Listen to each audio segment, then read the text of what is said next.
Sacred Symbols is sponsored by NordVPN. Password management, high-quality encryption, more than 7,000 global servers in 118 countries, and 24/7 support means that NordVPN really has it all. To try NordVPN for free for a month with a 30-day money-back guarantee, simply head to nordvpn.com/sacred. That's nordvpn.com/sacred. Again, for NordVPN and all of the advantages that come along with it for a low monthly price, head to nordvpn.com/sacred today. Sacred Symbols, a PlayStation podcast, is brought to you by, well, you. If you want to learn how to support our show, go to patreon.com/laststandmedia.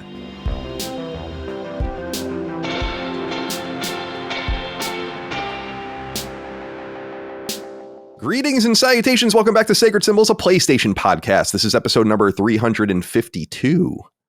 My name is Colin Moriarty. I'm joined as always by my son, Chris Raygun. Chris, good to be here with you today, my friend. How are you? I'm well. My body feels a little bit sore. I feel like I'm still kind of recovering from this Vegas trip that I did this weekend. How'd it go? Oh, it was great. It was a lot of fun. It was like a very densely packed amount of things to do in a very short amount of time, which normally is stressful, but it kind of felt like we were getting bang for our buck because we were only there for like 2 days. Mm-hmm. And we managed to do a lot. We went to this bar called -5 where it's like it's like 20 degrees and they give you coats and the cups are made of ice. Oh, cool. They give you gloves and shit. And it's funny to watch people in gloves struggle to play cards in the cold. So that was fun. Went to like some kind of dancing club thing. We got like deep tissue massages, and then immediately afterwards did paintball to undo the massage. So that was that was definitely a choice. That was my first time doing paintball. I never did it before. It's great. Which is shocking because I definitely have always wanted to do it. I don't know. I just never the opportunity never conveniently presented itself, and this time it did. Yeah, got shot right in the hip where the bone is. Ooh. And had a welt for a little bit, so that was fun. But it was a good trip overall. We drove there and back. Stopped off at Peggy Sue's, which is like some diner in between LA and Las Vegas. And I was walking out back trying to find the bathroom, and I saw 3 ducks walking across this random makeshift bridge. And I thought, oh, that's strange. And then I turned to my left, and I see a guy damn near trip with a baby. Goodness. And it was so difficult to not bust laughing in that scenario, because I was just like, brother, what are you doing?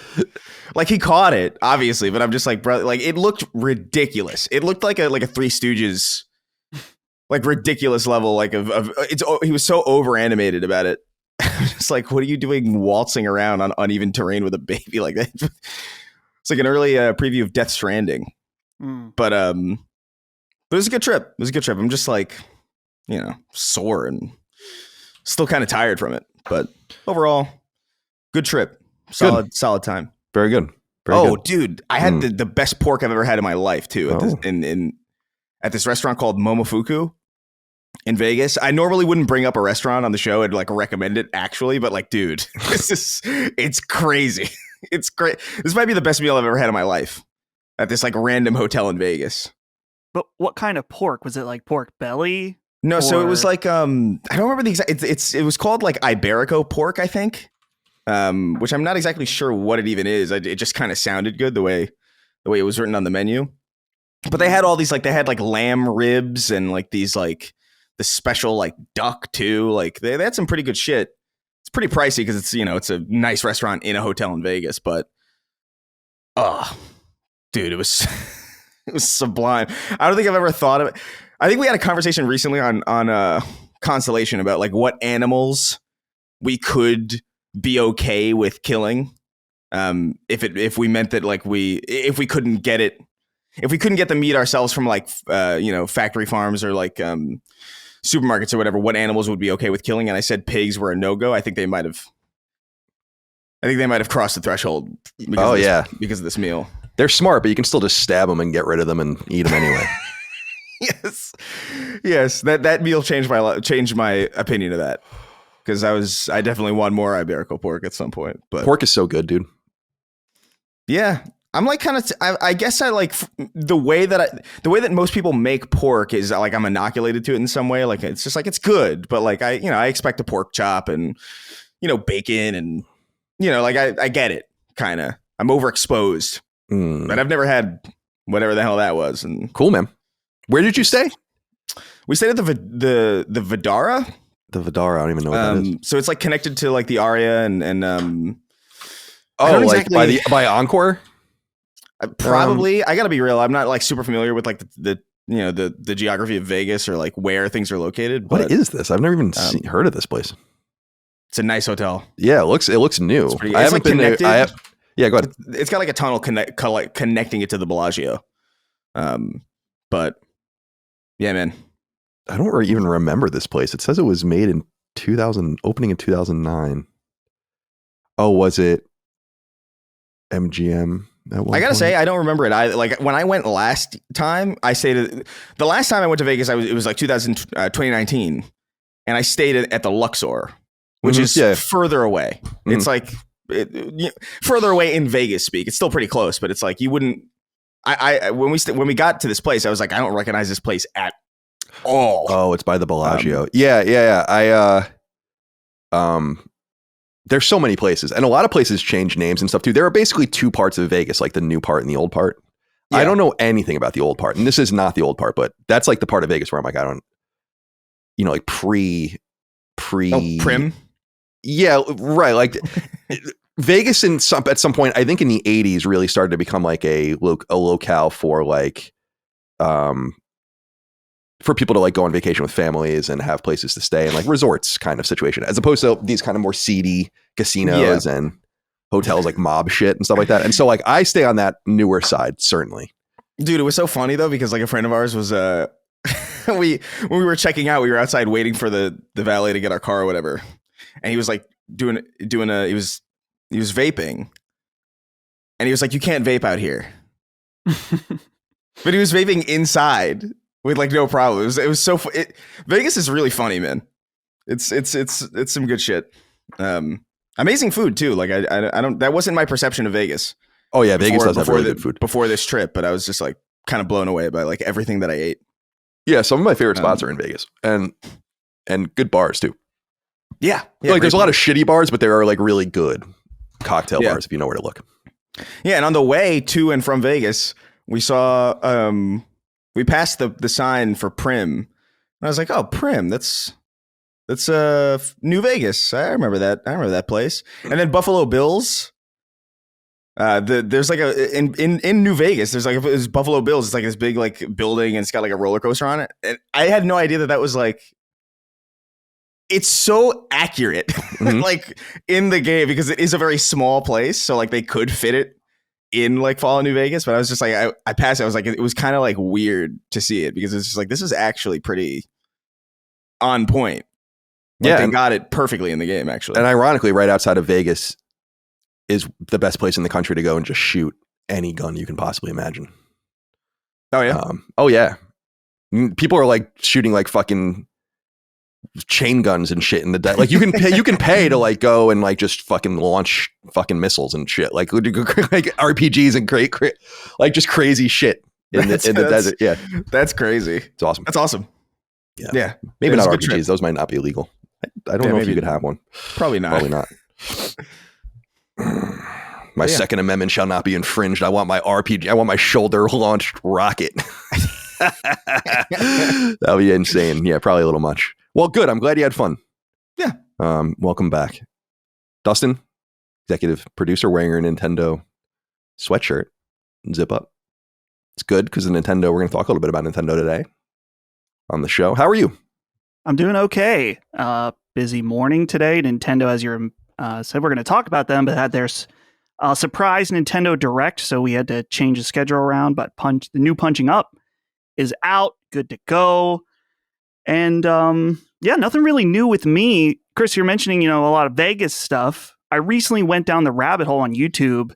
I don't know if it's just middle age creeping up on me, but I can't resist the Pawn Stars clips on YouTube. I've been watching a ton of them, and I've never watched this show before, and I think I'm into it. It's like, it's fake. in some ways. Like there's like all these, they're like, oh, they're playing pranks on each other. It's like, no. We know it's on a set, all these things. But I'm like, dude, some of the stuff they bring on this show, pretty cool. It's kind of like Holly said, it's like antique road shows, but for, modern era. Though I guess that show was 10 years ago that it started, but you know what I mean? Yeah. So just watching that. Yeah, that place is like a little bit of a tourist trap. Actually, I believe it. Now. Oh, of course. Yeah. The other show I like, it's actually in Michigan. It's called. I just hate that we've talked about this a long time ago, I think, but like it's like Pawn Stars, and then the other one is called Hardcore Pawn. Oh, and that one's like a some place in Michigan, and the one in Michigan is like a little more. It's not ramshackle. It's actually quite big, but it's like lower budget stuff. And then the stuff in Vegas. What's so funny about the commercial reality of Vegas is like, and you notice it if you look. It's not that hard to figure out. It's like, wow, there are a ton of car dealers right here. And then there are a ton of like pawn and hawk shops. And then if you go and stay at the hotels, there's like Tiffany's and beautiful clothing stores and all the rest. And it's because people are winning insane amounts of money and they want to. That's why like having a pawn shop in Vegas is actually the best of both worlds, because people need money and they want to spend money in a more urgent way than anywhere else. So that's what I think always made that show interesting. But the joke about that show is always, I love Antiques Roadshow. I mean, I watch Antiques Roadshow for many, many years and still do. I watch the full videos on YouTube. It's really cool that they post them there. And usually they're 3 or 4 parts. So it's like 4 hours for each city. But they're like kind of earnestly telling you like, this is what's going on and this is the value of it. And this is what you can insure it for. And I don't know if you know this, Dustin, about Antiques Roadshow. And I only learned this from a documentary that PBS did about Antiques Roadshow, where it's like often the people that bring in really valuable things often do get their shit purchased by the people there. Or at least they set them up to sell and like are the intermediary. So that shit does happen, but it's a little quieter. So like you would hear these stories like, oh, this woman had a $50,000 painting. And then they're like, yeah, we helped facilitate selling it. We ended up getting $60,000 or whatever. So there is something there. But what's so funny about Pawn Stars is it's the joke. Like it's like a meme where it's like, best I can do is $3. Right. Or whatever. And it's like I remember I think someone brought in literally a sealed NES Mario box, which is worth an enormous amount of money. And they offered like a few grand or something for it. It's like, oh, well, yeah. Dude, that's why you want to hawk things, by the way, though. It's because like pawning is a loan. You know, I don't think a lot of people realize that. And then like you just don't fulfill it. So that's another part of it. But anyway, go ahead. No, that Mario episode is contentious because a lot of people say that was like the beginning of the inflation of the used game market, and that there's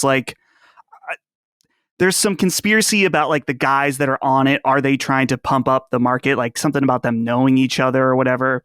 So, but the reoccurring thing that happens that I find, but obviously there's I'll give you $3 or whatever, but there's always, they got to call, let me call a buddy of mine in. Yeah. You mind if I call a buddy of mine?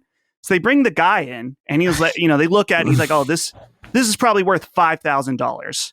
So they throw it to one of the Pawn Star guys and he's like, okay, what do you want for it? And then the guy says $5,000. It's like, dude, there's zero comprehension that it's like the pawn shop needs to make money, but they always ask for exactly what it's worth, which is probably smart for the negotiation because they're just going to try to whittle each other, down or up.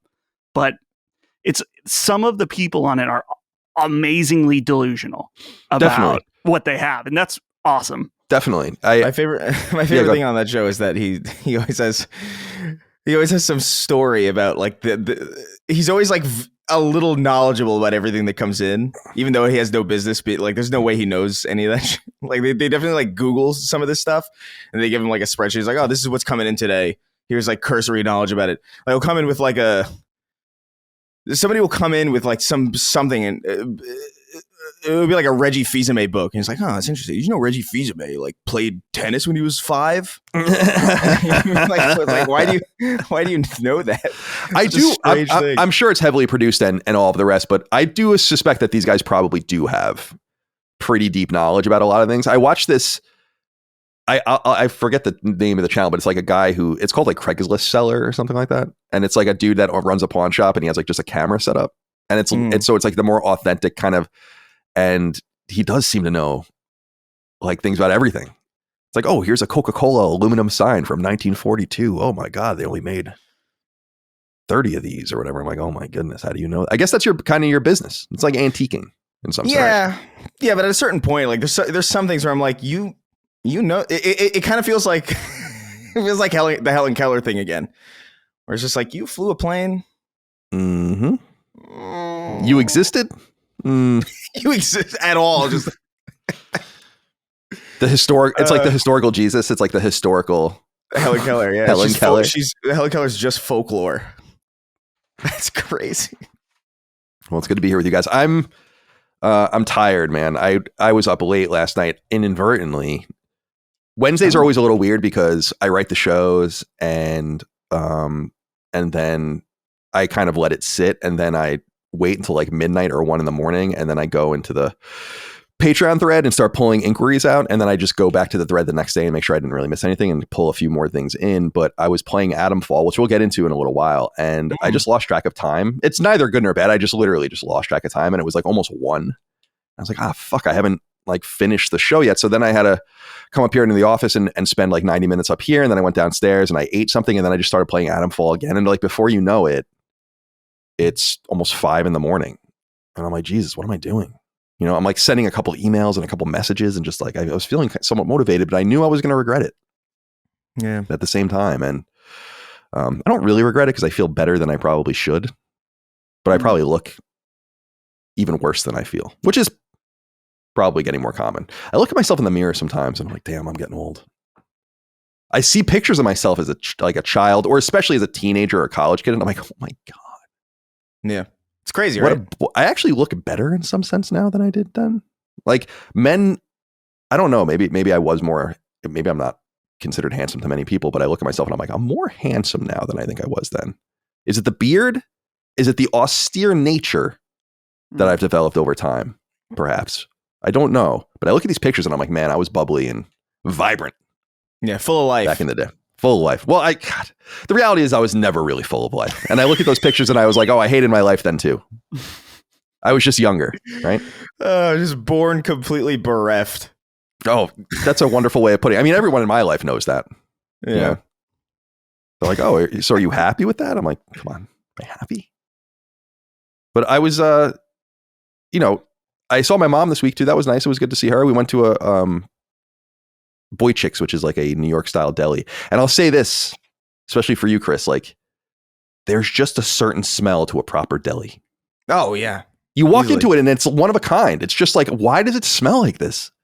It's a combination of like bagels, meats, eggs. I don't know like what it is, but it's perfect. And I walked into this place and I'm like, oh man, and got myself a club, which was pretty good smell, man. It's a good smell. There really aren't any delis here in LA or Burbank. Like not really. No, like that place we used to go to after we would record was like the closest I ever got to like a Izzy's or whatever. Was that what it was called? Oh yeah. That was nice. That was actually a nice place. Yeah, it was pretty cool. Like that's the kind of place where you could, and I used to do shit like this because you could just do things like this at a New York diner where I'm like, I want a burger, but I want you to put it on a bagel. And they don't even like look at you sideways, you know, like it's a buffet. You just like, right. It's like put this burger on an everything bagel. You know, I loved that place. That place was good. But then they started with the paper straw shit and yeah, the paper straws. I got to say, this is a cruel thing. I don't know if I like turtles that much. Yeah, fuck them. I mean, fuck them. If I have to choose between the sea turtle and a plastic straw, I'm going to choose the plastic straw. And also, I don't believe for 1 second that the plastic straw is a major pollutant worth worrying about compared to so many other things. I feel like it was easy to do, and that's why they did it. It's like, oh yeah, we can just make a scene about this. Well, it's like utensils, right? Like the reusable utensils, or like the utensils made out of like natural fibers and stuff that are recyclable. It's like you didn't really need to do this. Like plastic bags are probably the worst thing. Maybe coal-powered power plants, for instance, or clear cutting lumber. Maybe leave or strip mining the earth. Maybe there's other things we can worry about before. I could see my the sheer, plastic straw. I could see the sheer volume of them. I think my thing is, it's just like, if you're gonna give me a paper straw, don't give me a straw at all. Is kind of how I feel about it. You know what I mean? Just just give me a cup, because I would prefer just to drink out of a cup than use a straw that is going to, melt like that. And to be fair, they are getting better, but like, I don't know. It's still like, there's something about them that like, it's a first impressions thing. Mm-hmm. You know what I mean? Like if they started with like the 5th generation paper straw, I probably wouldn't have as much animosity towards them as I do knowing that we started with like obviously Gen 1. Right. It's like how Apollo 1 exploded on the tarmac, but then Apollo 11 went to the moon. Exactly. Yeah, right. Like I've used paper straws since then, and they've actually been pretty fine. Like they don't fall apart immediately. Like they're fairly sturdy, but even in my head I'm thinking like, even when I'm done with the drink and the straw is fine, I'm like, I remember what you did. I remember how you became damn near glue the first time I used you. And it grosses me out. Like it actually it puts me off. It's like, you want me to, you'll remember at that Izzy's place, I bought a bag of straws and would bring my own straw when I would go eat there. That's so fucking and literally funny. Just pull it out and be like, I'm not using this fucking straw. It's now, like bring your own syrup to the diner. Right, exactly. I do remember there was an episode of Shark Tank, not Snark Tank, but Shark Tank, right, where a person had made a pretty ingenious reusable straw that went to like a little case. It was pretty cool. And as part of the, they always have like a splashy presentation, and part of the presentation was the woman walked in with like a box of straws and threw them all on the ground and said, "This is 5,000 straws. This is how many straws we use every second," or some crazy thing like that in the United States. But then I was like, that's a lot of straws in premise, but it goes back to the entire idea of, I don't know if we talked about this on the show, but I've been fascinated about this forever. Gold, right? Gold. Like there's only been enough gold taken out of the earth to fill from floor to ceiling a building 7 floors by 7 floors. So it's like there's gold everywhere. Like everyone has gold something, but literally it all just fits into this one small compact place. And I'm like, I bet you the straws would fit in that building too. So I'm not so worried about it. Crush them down. And if not, you make another plastic island in the Pacific with it. Yeah, exactly. So there's nothing to worry about. What are we I don't know how we even got I have no idea how, Well, it's good to be here with you guys today. Nonetheless, Sacred Symbols should be I put a lot of inquiries from the audience in the show because there's not so much news. There's a few more news items this morning after the Nintendo show, which we'll talk about. But generally speaking, we'll have a nice, airy, hopefully fun episode. Earnest at times, perhaps. Humorous, maybe. At other times. Thoughtful. Insightful, maybe. Probably not. Yeah. Probably not. No. Sacred Symbols is sponsored by NordVPN, the fastest VPN in the world and one that can serve you in innumerable ways. Learn more for yourself right now at nordvpn.com/sacred. Now, everyone who listens to Sacred Symbols already knows that I'm not much of a technical person. A bit of a strange admission, perhaps, for someone who has spent his entire career in the video game industry. But even I know what a VPN is and how useful one can be. VPN stands for Virtual Private Network, and deploying one has all sorts of uses. NordVPN has long been the dominant player in this space, founded well over a decade ago now and catered towards a wide array of users, including people like me and those who listen to our shows, nerds with the unusual yet entirely logical need to radically increase your online privacy, keep your devices secure, and most important of all for most users, the ability to spoof what country you're in, but digitally. Why does this matter? It's simple. Let's say you want to watch something on Netflix, but in another country because they have a better selection. Or what if you wanted to view a sporting event being aired overseas with no domestic options? Hell, you can even change your location simply to try and trick various online systems into giving you cheaper fares on flights, hotels, and subscriptions.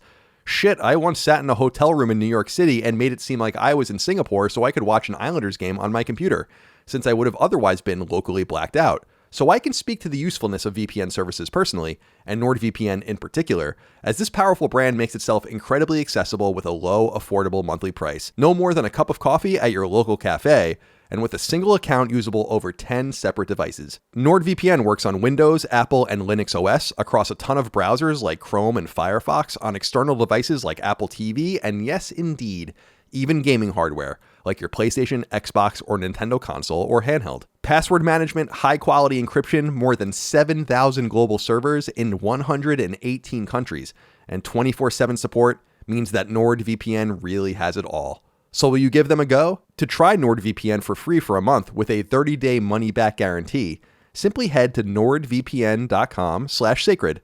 That's nordvpn.com/sacred.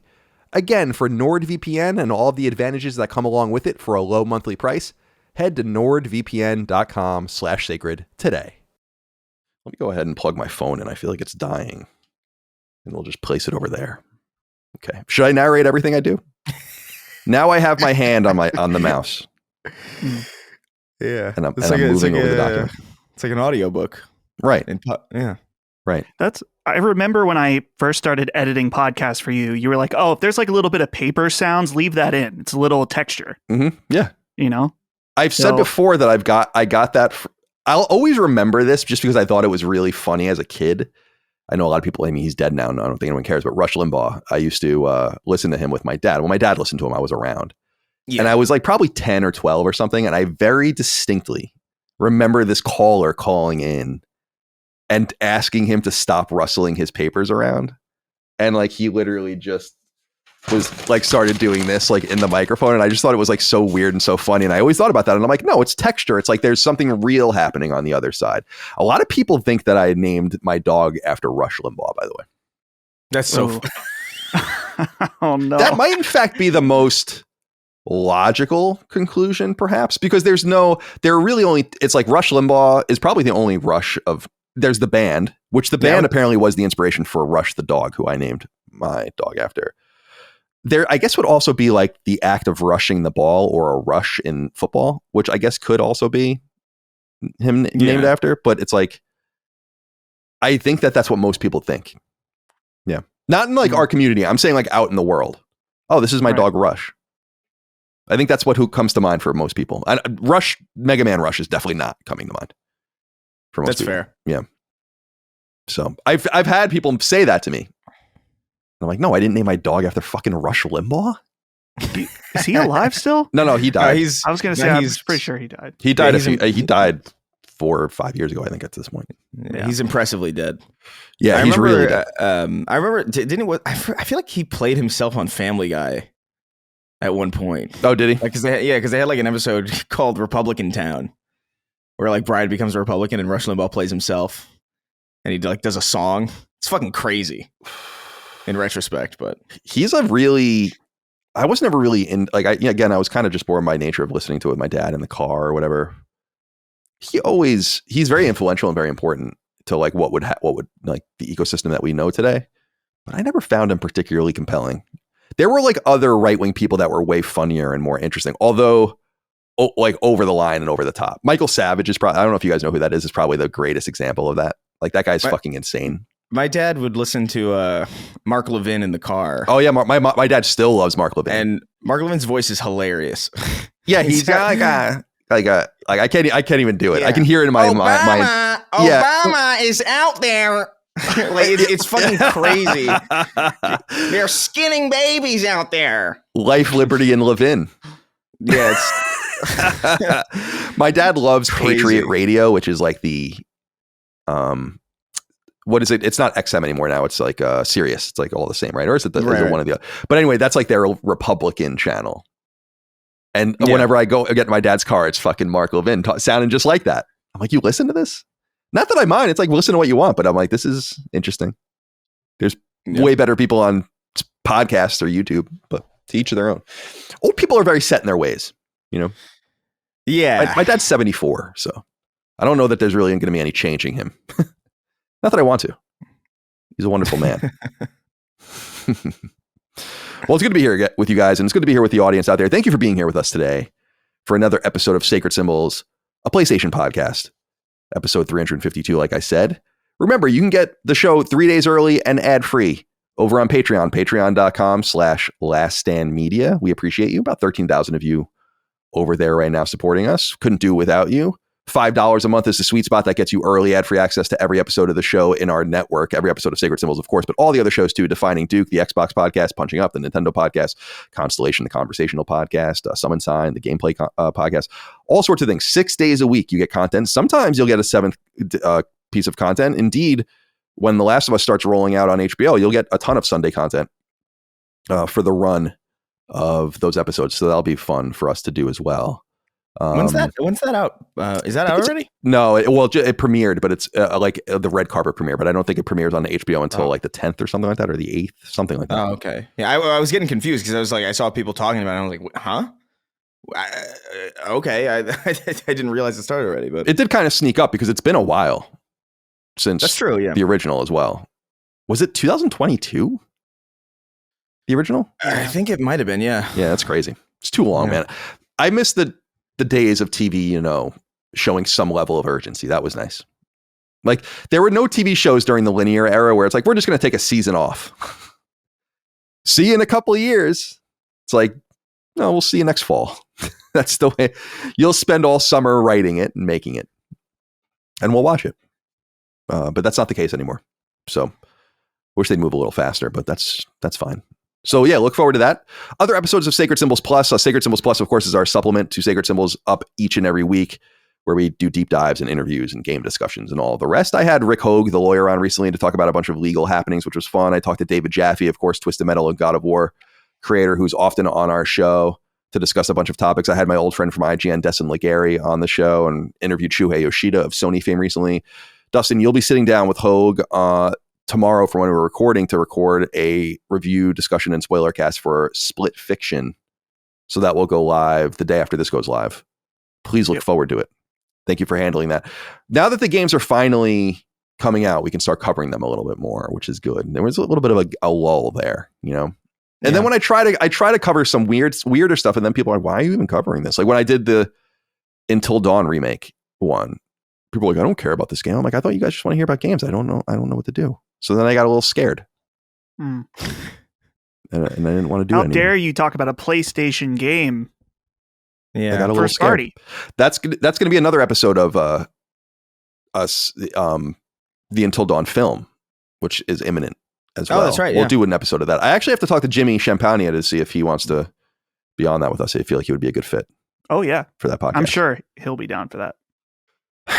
Out of Focus Bigfoot wrote into us on Patreon. One of the perks you get over there is to write into us. You'll hear your inquiries throughout the show. They give us a lot of different threads to pull at.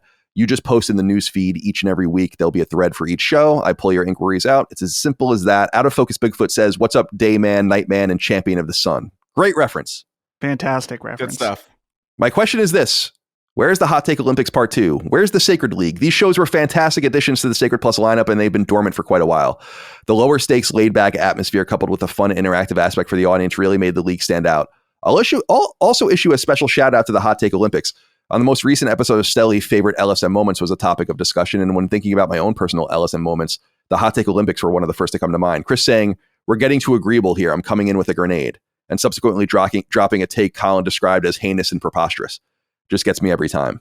A banger of an episode through and through, and an idea well worth revisiting. I'll hang up and listen now. Yeah, we'll get back to all of that. The Sacred League is specifically something that I've wanted Brad to do, and he's ready and willing to do it. It's just a matter of finding the format and the time. I don't want to be too demanding of people's time specifically. One of the perks of working for Last Stand is keeping it to a minimum. So I want to be thoughtful in how I pursue and approach that, but I agree that it was fun to do those things. I also just think the Sacred League is a great name for a sub-series. Yeah. And Hot Take Olympics was fun. That's another great name. So we'll get back to all of that stuff, and I just need a little more time to think. I have a lot going on right now with just various things that are always popping up. So when there's a lull and I can finally sit down with Brad and talk about that, we'll definitely get that going. But thank you for the feedback on that. I appreciate it. Merch, laststandmedia.store. T-shirts, sweatshirts, hats, stickers, etc. We appreciate your support over there. Chris wrote in, not Chris Reagan, but just Chris says, "Hey, Last Stand crew, have you seen the latest fashion item in the West Wing? Every time I see a photo of President Elon wearing the Trump was right about everything hat, I see it as Colin was right about everything in my head, and I feel a little less sad. Perhaps a limited edition merch drop." When I first saw this, I was scrolling by and I'm like, and then I was scrolling down. I wasn't going to use it. And then I was like, wait, I don't hate that. But here's the thing is like, in my opinion, the Red Hat spoof is not only played out, but not really the political message that I want to send. Because even if you're just making fun of or spoofing something, it's like, oh, so you agree or disagree, or you're making fun of it, or you endorse it. It's too dangerous.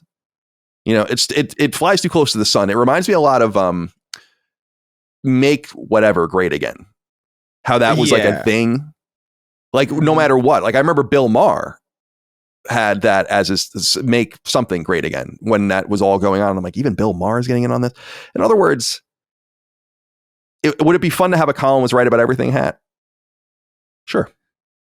But I don't think it's really the message we want to send at the same time. Well, you don't have to have it the same exact. It could just be a hat. It doesn't have to be like a red hat. You know what I mean? Yeah. It's always surprising me that people, I mean, I'm sure if we did that, we would sell a decent amount. It's not shirts that are too much of an inside joke like that. Because if you wear a hat that says Colin was right about everything, the first thing someone's going to say to you is, well, who's Colin? Yeah. Right. And then you're inviting a conversation with fucking everybody. Yeah. It's annoying. That's true. It's annoying. But some people want it. Yeah. You know? Yeah. I mean, our stand down shirt is bordering that, where it's like, oh, stand down to what? You know? So, yeah, the stand down shirt's funny. That's a good one. It is fun. Yeah, that one, it's like, you got to do it. You got to do it. But you got to be, those inside joke shirts or merch items or whatever, they have to be vague to a level of like, there's almost like no proper nouns. You know what I mean? Like there's no names.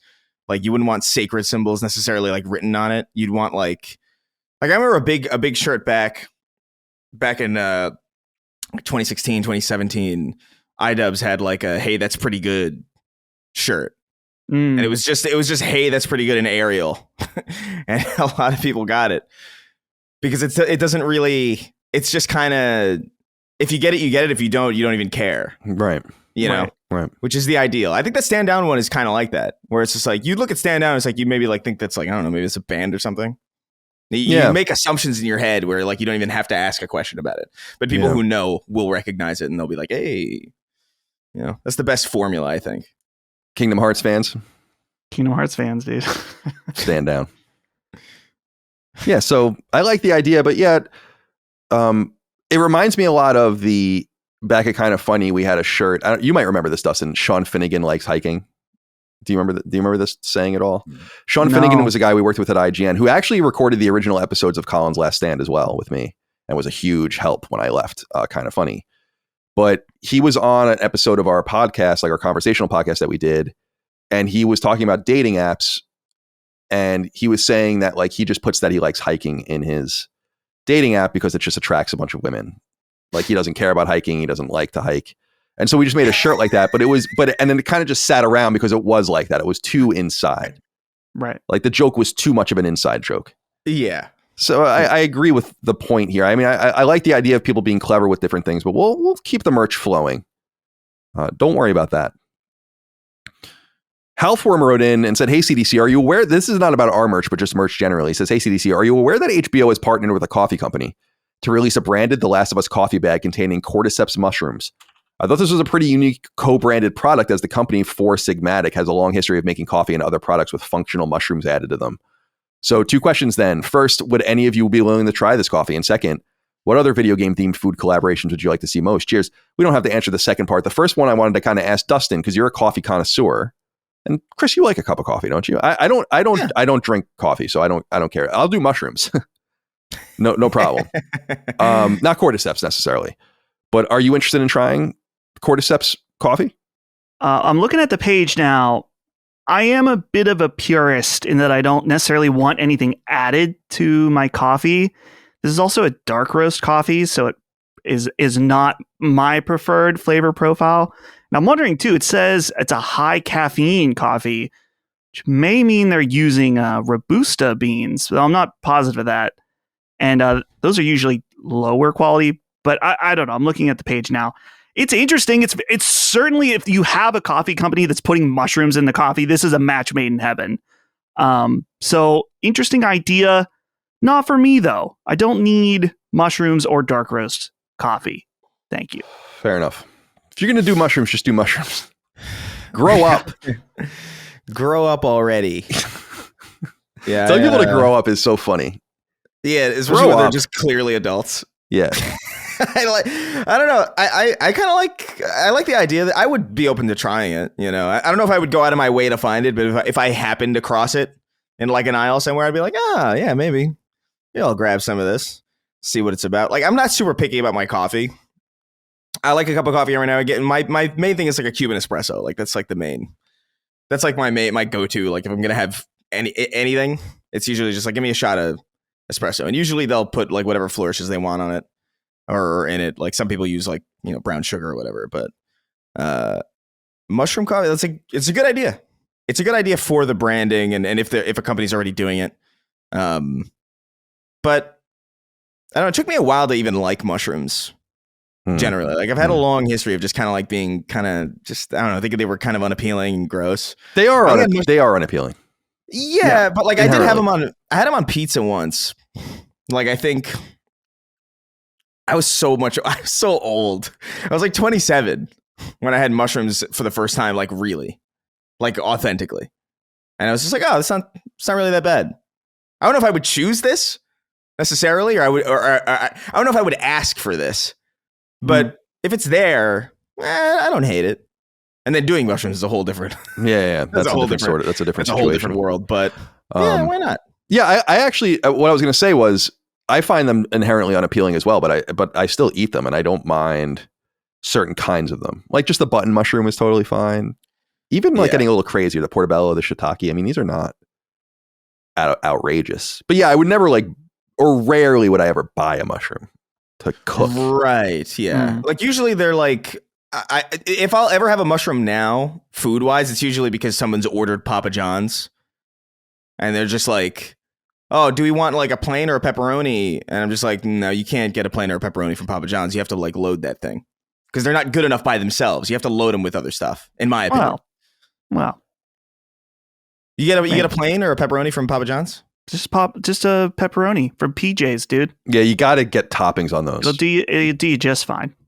Yeah, I don't know. I don't like loaded pizzas like from like a pizza shop, but like Papa John's and those places, I'm like, okay, yeah, load this motherfucker up. Throw everything on this. Anything to mask the cardboard crust. Anything at all. Anything at all. More cardboard even. Colin, you said we didn't have to answer the second part about suggested you can do partnerships. But if Last of Us is opening merchandise, I mean, surely golf club. I mean, I'm looking like Callaway Golf. Yeah, golf like what club, kind of golf club was it? I wonder. Was it a 5-iron? No, I don't know anything about golf really. I don't remember either. But yeah, like is there are probably golf nerds out there that are like, oh, this was rendered after. It was probably inspired by some golf club. So, the render of it. So it's I wonder what it is. And then, maybe you get someone in there and you got the Joel edition. The Joel golf club. Yeah, it's good. Or the actually would be like, what is that? It's like the Seattle Wolves or whatever edition. Right. That's not a bad idea. I was thinking like a Schindler's List Apple Watch. Yes. Yeah, like a watch with a bullet hole in it, and that's what you sell. This watch, I could have texted so many people from this watch. All right, one more thing to touch on before we get into inquiries from the audience, deeper inquiries from the audience. RSS feeds have been fixed. Nino Semino wrote in like many people did and said, hey, CCD, just wanted to thank you all for getting the podcast feed unified again. Have a great weekend and remember to keep the knife in the Entenmann's box. You sound like a good Long Island boy when you say things like that. You got to keep the knife in the box. That's awesome. I haven't thought about that in forever. Yeah. Yeah. Do you leave the knife in there? Because that's your cake. Yeah. And it's just like, why make so many knives dirty? Just keep this knife here for a few days. Entenmann's crumb cake is amongst the very best thing ever. I don't buy it because I would eat the entire thing for sure. So it's so scrumptious and good. I love Entenmann. Scrumptious is a good. Dude, you know what my favorite one was the chocolate devil's food cake. You ever had those? I have. Yeah, I'm not a huge fan of chocolate, so I'm not gonna judge it. I adored that shit. It was really more about the frosting. Like that frosting was like that. It was like it had like a marshmallow kind of frosting on it, vanilla frosting. I was just like, oh man, I would pack those entire things away. I put them in the fridge too, and then I would take them out and like eat it while it was still kind of cold. And ooh, fuck, man. Now I want that, but like I don't think they sell them around me. Yeah, Entenmann's is hard to find on the West Coast, or harder to find. I'm sure there are places that have it, but on the Long Island, I used to live near an Entenmann's like outlet where they would like dump all the stuff that's like a little too old but not expired yet, and it was awesome because you get things for like nothing. It's just like, whatever, here, just take the scrum cake. It goes bad in a week. It's like, oh no. That's crazy. Okay, because they're one of the companies that like, it's like Coca-Cola, where they're one of the companies that sends their own people and they do their own little part of the store. Like that they don't ship things to stores, so then they just take everything back. And then like, well, we should sell it, but we should just sell it for a lesser price. It's pretty clever, not unlike many other outlet stores. But that's typically for like goods, not food. So it makes it so interesting. Right. So yeah, to explain everything, I wrote a letter to the audience about all the changes. Is in mid-February I made a change. I sanctioned a change that would ununify our RSS feed, which is an important tool on Patreon. RSS is really simple syndication, and that allows you to listen to all of our shows on Patreon just in your podcast app without having to deal with Patreon at all, which is very useful to a lot of people. It's the way I deal with any podcast I pay for. I do that. So I totally understand. But we only had one option, which was this unified feed. So it was everything we published.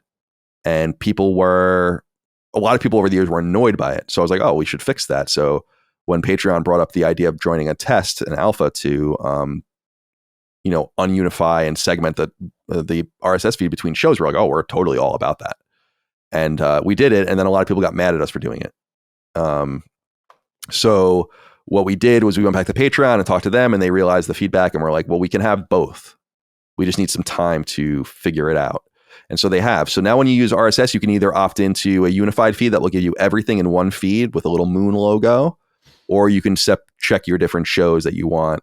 You could technically do both, I guess, if you wanted to. I don't know why you would. That would just be redundant. But so yeah, that should all be fixed now. And I'm sorry about that. That's my fault.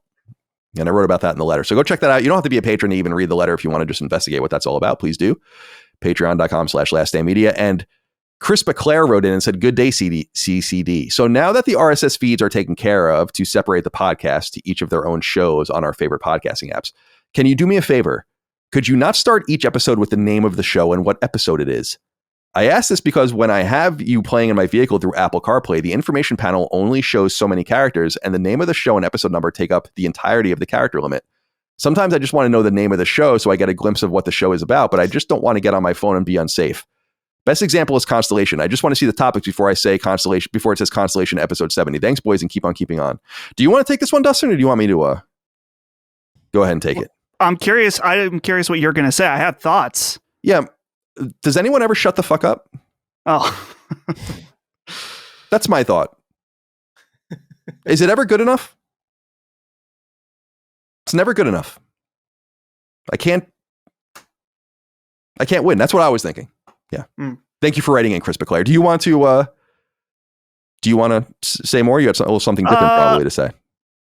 I personally feel like with the name of the podcast is not necessary on the title, but this is how we've been doing it for so long that if we were to make this change, maybe not 100%. I'm pretty sure Colin would want me to go and rename every episode we've ever done so they're all consistent.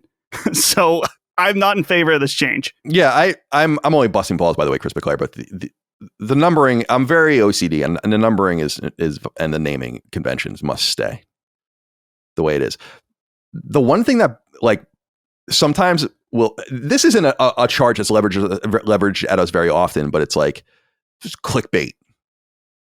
I'm like, I named the show a number and a Pet Shop Boys lyric with a thumbnail of Dustin doing something stupid. I don't think it's clickbait. No. People don't know what that means anymore. Yeah. Clickbait we used to talk about this at IGN actually, is that the definition of clickbait is not getting what you thought you were getting. That's what clickbait is. It's not tempting you to click. That's not what the term means. You know, it's not baiting you to click. It means that when you click on a story and it's something else, that's clickbait. Right. I just don't know. Stop complaining about everything. I simply don't know. When will it be good enough? Never. It's never going to be good enough. Sad times down here. Well, we do like to do things a little bit more deliberately. At last, We like our naming conventions a little bit more numerical down here in the South. We like to use the Arabic numeral. Shout out to the Arabic numerals, man. Imagine doing all this math with the fucking Roman numerals. Jesus Christ. Oh, yeah, Jesus People will remember Christ. that. Remember when Sacred Symbols Plus launched, Chris, and I would Roman numeral it, and then it started getting so insane. I'm like, dude, I had to start like looking it up. Like, what is this? You know? Yeah. MCM VII or whatever. I'm like, all right, we're done. I think MCM is pretty sure it's 1,900. So it's not exactly what it was, but you get the idea. Yeah. Fucking weirdos. The Romans were weird for a lot of different reasons, I think. Oh, for sure. Losing track. Dude, it's just disparaging the Romans. They can't even defend themselves. I know. They're out. They're overtaken by the pagans. And so it goes. All right, let's get into some topics of discussion. But before we do, I'm going to go pee because I forgot to pee before the show. And you guys can talk for like a minute. All right, cool. Yeah, all right. Dude. So how do we get out of this? I've been working on a tunnel under my desk. With a single spoon. With a single spoon. I have many, but I've just dedicated one because I like to have consistency.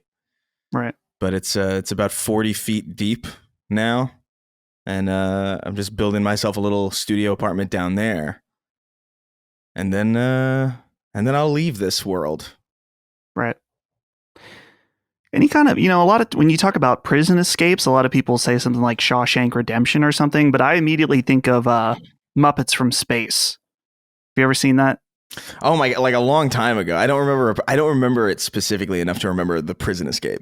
Yeah, there's all these rats, like Rizzo the rat. They're in the basement of this, I think it's like a science lab. And behind it, they opened behind a poster, they like tunneled a hole through. Dude, Muppets from Space, underrated. Wow, Colin's a quick pisser. He just stood on the other side of the door and just pissed his pants and came back.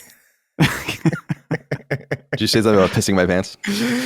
He was so quick that like it kind of felt like you just went around the corner, stood silently, pissed your pants, and then walked back inside. Oh, I see. Yeah, no, I pee so much that I think we've talked about this, I'm sure, at some point. Like, I just have a small bladder, I think, because I'm peeing all the time. For my whole life, like people are like, oh man, you check out your prostate. And I'm like, no, that's a good point. But this has actually been a problem my whole life. So it doesn't feel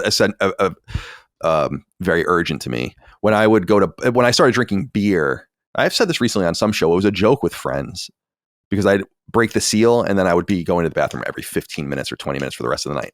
If we were there for 3 hours, I'd literally go to the bathroom 6 or 7 times probably. I know people like that. I think I got just a little baby boy bladder.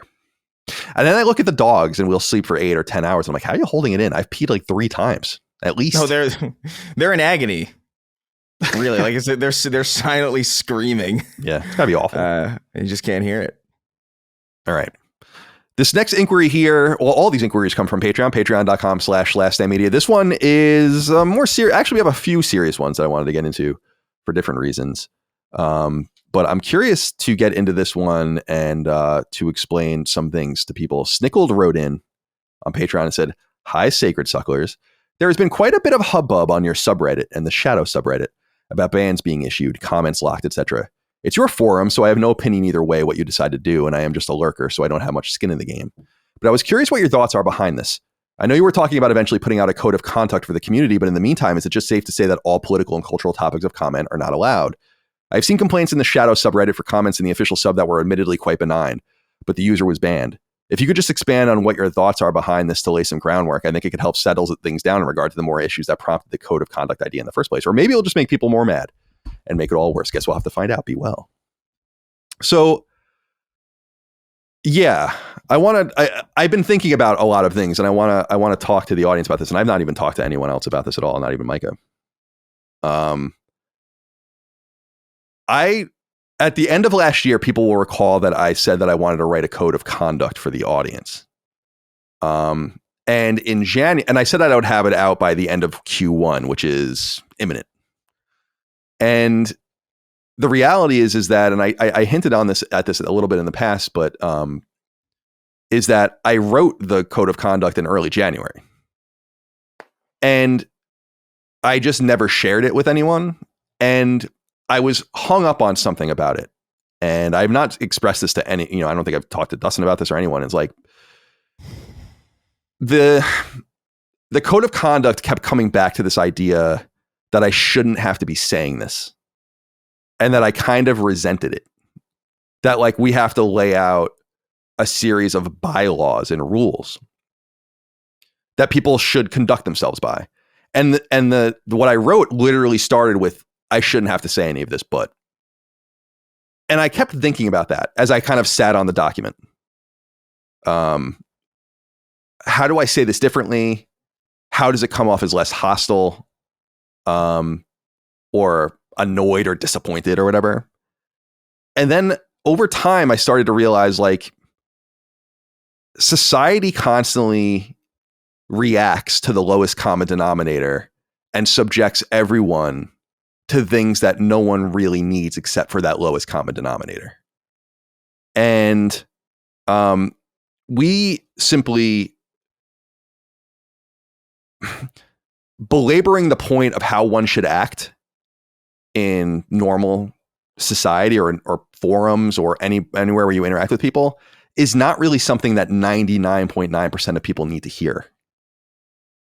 And in fact, putting that out there is kind of an insult to normalcy. And maybe it shouldn't have to be said because it shouldn't have to be said.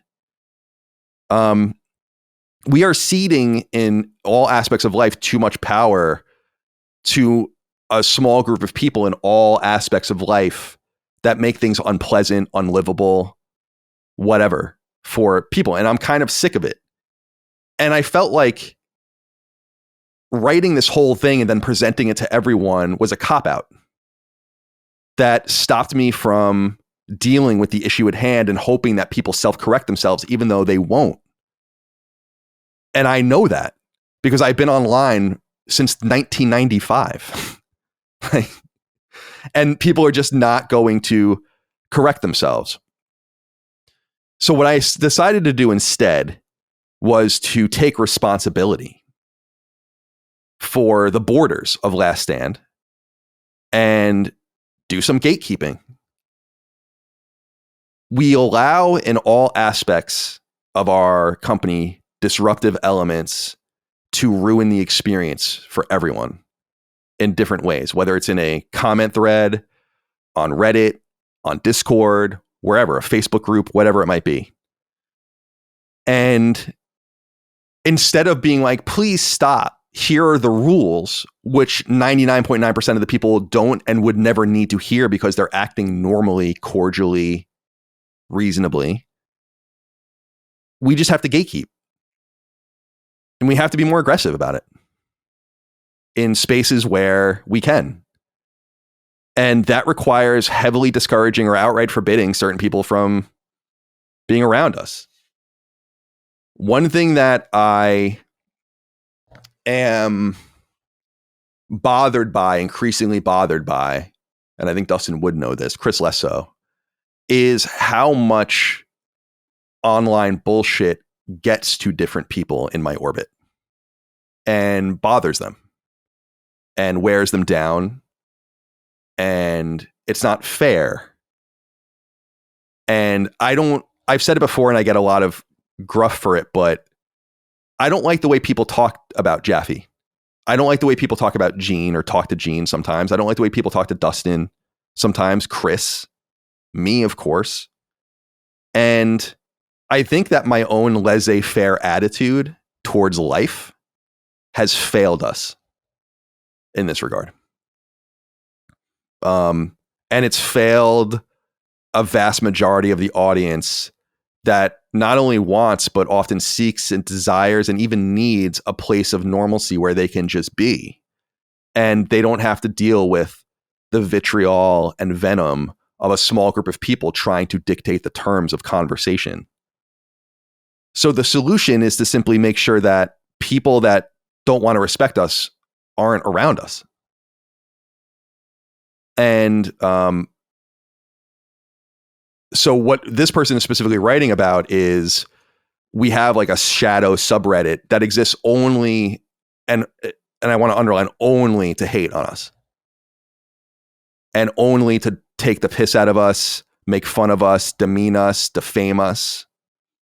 And I would never, nor could I, because it's your right to say these things as long as you're not like being actively malicious and defaming someone or whatever, which maybe you are, but I don't know. I would never try to like say like, don't do that. And it's what Dustin and I have said in the past, and Chris and I have talked about in the past, about people take our content all the time, make videos with it and make fun of it or lampoon it or whatever. And we've never once copyright struck or asked someone to take something down or whatever. And we're not going to begin doing that because I don't want that kind of power, and I don't have that kind of power. But what I do have power in is making sure that people that are willing to do that sort of thing, to defame, demean, make fun of, aggravate, antagonize for really no reason at all, they're not going to be part of our community. Like there are cancerous elements that we've dealt with for too long. And that a subreddit needed to spawn in order for people to talk shit is fine. But that means that people that are willing to do that shit talk and willing to do that demeaning and defamation and all that stuff, I don't want them amongst us.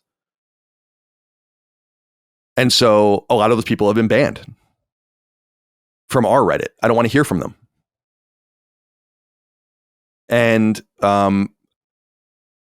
we don't have to condone this kind of behavior in our own borders. And we don't have to encourage the idea that you bail out of something to talk enormous amounts of shit and demean people and hurt their feelings and all of those kinds of things, and then still come back and be with us and then hold your Patreon subscription to my head like a gun. I'm not going to be emotionally blackmailed. You know, like I would rather just make the company a little smaller and make less money and and have a more normal situation, if that's what it really takes.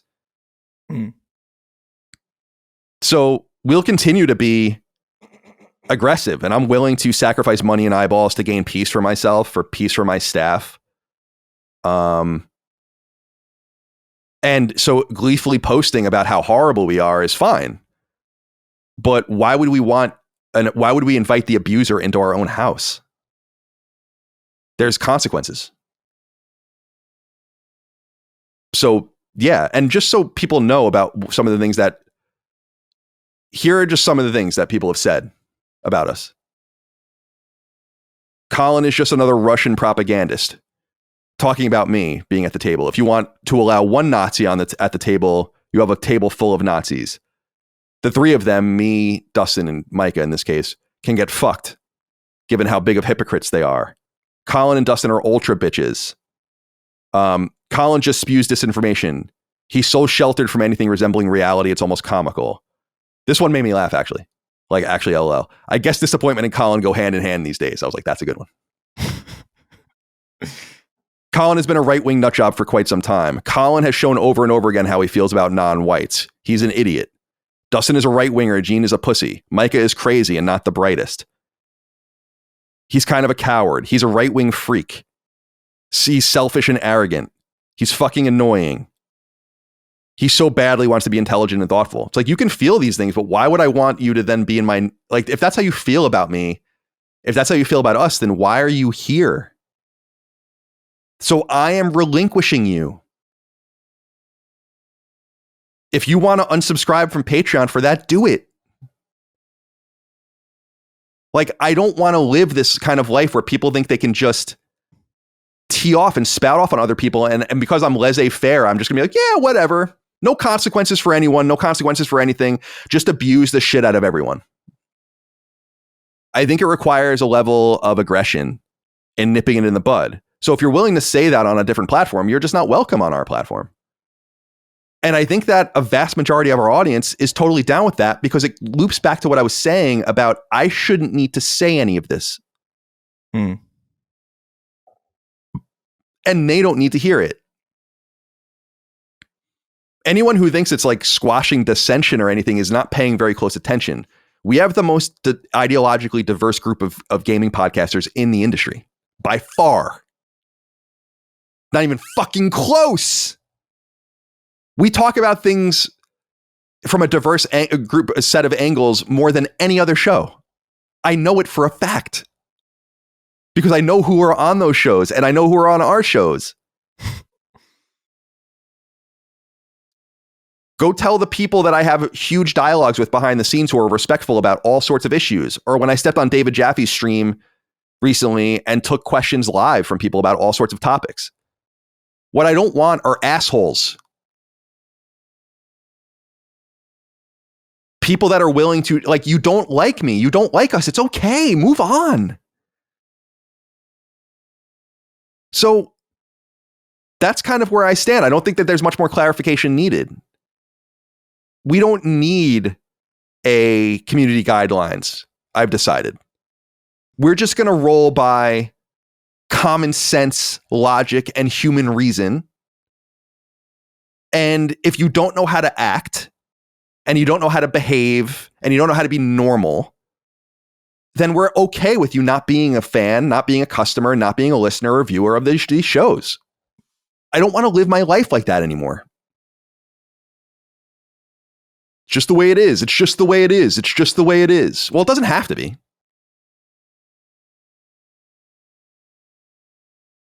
So I don't know if you guys have anything you want to add to this, but that's the way I feel. And that's it. If you're willing to spout off about things like that, feel free. No one's going to stop you. No one's going to come stop you. Yeah, it's been really interesting. The Reddit stuff is like particularly annoying, obviously, and it's funny for me just because like I set up the Reddit and we have our mods there, but I haven't even really. I mean, I'll look at it, and there's been times where I've like commented on stuff there, but only to realize like it's probably not worth it. But other than that, I haven't even really, interacted from a moderation standpoint at all. But more so on Discord. But it's I think the main thing to point out and to be clear about is that it's like it's not that there's a problem with criticism or not liking something or disagreeing with something. It's just the problem comes in. It's like when you're an asshole about it, right? Yeah. Which is unfortunately not always the case, but often. So it's like, yeah, we can have discussions about things and disagree with one another. Just don't be a dick about it. That's kind of the extent of it. But for a lot of people, those two things are married together. Yeah. So I instead of spelling it out and insulting most people's intelligence, I just called the fat, and I'll continue to do it. Yeah. It's just the way it's going to be. I realized I had a revelation. I'm glad that this whole thing happened in the sense that I held on to this thing. Like, why do I have to say this? Why do I have to say this for months? And that's why I didn't publish it. I'm like, I just feel like this is an insult. I feel like this isn't the way it's supposed to be. And people are like constantly spouting off about, especially Chris and Jaffe, about the things that they say and do off platform or whatever. And I'm like, that's the entire idea, is like, I'm not interested in controlling what they do off the platform. I'm interested in having like a reasonable place for all of us to be like a community that's not full of venom and vitriol and hate. And of course, like when places like a subreddit exists only to talk shit about your content, it just attracts those very people. So you can't even read too much into that. But if you're willing to talk shit there, like that, the other thing that was funny was people were like blaming all of it on you, Dustin, and on Micah. It's like, no, I banned all those people. Like, it wasn't that hard. Like, because there are really two things you can do. I learned about this a long time ago. I don't think a lot of these Reddits even exist anymore, but there were Reddits about like making fun of fat people, and there were Reddits like a Donald Trump Reddit or whatever. And so people like had a script where if like you were subscribed to that Reddit, you would just be banned on all these other Reddits. And we could do that. But I felt like I was like, that's not really fair, because I don't think a lot of people even really understand what that Reddit is. And some people are not mean there, and like they're more normal and reasonable. So I don't want to like mass ban. In other words, it's just like you show your ass, and that's all we need to know. Like if you're willing to say that and act like that and be like that, it would be like if I owned a restaurant and like across the street, someone's like, I fucking hate that guy. That guy's a fucking schmuck. And by the way, I'm going to go in the restaurant and eat now. And I stand at the door and I say like, I don't want your business. Like, I heard what you said. I saw what you're like, well, why would you even want to be here? Why would you want to eat the food here? I just think we need to be, I think that like, again, my laissez-faire attitude towards moderation and community building failed. I think that Dustin knows this, especially from DMs and stuff. Like we've lost a lot of people over time just being like, this place is too hostile. People are too mean. And I'm like, yeah. And I just was like, I don't know what to do. I don't know what to do about it. And I think that what to do about it is to get rid of the hostile elements. Yeah. So, there's an idealism, I think. It's just like the ideal is that like everybody could just figure it out on their own. About like, you know, like you want to believe that people will just like, oh, well, who could be crazy enough to be so aggressive all the time? And like maybe you kind of hope that like maybe like people will settle down after a while. Because it would be very easy. You know, it wouldn't require a lot of effort on your part. And also just like you kind of just wish that that's how the world worked. You know, you kind of like almost like trying to will a new reality into existence. Like I did that for a while too. Like I had a pretty strong, you know, mantra of just like, I'm not going to block anybody on anything because I don't really want to deal with it. You know what I mean? I just like, you know, people can say whatever the fuck they want. It's fine.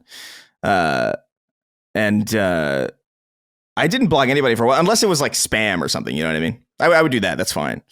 But at a certain point, it's just like, man, I don't know, man. It's getting really annoying. Like, I've withstood so much shit for like 15 years at this point. I'm just like, I'll get rid of some people. I think it's fine. Yeah, I think I've earned it for after 15 years of just not doing it and like taking every single blow. I'm like, I think I've earned a couple, you know, couple of blocks. Yeah. What's ironic is that on my personal accounts, I don't really care. Right. Like, yeah. I don't block anyone on Twitter. That's what we used to make fun of it on the show back in the day, Chris, when people remember we would look at tweets sometimes and be like, this Colin blocked me. And I'm like, no, I didn't. Why are you even lying about that? I didn't block you. Like, I didn't block you, you know, like, and on Instagram, I don't even really use Instagram, but like on those at Facebook, whatever, like I don't block people on my individual accounts, but I think I've let that spill. Right. In. Well, that's what I'm saying. Yeah, it's like, it's because I don't really block people. Like what I do is I block and I unblock.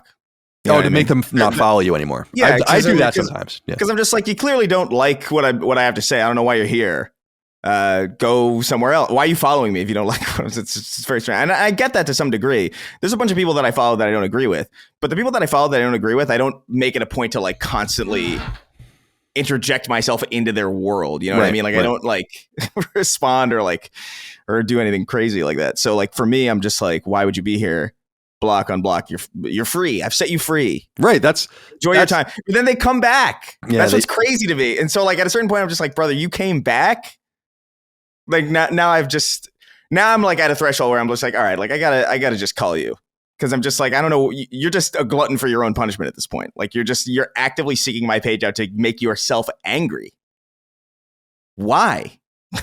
I can't think of a single person that I do that with. It's crazy. I definitely don't seek out being angry on the internet. Right. That's been the case for me forever. That's why it's like the things that people say and write about us sometimes. I'm like, I don't think I've ever said anything like this even privately about anyone in my life. Like, so in private about someone I know, I've never even said this level of shit about someone. Right. Yeah. Nonetheless, like in public on a forum about someone you do not know.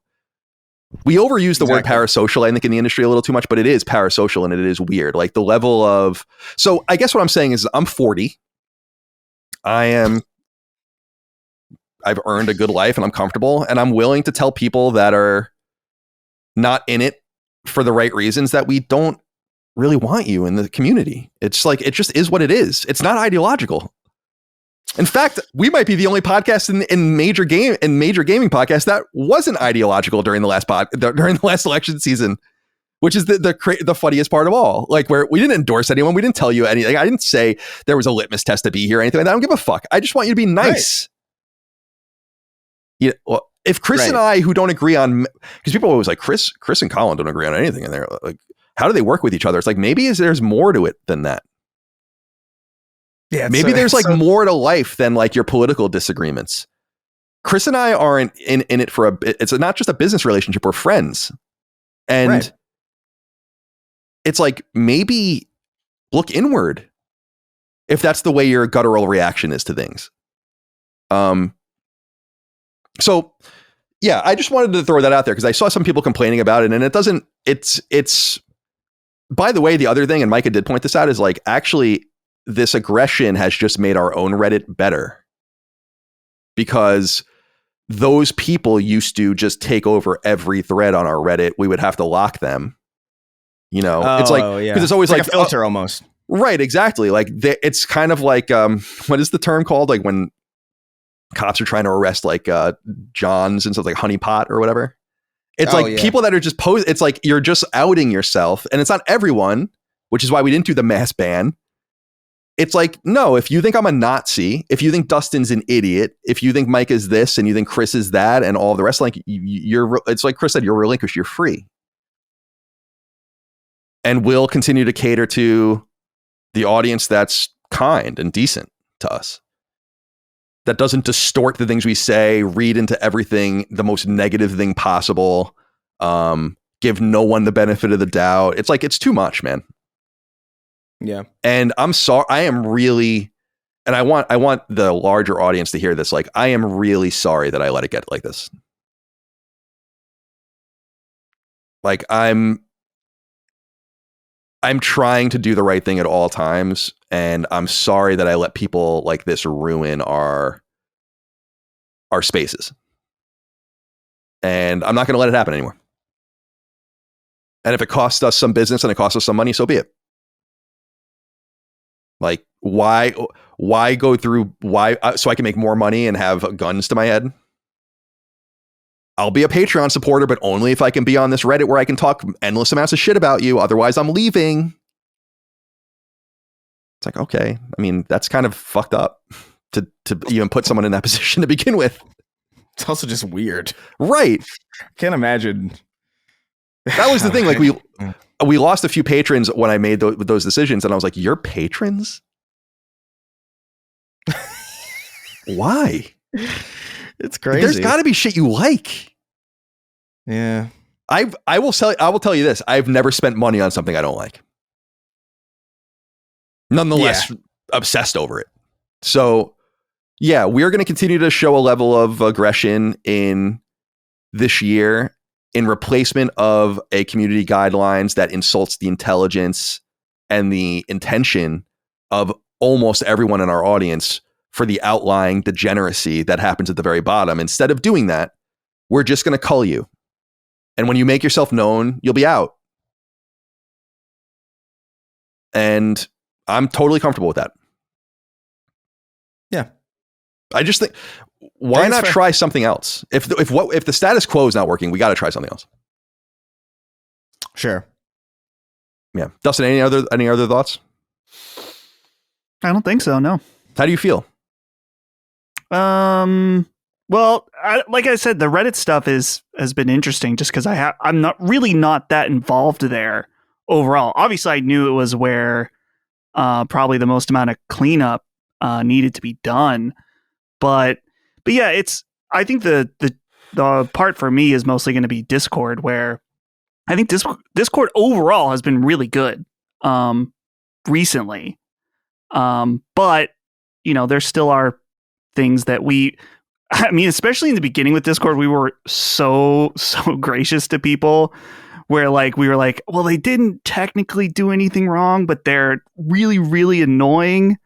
So, and we've kind of realized there's certain situations where even good normal users will be like, why aren't you doing anything about this guy? And I'm like, you're kind of right, but he also hasn't really done anything. It's like, we have to consider, like, at what point is an individual bringing down the experience for everybody? And that's what you've been mentioning a lot, Colin. Right. So that's something we're taking, very seriously and figuring out. And so yeah, it's not just going to apply to Reddit, but all of our platforms. So it's like, yeah, right, exactly. Reddit is actually frankly, the least important of the places as far for me. And I'm not saying that to be mean to Reddit. It's just like, I'm much more worried about, the Discord and like our own Patreon and the way people talk about each other and to each other and about us and to us and all the rest of those places. And like I said, I'm not the government. I can't infringe on your freedom of speech. You're allowed to say and feel however you want on any other platform you'd like. Sure. Never going to copyright strike your videos. Never going to kind of try to come after you on Reddit for using our logos or anything like that. Like, do what you got to do. But yeah, I think this could potentially cause a little bit of pain in the short term and just be way better in the long term. And like you said, more hospitable to normal people that live normal lives, that want to have normal discourse, that will allow our Reddit to better flourish, that will allow our Discord to better flourish and allow our community to find, like-minded people without having to kind of trawl through the nonsense and the bullshit. So yeah, that's how I feel about it. And I hope that makes sense to everyone. Yeah. Ultra bitches is a silly. That's that made me smirk a little bit. I'm not gonna lie. There's some good one. I mean, I have ultra bitches is so ridiculous. Well, it's not. It's also not about like. It's not about like. Oh my god, what a fucking heinous thing to say. It's like, no, I get what you're saying. If you feel this way about us and people, like, this is the cadence you're willing to send. If this is what you're saying, right. No, but I understand. It's like, that's why I said, like, I literally, when I read, where is it? God, I wish I could find the one of my favorite ones recently that I read about me was like, Chris hates America. I was like, that's awesome. Like, oh yeah, I guess disappointment and Colin go hand in hand these days. That did make me like, I like chuckled when I read that. But if you feel that way about me, then why are you? Then you're just. It's like, right? No, I think I'm a racist and a fascist and a Nazi and a transphobe and all these different things. It's like, yeah, cool, but you're a racist, a transphobe, and here's money, by the way. Right. here's my money, by the way. Here's my money, my time, my attention. Right. Yeah. Do enjoy. It's like, no, we're good on all of that. So I think most people are no doubt applauding. Please clap. And again, an earnest apology to an audience that I feel I've let down in this regard. And I'm going to do something about it. So that's that. Okay. All right. Let's get into other topics of discussion.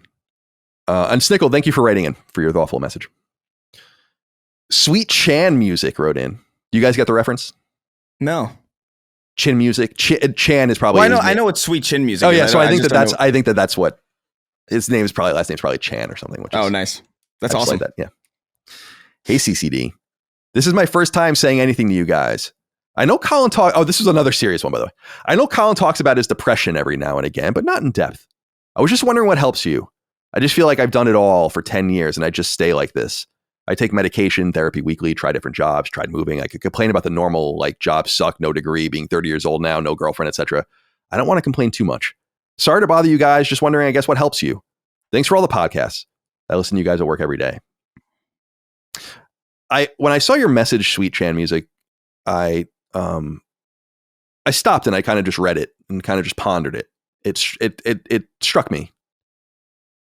First of all, I'm sorry that you're struggling. We like to, on this show, remind people every once in a while, as we're more than a gaming podcast in some sense, but a community and group of friends and people that have been listening to us and with us for a long time, is the downs of life are totally normal. Even staying in those ruts is to be expected from time to time.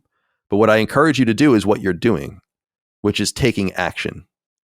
As long as you're taking action in your life and trying to change the status quo, then I think you're more likely to win than not. And the only thing that I realized is I've expressed this in my past many times, but the only thing that would make me more anxious than I am is if I wasn't doing the things that I was already doing that would make my life easier, like having a job and making money and doing those kinds of things. And so you have to take a level of action just to keep your baseline. But I encourage you to not stop, because no one can change your reality but you.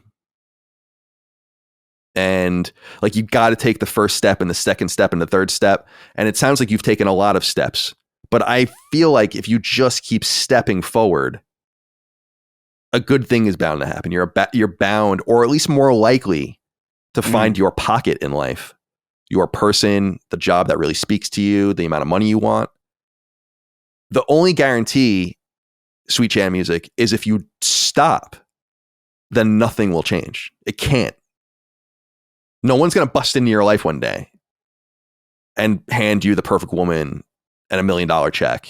And I mean, maybe Ed McMahon would at some point, back in the day. Publishers Clearinghouse joke, very timely. So I wanted to acknowledge you because I feel you and I get it.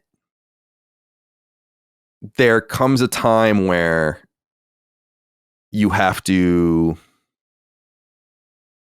in some sense, you're 30 years old, like, accept maybe who you are in some sense. Maybe you have a disposition towards sadness. Maybe you are a more sullen person. I am. And then within the confines of who you are and how you're constructed, you find the joys and pleasures that keep you going. Therapy's good. Medication's good if that's what you feel like you want to be on. Maybe if things aren't changing, maybe the medication isn't right for you. Maybe the therapy needs to be changed. Maybe you tried different jobs, you tried moving. Maybe you're still not right in the right place. Maybe you still don't have the right job. If you want a woman or a man out there, you gotta go and try. And I don't know. I felt a lot. I felt the pain in your message, and I'm sorry. And I get it, because I too feel like a real sadness a lot that can't really even be explained. The better things I was happier when I had no money and like a tenuous job situation. I didn't even know what the fuck I was doing. I didn't care about anything. I think as you get older, you begin to care more. You become more focused in on the things that matter. And I believe that you will figure it out. So I don't mean to ramble. I know this is not really relevant to our show, but I read your message. It struck me. And I think it will strike other people too. Be well. Anything to add? No, I think that was good. Alec wrote in, said, gentlemen, be better to your pussy. Changing the page here. Turning the page. I started with a basic Amazon bidet. Just a cheap, no-frills toilet attachment to get the job done. Instant game changer in my life. After a few years, I finally committed to a premium bidet with extra bells and whistles. Heated seat, adjustable water temperatures and pressure, directional buttons to move the jet streams like you're manually driving a Tomahawk missile, and a built-in drying fan. Even an auto-clean button that gives you the works like the express option at the drive-through car wash. A warm seat in the middle of the winter, life-changing. The D-pad is like playing a round of Power Wash Simulator every morning. You spend 92 days of your life on the toilet. Even more if you're a lady or a piss sitter. If you're going to spend that much time in one place, why not make it as comfortable and luxurious as possible? Is Colin just verified of the possibility of activating some hidden ass play kink? Love the podcast and finally subscribe to the Patreon. Thanks for making my San Francisco commute less awful. Thank you for writing in, Alec. You have the audacity to write all of that. That's soliloquy.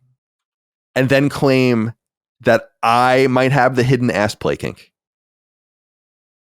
I think he's got a point. It's something you're afraid of discovering something about yourself. I don't think I'm going to Maybe discover. something you already know deep down, Mr. Moriarty. Think about that. Yeah, so here's the thing. When I first got my prostate checked when I was younger, Right. That dissuaded me for the rest of my life that that's the thing that I want. Yeah. It was one of the most, I couldn't even believe it. It wasn't that it hurt that bad or whatever. I was just like, oh my God, yeah, what's happening? what the fuck? And so if anything, it's like the antithesis. If that never happened, I might in fact be more open to a bidet experience. But I find it a little bit ironic, Alec. Especially I lived in San Francisco for 10 years. I know what goes on in San Francisco. I think you've got maybe yourself a little bit of an ass play kink, my friend. That's okay. Yeah. Wow. The no you response. Good one. Does it not? Does the shoe not fit, my friend? I think the tens of thousands, maybe even millions of bidet owners maybe have a little bit of leverage here against that. It's interesting that you jump from tens of thousands all the way to millions. Well, I was like, well, think about there's one basically on every toilet in Japan. So it's definitely millions. Oh yeah, many. I mean, there are probably several hundred million bidets in the world. Now, yeah, easily. Here's one thing. I do think the Europeans are doing it a little weird. I'm not sure about the separate bidet situation. Yeah. Where you take your dump, you got a shitty ass, and then do you waddle over shitty ass and all? How do the mechanics work of the separate bidet? I don't know. That's so strange. I'm just a toilet bidet guy. So I can't speak for what the Europeans are doing, but I think that, Alec, I'm happy to hear that he's upgraded his bidet experience. It's weird. I have I think my bidet is worth like $300, but my mom is part of some kind of product testing group for Amazon. So I got it for free. And man, the heated seat, very nice. It's luxurious and I recommend it. It's pretty good. Yeah. I think for me, the holdup is I get anxious when more things can go wrong with an item than is necessary, if that makes sense. Like I look at my toilet seat and I'm like, there's really one thing that can go wrong here, right? And it's just like maybe it slides off or maybe it breaks. I can handle that. But then like a bidet, it's just like, oh man, there's like so many, like what if at some point like the water, like the jet doesn't work, or if I have a directional thing like this, maybe like one of the buttons doesn't work and like it doesn't go left anymore. And then like, that's my mind. And with most things that I buy at this point, it's like, how many ways can this go wrong and inconvenience me in a point where I really cannot stand to bear it. That's me. That's my specific neuroses. My whole thing is just wipe your ass adequately and you'll be good to go. Yeah. Get in the shower. All right. Whatever. Stinky ass. Stinky boy. You're stinky, dude. No. I have the cleanest ass here. I'm positive of it. I'll be the judge of that. I'll bend over and take a fresh look. Man, it's getting weird now. now. A fresh peek. Eye to eye. Yeah, eye to eye. Yeah. Cue the Goofy movie soundtrack. That's crazy. All right. Let's see. Eye to eye. Trent Miller wrote in. I'm sorry. This little feller. How do you feel about this little guy? Oh man. Who is he? I don't know. I feel like this is the feeling of the last couple of inquiries, quite frankly. Yeah. Trent Miller wrote in and said, "Hey boys, maybe Dustin should talk less. Last episode, someone wrote in wanting to hear more from Dustin. Maybe that was a mistake. I'll typically listen to these episodes on my commute to and from work. This episode was different though, as I thought I'd save it and listen to it with my wife as we traveled 6 hours to a wedding. About 50 minutes in, Dustin starts talking about his weak butthole. My wife, who isn't accustomed to the antics that usually happen on the show, is completely taken aback. We listened for a bit longer, but I could tell she wasn't having it. Ever since then, I feel like she's been looking at me differently and has lost some respect, thinking that I listen to three men talk about their buttholes each and every week and enjoy it. Well, you do. Very unfortunate, right? And considering what just happened. Right. Exactly. That's why I put it in. It's perfect. Yeah. That's amazing. Yeah. I don't know how many years we have to do this show before you stop listening to it with your wives. And your don't do it. What are you doing? Yeah. They're not going to understand it. They're not going to, or your husbands, if you're a gamer girl, one of the 2% of our audience, I think that's women. I would love to have a bigger woman audience. That's so much money we're leaving on the table. So it's a real shock that they don't like this stuff. Can't believe it. So, right. But stop listening to the show with your significant others. Maybe this will be our third or fourth divorce that we've caused. We'll see. Hopefully not, Trent. I hope everything works out with your wife, but We will take credit for the divorce if it happens. Yeah. Right.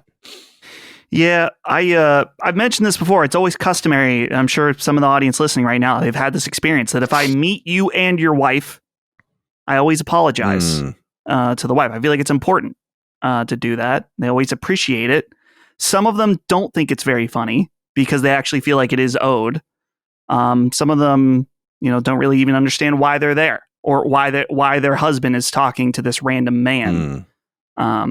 I do, dude. You can always tell when we do our live events and there's someone there with their significant other. They don't want to be there. Oh yeah, the crying in the bathroom is it will never be beaten. The story of the woman crying in the bathroom is so good, like that I can't even believe it. Like I'm thrilled that happened because it's a real story of a woman being dragged to one of our shows and crying in the bathroom during it. I mean, that's art. It is amazing.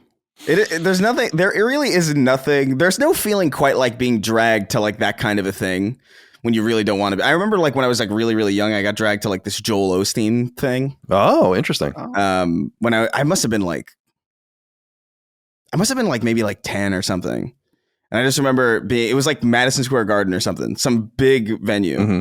And then Joel Osteen was there and we were listening to Joel Osteen. And I just remember being a kid. I was like, I couldn't care less about this. And it was going on for so long. And I think that was when you're a kid, by the way, time is so much slower, because you've experienced so much less of it that like, even if it was like maybe an hour and a half, that shit felt like a year. And it really feels like being in like what you would imagine as a child, Guantanamo feels like you're just stuck. And you can't move, like you have no agency at all. You can't even go home. You can't retreat. No escape. No escape. Two interesting things about Joel Osteen, in my opinion. Number one is that his son, at least for a long time, or one of his sons, was a big fan of mine. And he once invited me to go see them in San Francisco, and I couldn't go. I wanted to go, but I was like out of town or something like that. I don't know if he still listens. If you do, reach out. The other thing is that I kind of fell in love with Joel Osteen when I was in college randomly. Really? At midnight on Sundays and the Mondays, they would show like his service at his mega church or whatever on TV. Yeah. Because he's like the prosperity gospel kind of guy, right? Like the mega church arena kind of shit, which I think is cool if that's what you're into. I don't mind. But it wasn't a religious thing for me. It was like I was just into the message. He does talk about the Bible and cites, passages and stuff like that, but I was like, I like this guy, but I haven't listened to him in many years, and he's been a very controversial person since then for a lot of people. But I've always thought about him because his son was a listener, that's so interesting. Yeah. He had a good delivery, and he was charismatic. And I remember he smiled all the time. Yeah, which was like which was a little bit slightly off-putting, but like you could tell he meant well. And he's got that Southern way about him. Like that. There's something. He was a good presenter. Yeah. He was a good like broadcast guy. But like I gotta say, dude, I'm 10. I didn't want to be dragged to see this in person. I can handle this on the television and Sunday mornings. When as soon as it ends, I can get I can go pour myself a bowl of tricks. But like it's like, okay, the service is over now to fight through a crowd of really rowdy people and spend an hour and a half in traffic. It's just like, no. Yeah, it's interesting. The whole prosperity gospel thing is interesting. Like the whole mega church. I find that whole vertical, let's call it, pretty interesting. Yeah. All right. That skew of Christianity. It's interesting. I wanted to go meet him. He actually had a book signing at Prudential Center in Boston when I was in college, and Prudential Center is really close to Northeastern. But I went down there, and the line was just like, I'm not waiting on this line. Colin Moriarty, I'm glad you showed up here today. Yeah, exactly. Exactly. Anyway, okay. Trent, sorry for the divorce. If it hasn't happened yet, it will soon. Fat Lee Adama wrote it. It's so mean. Fat Lee Adama wrote in. Dagan and I were just talking about Fat Lee Adama recently. That's excellent. And said, Dear SS, it has been a while since we have heard about Colin being put in a situation. Any new situations from Colin or the boys? Not really. I got bit by a small dog a couple weeks ago. Oh. But and I've been talking about it constantly, like making it seem like it's like a big deal. Mike is like so tired. Like the things I like bombard Micah with, like I'm surprised. Speaking of divorce, that she hasn't left me yet. It's like constant just running jokes into the ground. But our neighbor has this like little yappy dog, and I've been doing my 6-mile walks every day. And I was just walking by, and I went to like reach out, like, hey, little dog, and he just bit me right in the hand. Did you take? Okay, fair enough. Oh man, so you're pressing charges. You're Oh put yeah, that dog definitely. down, obviously. Yeah. And then the guy was like mad at the dog and all the rest, and I'm like, it's okay. It's a small dog, but I was surprised by that. Yeah. So that's about the only situation I've been put in recently. Nothing really crazy. No. No. Yeah, it's been a while since I've been put in a crazy situation. I don't know. I feel like things have been fine lately. But I'm anticipating. I said this on Constellation a couple episodes ago. But like I'm anticipating something because I had this weird dream where I experienced every single inconvenience I've ever experienced at once, almost in like an omnibus. And I was just like, oh fuck, that's so weird. And then so now I'm like on edge, waiting for like the next like situation. Right. I'm surprised it didn't happen in Vegas. I thought for sure it's an omen for Vegas, but no, still fine, but still alert. Well, God bless. God bless. Diddy Dong's Quest wrote in and said, hey, Colin, do you ever actually use that couch behind you? Do you sit and play games on it? Is it a sexual couch? Is it simply decorative? I've sat on that couch no more than 10 times. I think Ben slept on it once, and he might have had the most hours spent on the couch, actually. And potentially a sexual situation. Yeah, sure. Who knows what he was doing? Oh, whatever. I don't know. He was beaten off. Could be. Could be. Like Sorry, you Ben. said that like it was gonna be like some twist. But it was like the first thing you would have. That's the only thing that could have been. All right, Dustin, this one's for you. Vaughn Allison wrote in and said, hey, Last Stand crew, please bear with me here and let me spin you a little yarn about a recent experience I had at my local Target. He wanted me to do the Southern man voice. It's too much. There I was minding my own business, just dropped the little one off at grandma's, and Ma and me were having a good night on the town at Rich Man's Walmart when I saw this strange figure out of the corner of my eye. Its silhouette was beastly in size, a terror, though not looking back from behind and licking his chops at the Pokemon card section. This man had just done bitch slapping moms and their children wave after wave for them for sweet, sweet mons. This man, this pocket monster was our very own Dustin, the very best furman. As he traversed down the mountain of bodies that lay before us, I watched in awe as he walked by unscathed with the Pokecrack. I could mutter but one word, Dustin? Though this man, hulking and intimidating, had just run a gauntlet on parents and preteens, he still took a moment to chat with a fan. All jokes aside, I had a brief run-in with Dustin and his friend. If that was another LSM member, I'm going to feel like a dick, sorry. And I appreciate you not being totally weirded out by me picking your brain for a minute. I'm a bit sad you didn't invite me to play Pokemon with you, but I digress. Thank you for all being cool on and off the pod. Oh, Vaughn, Dustin's a poser. He ain't playing Pokemon. Yeah, I'm a little offended by this write-in that he would accuse me falsely of something so deeply embarrassing of collecting Pokemon cards, especially when at this encounter, I showed him I had One Piece cards. Okay? That's crazy. It's such a Pokemon? No. I did find a great haul of One Piece cards, which are hard to come by at this moment. But yeah, I met Vaughn at Target. I was there with Brandon, friend of the show. We were there. I was picking up One Piece cards and other various things. I'm trying to remember. I think Brandon was trying to get some moisturizer or something for his face.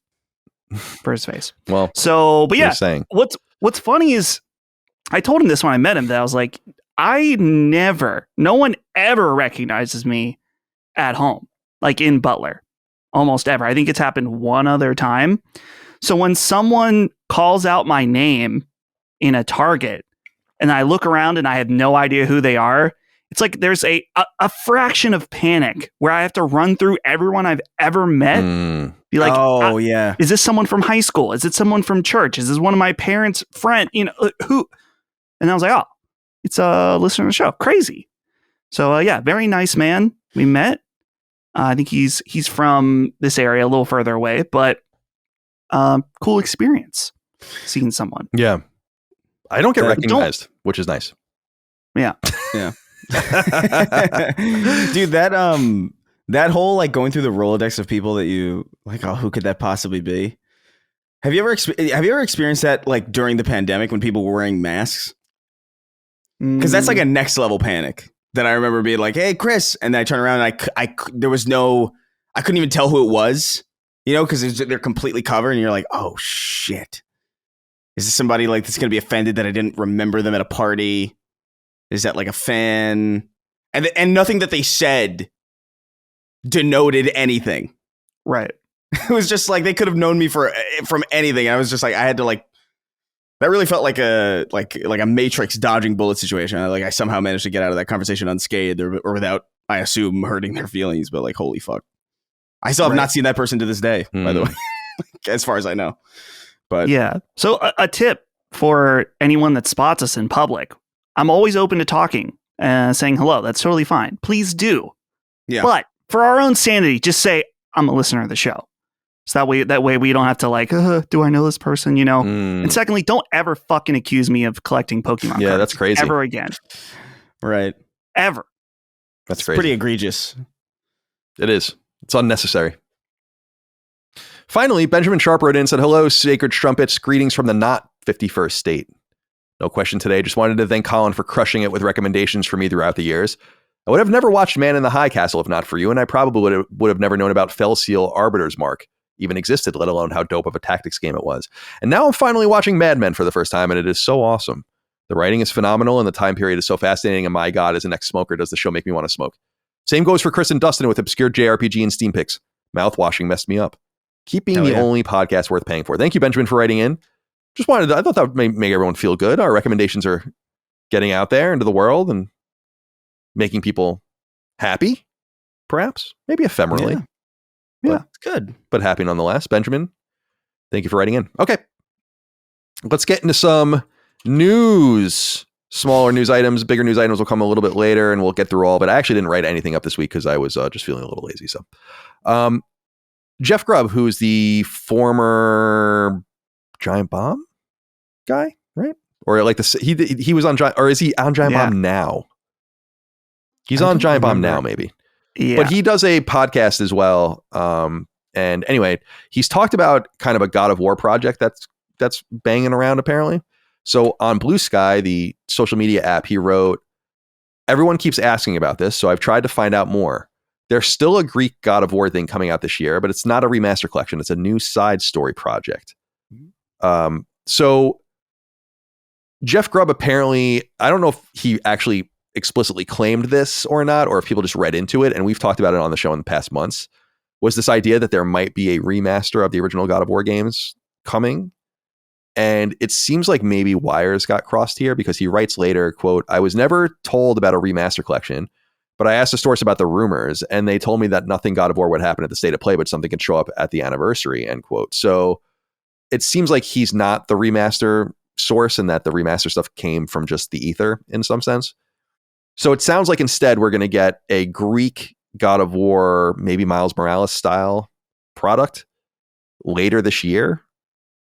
I don't care, really. I mean, I'll obviously play it. I don't like these interstitials. I think they're a waste of time. And you should just put energies into making new stuff, like new AAA core games, in my opinion, especially at the level of Santa Monica Studio. But this seems to be nonetheless something we might be able to look forward to this fall. So that will be pretty interesting. Chris, are you interested in a Greek God of War project, Miles Morales style? Not particularly. I liked God of War and God of War Ragnarok just fine. Like I think they're great. I especially actually liked Ragnarok quite a bit, like more than I think most people did, or at least most people that talked about it did. But I think I'm of the mind where if you're going to, I would prefer just a straight up new game. I do think these interstitials are kind of weird. I do think it's also weird that despite how big of a win it would be that there isn't, or presumably, not to say that there is or isn't, but that the next step isn't obviously just getting the old games natively running. Like I just feel like that's such an obvious thing to do. Or like in a remaster collection, I think more people would be interested in that than this kind of side interstitial. I also think it would be less demanding to do that than an entire side interstitial kind of thing. I I don't know, curious priorities in my opinion. Like I'll play it, obviously, and it all depends on how it looks. Like maybe I'll be excited for it. Like I really have no idea, but I'll say the premise alone of just like another modern God of War side story in Greece. I don't know. Maybe that could be exciting. Maybe not. I'm not really that thrilled to hear this though. You know. What do you think, Dustin? Yeah. I'm actually kind of the opposite of you guys in that conceptually, I really like the idea of a big, like I guess it's a standalone expansion, but it's more than a DLC, but not a full new game because, with development times taking so long, I like the idea of them taking the framework of their last game, expanding it, and then making a smaller experience out of it. Like Miles Morales, I thought was great for that because it's like, man, this is has some new stuff in it. It's not quite as big. It also doesn't cost quite as much. So I vastly prefer this over getting 3 small DLC packs or something like that are, like they did for the first Spider-Man. Definitely. I vastly prefer this overall.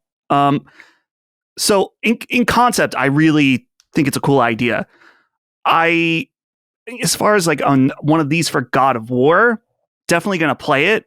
It's not something I'm desperately asking for, but it's like Chris said, where I'm just curious, like when we see a trailer, what it looks like. I think that would definitely potentially up my level of excitement for it. But as of right now, it's not something I desperately like, man, I really need an interstitial God of War before the next game. But, a nice expanded God of War experience for potentially 12 to 15 hours at a $50 price point. That sounds appealing. Yeah, and you have to assume that I guess it's like a smart use of budget because you already have so much done. You're kind of building off the framework of something that exists with development times and development costs being so big. I guess they do have to find ways to double dipping is a bit of a not exactly the right term, but get as much bang for your buck out of what you've built. Instead of just like having a one and done kind of thing like we used to have. I get it strategically. I think I would just be a little bit more excited if I heard about like, the trilogy, coming to PS5 because that is such a different type of God of War that I think because God of War plays so specifically, like I think I'm good until the next one. You know what I mean? Like I don't know if I need more of that until they have something like significant to do with it. Whereas like something that plays a little bit more old school, something that like, brings the entire franchise forward, playable on the same machines, that would be a lot more enticing to me, especially because my experience with those older games, are like pretty minimal. Like I haven't really played much of the original God of War trilogy. I would only really play it at friends' houses. So, and the fact that you can only play the first two I think the first two are on the streaming? Yeah. As far as because there was a collection on PS3. That Blue Point did. Yeah. And the third one is native, but I don't want to beat the third one without, you know what I mean? It just feels insane to go that way. So, there is a native version of God of War 3. I forgot about that. Yeah, it's on PS4. Yeah, right. Yeah. Exactly. I forgot about that. Yeah. I was actually way more amped to get the old God of War games and feel like that would have made more sense. And maybe we will get them. I don't know. Yeah, right. Yeah. It's still possible. There just are things that I just think need to come forward. We talk about Killzone and Resistance on a constant basis, but God of War is actually one of those things that is kind of stranded in some sense too. It's stranded exactly the way Killzone and Resistance are actually. It's no different. Like where you can play them streaming, but that's your only option. So I was way more excited about this rumor when people were extrapolating improperly apparently out of it that it was going to be the God of War Greek collection. But maybe spitting things out of the Pantheon has been said back towards Greece, and then maybe having that as maybe the ending of that will hint at where we go next. Hopefully it's not back to Greece, because I think that would be really boring personally, especially with all the different things you do. Imagine going to like the Aztecs, or like you could do anything you want, like China. Yeah. You can do like whatever the fuck you want. It would just be so boring. It would be so unfathomably stupid to go back to Greece in any meaningful way. But maybe he goes back there to ground himself again and get the next piece of the story. And maybe we'll get a Sly Cooper 4 like ending where it hints exactly where it would go next. Although with the case of Sly Cooper, we'll never get that Egyptian game that was teased. So we'll keep an eye out for that announcement. Maybe in the next State of Play, maybe in some sort of showcase later in the year. Who knows? Okay. Let's see. Next piece of news is Indiana Jones and the Great Circle, which came to Xbox and PC last December, has a release date for PlayStation 5. It comes April 17th. One of the interesting things that I think about this is how much they're leaning so literally into Uncharted and Uncharted references. It's very strange. Did you guys see the reveal video? It's actually quite cute with Troy Baker and Nolan North, and they're kind of, Nolan North's kind of interrogating Troy in some way, and it's pretty cute, but they really lean into the Nolan North as Nathan Drake and Troy Baker as Indy, and that coming over to PlayStation, which is a big deal.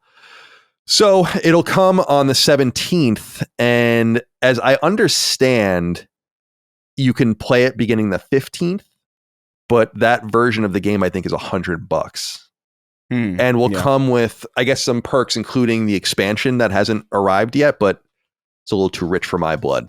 We'll get into Atomfall a little bit later when we talk about what we're playing. I did end up doing the early access to that because I was just bored. But that was $20, and you get the expansion. At $20 with Indiana Jones for 48 hours plus the expansion, I think I might have just done it because I would want the expansion probably anyway, but $30 is just...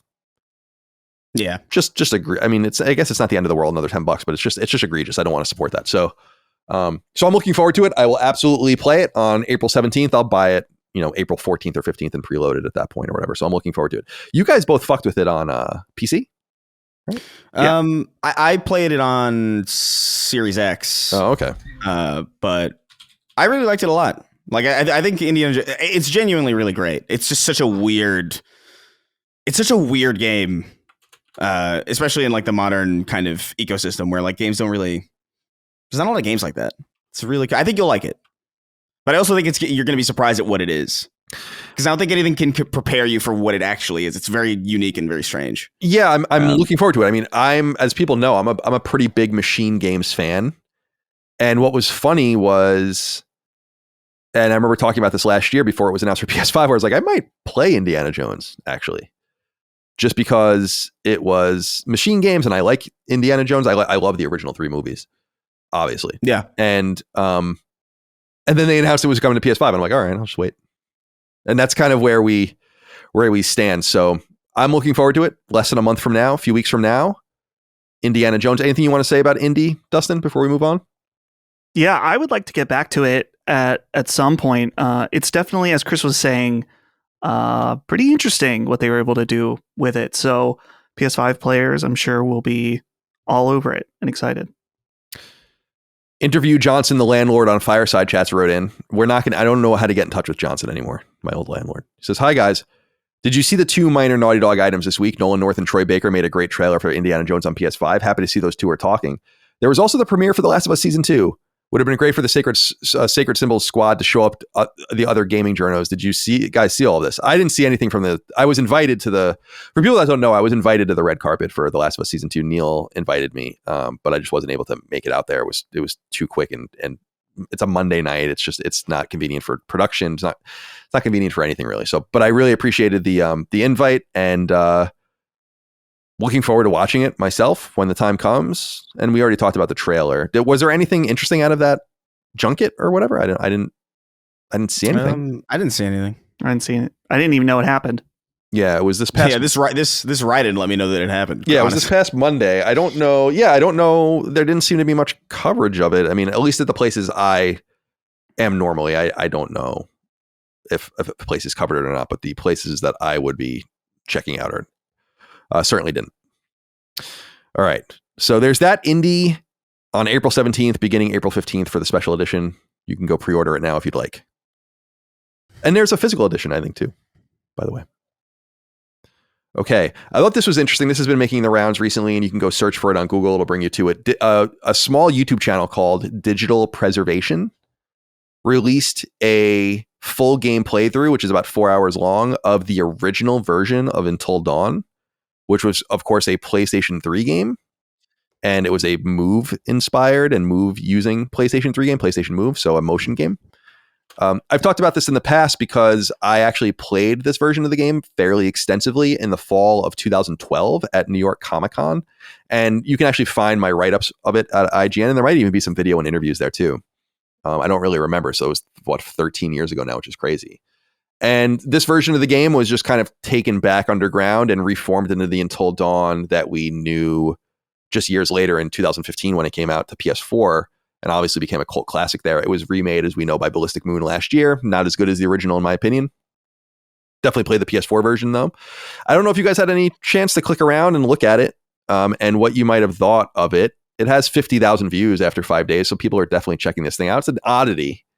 Yeah. And I love seeing this sort of thing. I wonder where it came from. I don't think that they say. So they probably ended up getting some sort of build that would run on a test unit and captured it from there. Chris, did you take a look at the Until Dawn PS3 footage, and what did you think? I did. It's so interesting. I guess in my mind, I never really looked up anything about the old the original Until Dawn build, or like what it originally was. So I was kind of surprised to see that it was like this first person kind of more traditional, kind of what you would today associate with like Steam horror game kind of stuff, like where it's like almost like Amnesia or like first person kind of exploration stuff. Is like, it's interesting.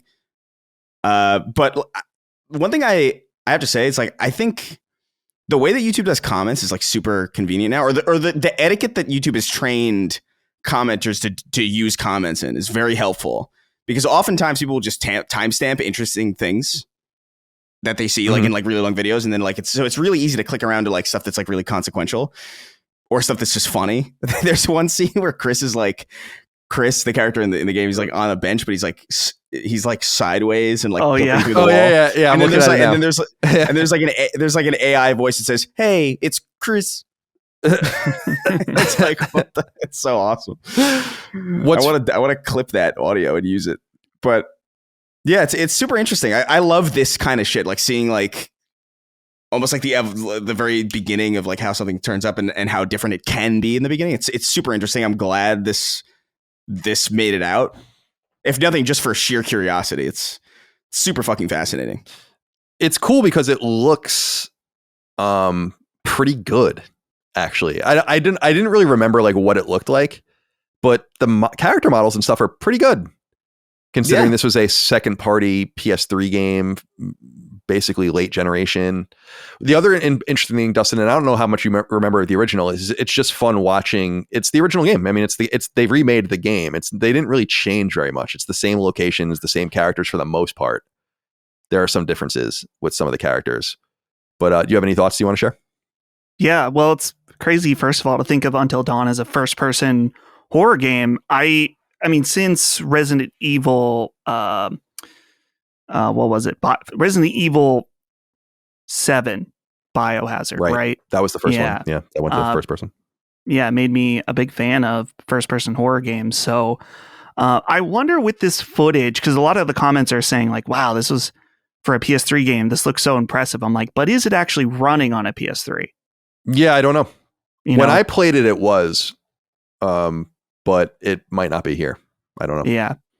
But it's crazy to see how much the game changed. And especially, I'm curious because this footage doesn't show the move support that was originally planned. At least I don't think. Well, I mean, it's implied by the flashlight, I would assume. Right? Like that's what you're doing, it seems like. And remember, Move had a nunchuck-like accompaniment where I think you would be able to interact with things. So you're kind of just aiming, I think, with it. That's what I recall as well. Yeah. I love the placeholder voices in it too. Yeah. Whether it's like some kind of AI, well, not, I guess it would be AI. It would like be text to speech, I guess, back then. Text to speech type thing, or like someone that's not the final actor, like maybe one of the devs just standing in for certain lines or something.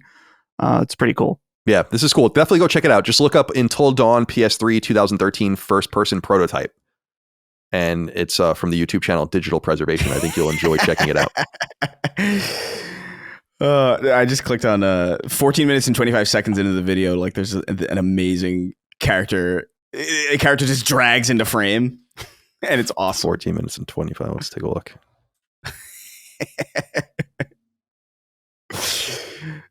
Oh, it's Sam wild. and Christopher. Oh, Oh. Yeah. There she is. That's how I aspire to enter every room that I ever walk into. Like Dracula. Exactly, like Nosferatu. All right. So we know the next story here, by the way, we're moving on. We know Days Gone is coming to PlayStation 5 on April 25th. So in about a month. That was announced a while ago. And remember that you can get a $10 upgrade if you own it on PS4 already. So you don't have to buy it at full price. However, we were promised some new modes, and including Horde Assault and some other things that are going to be accompaniments, not unlike what happened with The Last of Us Part 2, Ghost of Tsushima, and God of War with some of their additions. But a cool thing here is that the game will get additional trophies. I just wanted to share this. This comes from Ben Studio's official Twitter account. So a lot of these trophies will be attached to this new Horde mode. However, there'll be some new trophies for permadeath mode as well, and some other things. So please look forward to that. Are either of you going to play Days Gone when it comes to PS5? I doubt it. You're not really Days Gone lovers. I like Days Gone a lot. So I don't know that I'll play it immediately, but I'm sure I'll get to it at some point. I think I might. I remember there were things that I did like about it. I just, I think now that I kind of just like know what it is, instead of it being like this new experience that was like just a little bit disappointing, I think I could probably do it. It's really that story that I just don't care about. You know, I'm just so not into the biker thing at all. Even in like Grand Theft Auto 4 when they did the Lost and the Damned, like I just really didn't care. I'm so removed from that entire element of society or culture that like it falls completely flat for me. But I liked the combat in it. I thought it could have been better. I just think like what we were given at the time was particularly annoying because we got that early, right? Like, and it was yeah, we did. That was when we were still getting games. Yeah, and it was busted and it was all fucked up. So maybe I don't know if I'll get to it right away, but it's anytime they do like these kind of like $10 upgrades, like I'm always kind of curious. Yeah.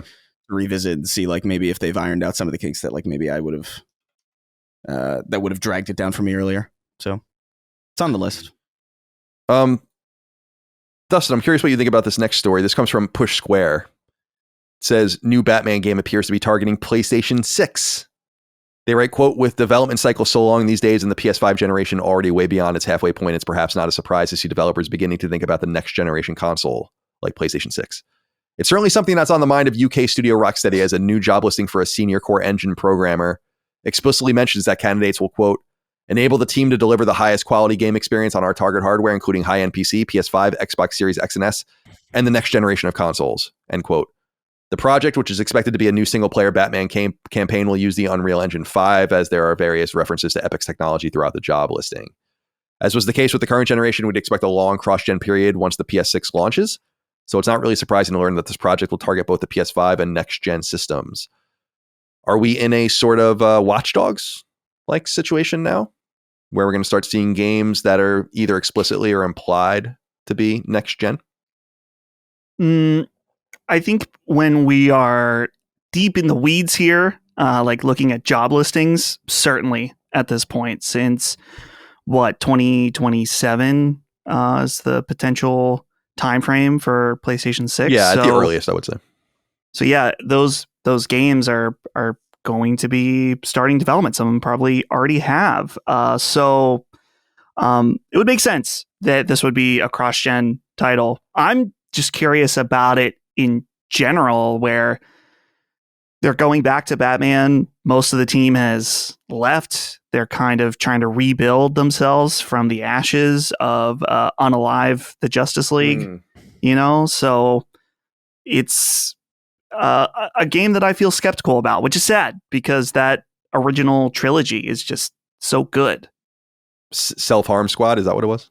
It was a Self Forever Sleep Squad, Unalive the Justice League. Self Forever Sleep Squad. That's good shit. Anything you want to add, Chris? PlayStation 6, we're in the Watch Dogs territory now. Yeah, I mean, I do have to say though, like, I mean, I don't know if I care about a new Batman game by Rocksteady at this point, because I don't know how much of Rocksteady is even Rocksteady. Right. You know what I mean? Like, I agree. it just kind of feels like, man, what a waste of time and money to end up right where you were. You know, like, man, what just the sheer cost of that. 10 years to just end up, let's just do a Batman game again. It's very sad. Like, it's tragic. It's almost like a Greek tragedy. It's fucked.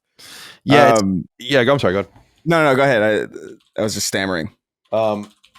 It's interesting that it'll probably be at least 15 years between Rocksteady Batman games by the time it comes out, because Arkham Knight was 2015. So it's already been 10 years. In fact, I think next month it's 10 years since Arkham Knight. So yeah, I think so. They've basically put nothing out since then, because obviously forever self-harm or whatever. Forever. I don't even remember what it is anymore. Yeah. That game did not do well. Forever sleep. Yeah. Unalive the Justice League. There it is. All right, we'll keep an eye on that. We have plenty of time to go, and I agree with you both that this is a BioWare-like husk of Rocksteady, and so you'll have to prove yourself. It's not to say that you can't do it. Sure, yeah. And I'm sure WB is certainly relying on something happening there as well. Okay. I thought this was funny to bring up just randomly, because we were talking about People Can Fly just last week and their original game Painkiller, which is an FPS that came to PC in 2004 and then the original Xbox in 2006, but never came to PlayStation consoles. And we were just talking about that because People Can Fly is making the second party game. We don't really know what it is. Maybe it's Killzone, maybe it's SOCOM, maybe it's something new. Who knows? But right after that, it was announced, and this is being done without People Can Fly, as far as I understand. In fact, I think Saber Interactive and 3D Realms are doing this. But 3D Realms reveals Painkiller, a modern reimagining of the classic FPS franchise. It will be coming to PlayStation 5 this fall. So we'll have this game, ironically, from People Can Fly to kind of close the loop on the console. I'll be looking forward to playing it. I've never played Painkiller. So it's supposed to be very good. Well, let's see what it has on. Yeah, it has a Metacritic of 81. And I don't know. So I just thought I'd bring that up because I thought that was interesting, since we just were talking about it out of nowhere. There's a trailer on Steam for it. Oh, is there really? For the new one? Yeah, there's a listing on Steam with a trailer. Yeah, there's a trailer here on Games Press. Oh, wow. Yeah, and it looks really cool. Like, it looks awesome. So I like you, Colin, I've never played Painkiller. I know very little about it, but the remake trailer looks sick. Yeah, it looks like a hell kind of, Doom kind of hellish environment. Yeah. Yeah, it looks great. Oh, look at that. Yeah, it looks cool. I'll definitely play this. Oh, yeah, this looks sick. It's being developed by Anchar Studios. I don't know who that is. They have a lot of games. It looks like they work on a lot of, maybe a lot of contract work as well. It says? Yeah, weird. Like Layers of Fear. Game. Oh, they developed the Layers of Fear game, yeah. Okay. Huh. Anyway. So yeah, please look forward to that. Painkiller on PS5 this fall. And we're running long, so I'll just get rid of this. We don't need to talk about this. We've talked about this already. Let's get into what we're playing. All right, we'll start with you, Dustin, because I'm very curious what you think of one of these games in particular. But I'll leave it to you. Sure. So my potential depression slump continues just because I'm not feeling very motivated to do much of anything. But I have been playing a few games nonetheless. I decided to check out Arcade Paradise. We talked about this. It's a new, well, it's not a new game, but it's new on PlayStation Plus Extra, I believe. And so this is a management game kind of in the style of a TCG card shop sim, though I believe this game came before that, where you are so the game starts and you are managing a laundromat that your dad gives you reign over, and there's a little tiny arcade in the back, and so it's when you start, you are doing like some menial like laundry type tasks, like you're cleaning things up, you're doing laundry, but there's these arcade machines in the back and you start to make money off them. And so the whole thing with the game is that as you grow and expand this arcade, the laundry business starts to slightly fall away and as you expand this arcade. So it's good. It's good and bad at the same time.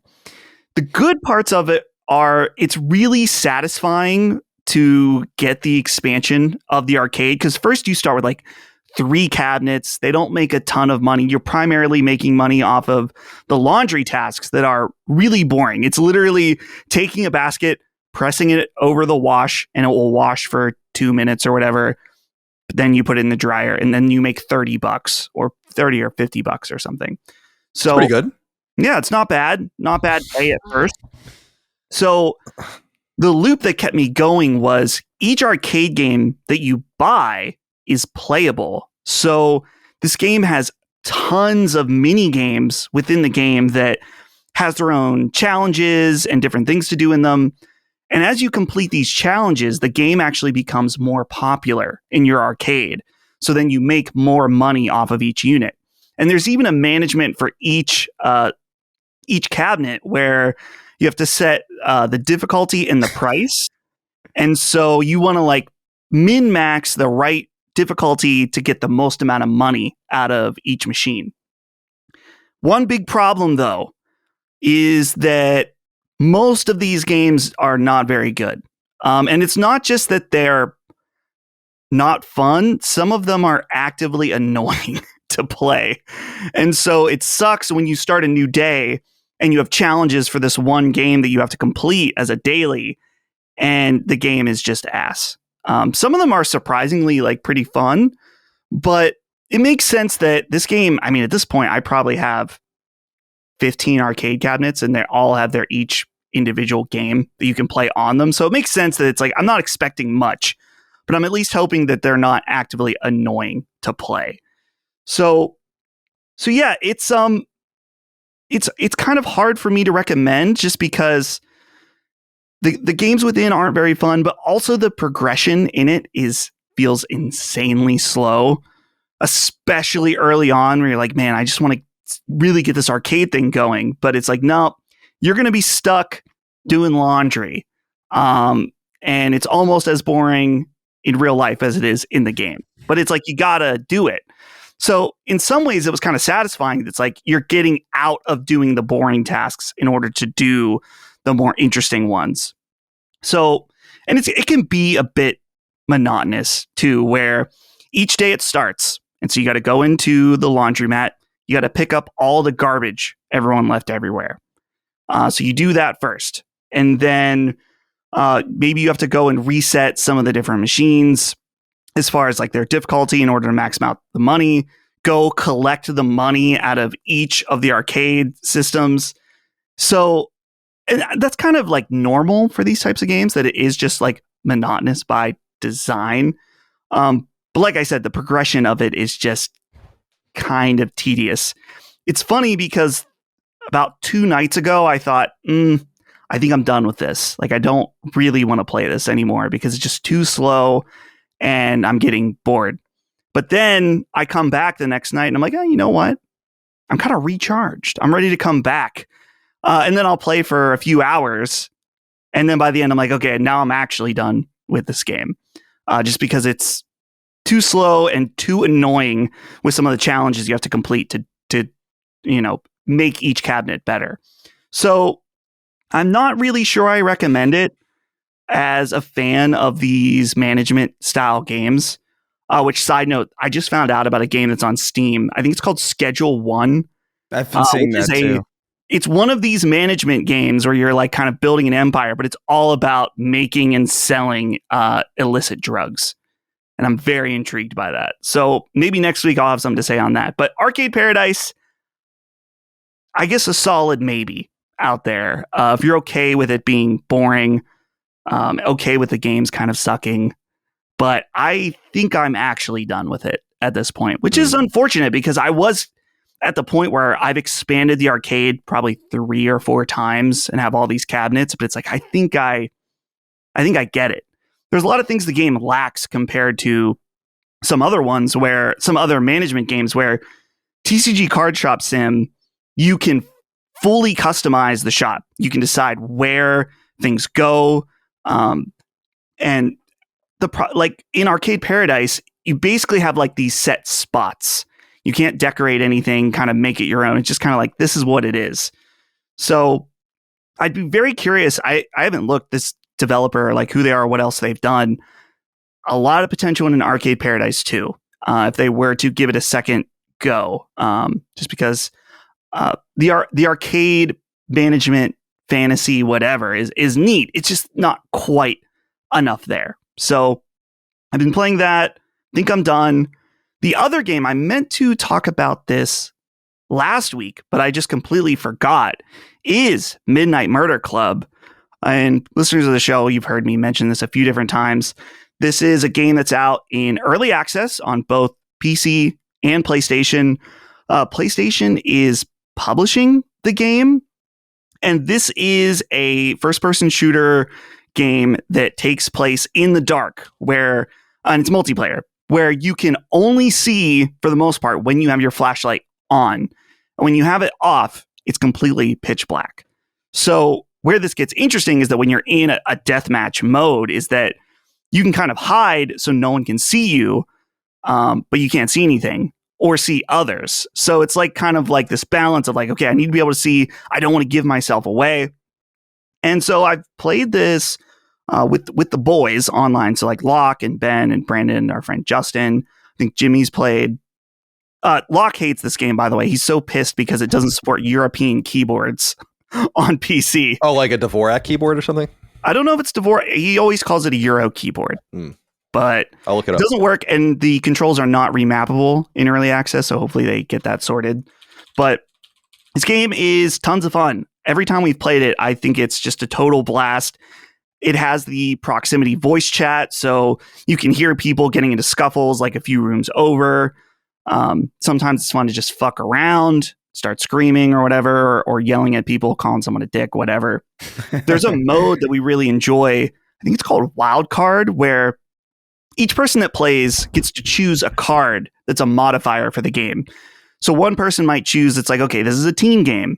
Another person will choose, okay, everyone starts with a Molotov cocktail at the beginning. Like every time you reset, you have a Molotov cocktail. And then there's like really silly ones where it's like, if you stay still, you will catch on fire. So you must constantly be moving. Another one where the awesome. winner gets a spotlight over your head. So it's kind of like, man, if you're at the top, that's great, but you are going to be easily seen and make things much more difficult to stay at the top. It's pretty bare bones right now in early access. There is public game support. We dabbled a little bit in that, and it wasn't all that fun. The person we played with did talk over voice chat, very loud mouth breather, and wasn't partaking in any of our shenanigans. So that made it significantly less fun. I wish there was an ability where, I think the game is 6 players total. I wish that you could go in with 3 people you know and verse another team of 3. You just can't do that right now. It's just like when you come in with a group, it's going to be a random game type. So that's a little bit annoying. Hopefully they change that when it comes to full access. The last few things I'll say is just that this game, if you buy it, which I believe it's $20, you can invite 5 other friends to play with you totally free. There's like a guest pass version of the game that you can download, and you can play the game as long as one of the 6 people has it, including in both private and public matches. So extremely generous on that front, that I'm the one who bought the game and we all get to play together. I'm curious how that's going to work out for them from a financial standpoint, but neat nonetheless. Yeah. I'm considering thinking, since it's so open with its multiplayer, I was thinking about maybe in our Discord doing a couple matches where I'll just put the room code out and have people join in. So look for that. I'm thinking about a few community Midnight Murder Club nights. So that'll all be in our Discord. So you'll have to join up there to be a part of it. But keep that in mind. Pretty fun game. Excited to see how it expands. I'm not sure it's doing so well right now, according to the Steam charts. And certainly no one's talking about it, which is worrying because it is a really neat, interesting idea. Just maybe a little too early access. Not that it's not functional, it's just bare bones. Yeah, I'm looking at the Steam. I was going to say that I went to Steam DB and just looked up Midnight, And so it came up, but Marvel's Midnight Suns has 485 players right now with a 24-hour peak of 574. Midnight Murder Club Guest Pass Edition, 35 current players with 88 24-hour peak and an all-time peak of only 1,610. Yeah. What's unclear to me is if that's should be multiplied by 5 or up to 5, or if that is divisible by everyone that's actually playing and downloading the package. That's an interesting thing that I wouldn't really know the answer to. It only has 117 reviews total on Steam. And over on PSN profiles, which is opt-in, so you can't read into it too much, but it only has 229 people playing it. Right. For just for reference's sake, there are 10,500 active players of Assassin's Creed Shadows right now on PSN profiles. 6,300 in Monster Hunter Wilds, 3,900 Split Fiction, 2,200 Astrobot. So it seems like it's not going to be around for very long. No, and that's kind of a shame because it makes me wonder what people that play these kinds of games want, because this seems like so novel and interesting, but it's obvious that Sony doesn't give a fuck about it. So right, that's true. Yeah. It was funny when the game got released. I did a quote tweet and talked about it, and then I looked at the other quote tweets and I was like, I think I may have been one of the biggest promotions of this game, which is not good because I don't have that big of a reach. But and it's unfortunate too because on Steam, at least when I looked around launch, it has very negative reviews. And it's all tied to the fact that it requires PSN login. At least at the time, so much of it was like, oh, you have to have PSN. I want to have PSN on my PC, blah, blah, That's blah. so crazy. So just I get the argument for the single player games, and we've talked about this many times, but it's like, dude, it's a PlayStation published multiplayer game. Like, everyone does this. So yeah, that's like the least of its problems. It's interesting to just see the stats. It doesn't seem like it's doing well at all. So I assume it's going to die. But it's before. I know it's in early access, but it doesn't matter. If no one, few people, that's what happened to Concord. Concord was way better in terms of numbers than this. So, certainly this is way cheaper. I feel bad for them because it's a cool idea. In a different world, it would have been a different outcome for them, maybe. When you have 6 players, particularly for us, when it's 6 friends playing together, we have a blast playing this game. It's awesome. It's just that's the problem, is that it doesn't have an appeal unless you have that group of friends to play it. Because when you're playing public matches, it just doesn't have that level of insanity to it. It's not a serious shooter game. It really doesn't matter who wins. Like, you want to win, but it doesn't have that appeal outside of the party mode. So that's why I want to do the Discord thing, is that I think it would be cool to have people play it and check it out. But it's unfortunate. I hope it stays around at least for a little bit so I can play it more and get my $20 worth. Yeah, it's $20. I mean, it's not so expensive, very generous, like you said, with its friend pass system. I don't know what they can really do to salvage it. I feel bad for Velen. It's the team that made it, because they made that game Knockout City too, and that was a pretty cool idea as well. And they just aren't. That's right. Different things, and they're just not working, and that's too bad, man. Because the audience of these kinds of games like the same shit, and I just feel like there's very little tolerance. I was even reminded of this. What was that game that was supposed to be? It was big for a little while. It was like the Last Descendant or something like that. It was supposed to be like the booby Destiny game, right? And that was big for like a minute, and then everyone's like, and like it basically just disappeared. Very fickle environment to get involved in these kinds of games. I wouldn't fuck around with it, right? Personally. And it's unfortunate timing too, because obviously there are viral games on Steam all the time, but it's not all the time there's an extremely dominant one. And Repo is so dominant that if you have a group of 4 or 5 friends that are playing PC games together, there's a high likelihood they're going to want to play Repo. And Midnight Murder Club just doesn't have that clippability or viralness to it to compete against that. So, and Repo, well, I guess each player of Repo needs to buy it, but I think it's $6 or something. Oh yeah, that's nothing. So Repo's, I'm still playing that as well. That game rules. I still haven't played it yet. I want to play it, but nobody I know in my real life who plays games gives a shit about it. And it's so annoying because they're just like, this looks so fun. Yeah, it's silly. It's just so, there's so many silly things about it where so the concept of the game is like you have to collect all these items in a mansion and then deposit them, and there's monsters running around, very much Lethal Company like. But some of the items, like there's one that you pick up and it's some kind of like one of those like jewelry boxes that has the twisting ballerina. When you pick it up, your character starts spinning and you like can't control and stuff like that. You pick up a love potion and the game will automatically start making your character like talk about like romancing other characters that are playing the game. There's a lot of like silly fun stuff in it that I really like. My favorite thing about it that I've seen so far is just like the way that the animations sync to proximity chat and the way that like the eyes dart. Yeah. The way that the eyes dart to whoever's talking, it's hysterical.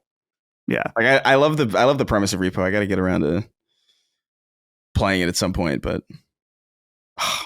it's so fun. I've seen so many clips of it too. Yeah. Chris, let's stick with you and hear about your thoughts on Assassin's Creed Shadows. Yes, Assassin's Creed Shadows. I wasn't really planning on doing this. I was my plan originally was to jump into just a replay of Death Stranding, and we recorded a Snark Tank episode. And Derek's a big Assassin's Creed guy. He's played, I think all of them except for I don't think he's played Mirage, but he was actually pretty into Odyssey. He hated Valhalla, but so did everybody. And so he was telling me about it, and he was like, "Yeah, it's pretty good. I think you'd like it." And I was like, "Oh, really?" And then he said, like, "Oh, well, you can get it on Ubisoft Plus for like $17, and if you don't like it, it's like it's way better than spending the full price." And I was like, "Oh yeah, that's right. I didn't even think about that." And so I decided something happened that made me laugh, so I just decided to just buy it outright. Because this is really the only Assassin's Creed game that I've even been remotely curious about in 10 plus years. So I figured, you know what? Let me jump into it, see what it's about. They seem to have done a decent amount with the stealth here, and I'm really hungry for an experience like that. And so you know what? Let me jump in. And I'll say this: I'm having a way better time than I thought I would with this game, and a lot of that might be due to the fact that I just haven't played Assassin's Creed in an extremely long time. So there is like a level of like it's familiar, but it's nostalgic, but it's also it hasn't really overexposed itself to me. That very well could be an ingredient in this, but I'm enjoying my time with it. I think the combat's pretty fun. I think the stealth additions that they've added, like being able to go prone and crawl and like crawl under spaces and tall grass, and the grappling hook that lets you go directly up is mega satisfying. And I'm having fun just like clearing out outposts and like sneaking around and doing assassinations. It does feel kind of like, oh yeah, I remember why I did like this. And something that I haven't seen a lot of, which I feel, is that if it reminds me a lot of Tenchu. Like there's like a Tenchu energy here, like not necessarily when you're out exploring like the wilderness or whatever, but like when you're in these like Japanese villages and when you're in kind of like these outposts that you need to clear out, you're running across rooftops, you've got your sword, and there's something about it. It's like, oh, this feels, I like the way this feels. Like it reminds me of this old game that I don't really find is invoked a lot. So I'm enjoying it.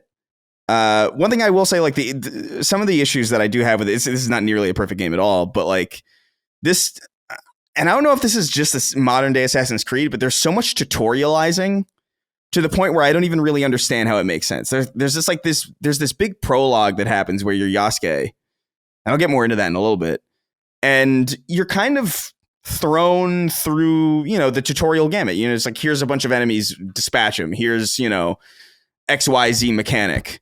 And you're like, cool. And then the prologue ends and you just kind of assume that like, okay, now I'm going to go off and do what I want to do. But there's this weird, like, there are almost upgrades to your character that are locked behind certain open world missions, side missions, I should say, where you'll do like a meditation mini game, because that's just kind of like one of the Ghost of Tsushima type things that you do, like to trigger these things. And you do it, and then that will start a flashback where you're learning how to do the meditation that you just did.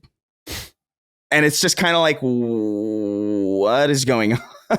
Some of the open world stuff feels very fragmented and very strange. But I'm enjoying my time just moving through the world and like doing the checkbox stuff and engaging with the stealth quite a bit. I haven't played as Yasuke really much at all, and I don't know how to do it. I think it's more like a narrative thing where it'll just kind of swap you. I was under the impression that it was like a GTA 5 type thing, where like maybe you'd be able to swap at any time, and I think you can at a certain point. I might not have gotten there yet, but there's kind of a dissonance here with the two protagonists, Yasuke and Naoe. Naoe's the shinobi, like ninja. She's more like traditional Assassin's Creed stuff. She's sneaking. She's able to do all sorts of acrobatics. She's able to climb faster. She's able to fit in tighter spaces. But she's not as effective in combat, although she can still do a fucking lot. It's kind of crazy. And Yasuke's more of a brute. Like, he can't really climb as fast. There are certain places that he can't climb, period, which is a curious decision. But the dissonance that I'm finding right now is that I really like the way Naoe plays, because it's exactly what I want out of Assassin's Creed game. It's exactly what I want out of a stealth game and out of like a kind of like the veneer of a Tenchu. But I couldn't give less of a fuck about her story. It is just a standard revenge story. Like if you imagine a revenge story in your head, you have it. You know, like it's very generic. Did someone kill her parents? Oh, whoa, you got it. Yeah. Oh, shit, for real? No, I'm not even joking. It's like, it's very, very predictable, you know, which, to be fair, like, I mean, I don't know. There's going to be a lot of comparisons to Ghost of Tsushima, obviously, for obvious reasons. And Ghost of Tsushima's story isn't that unique either. But, like, I think the fact that it comes before, like, the fact that it comes so late after Ghost of Tsushima is kind of the problem, where it's just like, damn, you didn't really like do a crazy twist or anything here. So her stuff is really uninteresting. It sets you up to like dispatch some of the heads of Nobunaga's military or whatever. So that's cool. I do like that kind of Far Cry setup where like there's bad guys that you got to dispatch. I like it, especially in Assassin's Creed. There's something about it that feels right. But I'm not really interested in her narrative at all, but I really dig her gameplay. I think it's great. Yasuke is kind of on the entire other spectrum of it, where his story is super fucking cool. Like the premise of it, like it starts off right off the bat and like and it starts off with him and you play as him for like maybe like 10 minutes and then you're as Naoe for a really long time.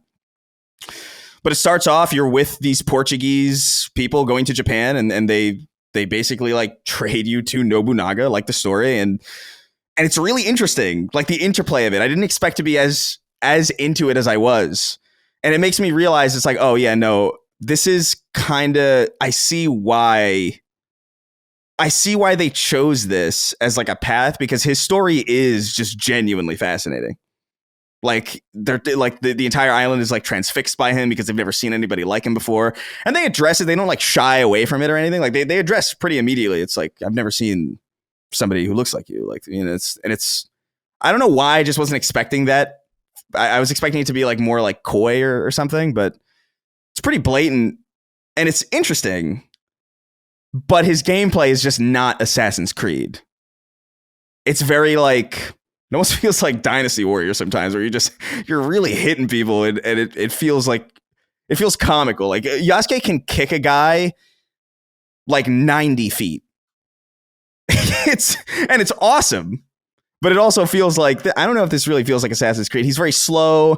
He can't really climb that effectively. Like he every time he does like the hay jump, the famous Assassin's Creed hay jump, he falls through it and he crashes and it's like not silent at all. And he gives himself away, which is cute and funny. Like I think it's like a great idea, but also like it's a gag. And it's funny the first time. It's a little silly the second time, but after like the 9th time, it's like, well, I'm just not going to do this anymore, you know. And I'm not even really going to put myself in a situation where I have to do it. So I think it's strange because I think his gameplay is just completely at odds with Assassin's Creed, but his story is the one that I'm more curious in and more fascinated in, just because it is so strange and unique to the game. It's the one aspect of the game that I think can't really be compared to Ghost of Tsushima because it is such a different angle and it is interesting and it is rooted in this real kind of story from Japan. I think it's interesting. Whereas Naue is just like, she's so fun to use, but I could give a fuck about any conversation she's having, any character that she's like recruiting or talking to. Like, I really just, I do not care. There's a couple of these side objectives that I'm like straight up skipping the dialogue because I just want to, I just want to stealth around and do things. But I am enjoying it. I'm like, I think maybe like, I'm like 5 hours in, so I'm still pretty early, but I'm enjoying the loop of it so far. And I like it more than I thought I would, for sure. Because I kind of wrote off Assassin's Creed a long time ago. I think the setting does a lot of that heavy lifting. But it's also been a long time since I've had an Assassin's Creed experience. And I think I'm just kind of like appropriately acclimated or appetized to kind of dive in again. And this was really the only one in recent memory that's even remotely clocked my interest. Mirage did too for a little bit when I heard that it was more classic. But then I saw like a clip. I saw a clip on Twitter of the main character in that game teleporting up a fucking tower, and it like immediately was like, I don't need this sci-fi shit. And there is still some anime stuff in there, but it's like very minimal. Yeah. So I like it so far. I think it's cool. I think it's pretty good. I don't know how well it's doing. I don't know what the critical reception is. I think it's like middling kind of. I think it's doing pretty well. Yeah, I think it's like low 80s on Metacritic, and I think they recently said 3 million players. I think they're being a little cagey about how many copies it sold because it's on Ubisoft Plus or whatever their subscription service is, and maybe people are sharing it, so it could be. But I don't think it's doing bad by any stretch of the imagination. People that were rooting for its demise for whatever reason are certainly going to be disappointed. But I don't know that it speaks that highly that they haven't said like 2 million sold or something like that. Right? Yeah. This is the same shit, frankly, EA and BioWare did with Dragon Age Inquisition or Dragon Age the Veilguard, but I don't think it's doing nearly that bad. So. And Ubisoft needed it. We're going to talk about them a little bit because a little bit later because the news broke of stuff going on with them that we need to get on the record. But yeah, it seems like people are enjoying it, and I think a few people in our family didn't really like it as much. Maddie and Jean, maybe, but I haven't really looked into any of that. Yeah, certainly not for me. But I'm glad that people are enjoying it, and it certainly looks beautiful. I saw a lot of videos and screens of it, and I'm like, this certainly looks nice.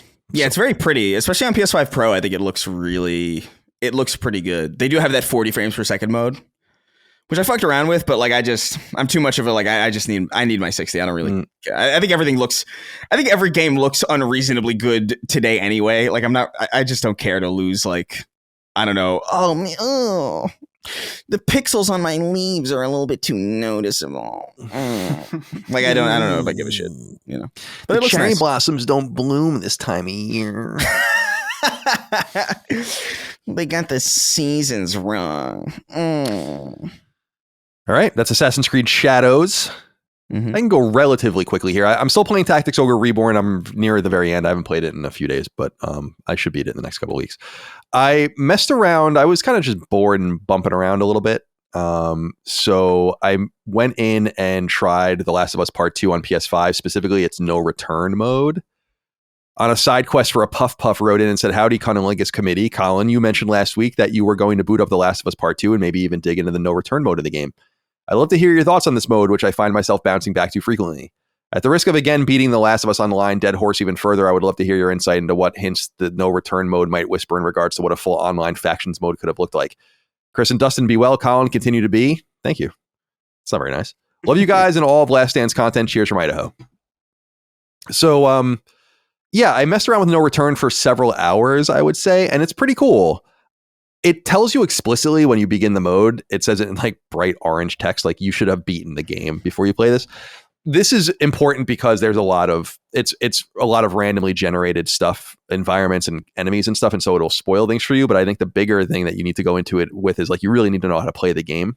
And obviously, we fundamentally know how to play third-person action shooters and cover-based shooters. This is not really a cover-based shooter, but I was definitely struggling and still struggled even a few hours in with the cadence of gameplay that is necessary, considering I just have not played The Last of Us Part 2 in almost 5 years. So I went in a little bit blind. I was ignoring that part. The game downloads in 2 separate packages, which is pretty cool, by the way, where you can download the game itself and then you can download the no return stuff. So I went into No Return. I played it. It's neat. It's a cool idea for people that don't know it. It's a free update to the PS5 and PC version, and then actually it was put back on my radar because they're releasing more updates to it. I think when the PC version comes out, maybe is the PC version not out yet or something? I don't know. Whatever. So what it does is it puts you in the role of just like a fighting game. You can choose a character and you have to unlock them as you go. So in the beginning, you only have Ellie and Abby, and each of them has like special strengths and weaknesses and play styles. So like Abby is a little bit more sleuthy and she uses a shiv to kill enemies, and she obviously has an array of guns and bows and stuff. And then Abby's a little bit more brute force and uses melee weapons and some guns, and then you unlock basically all the different characters. Again, probably a major reason why they're warning you to beat the game first. Yeah. So you do different things, different tasks on these different randomly generated stages, and you unlock like a mysterious level of like experience points basically that unlock more characters and more weapons and more options, which is pretty cool as well. So it's not terribly unlike Factions on PS3 with its own little mini game and mini kind of meta game rather in the mix, which is pretty neat. But basically I played as Ellie pretty much the entire time because she has access to the shiv and it just lets you kill people quicker silently. I find her pretty easy to play with compared to Abby and some of the other characters. And you're in like a safe house in the beginning, like a safe room, and there's a weapons locker, an upgrade bench, and a few other odds and ends. And then there's a bulletin board on the wall, and it's got strings bringing you through different paths that you can choose.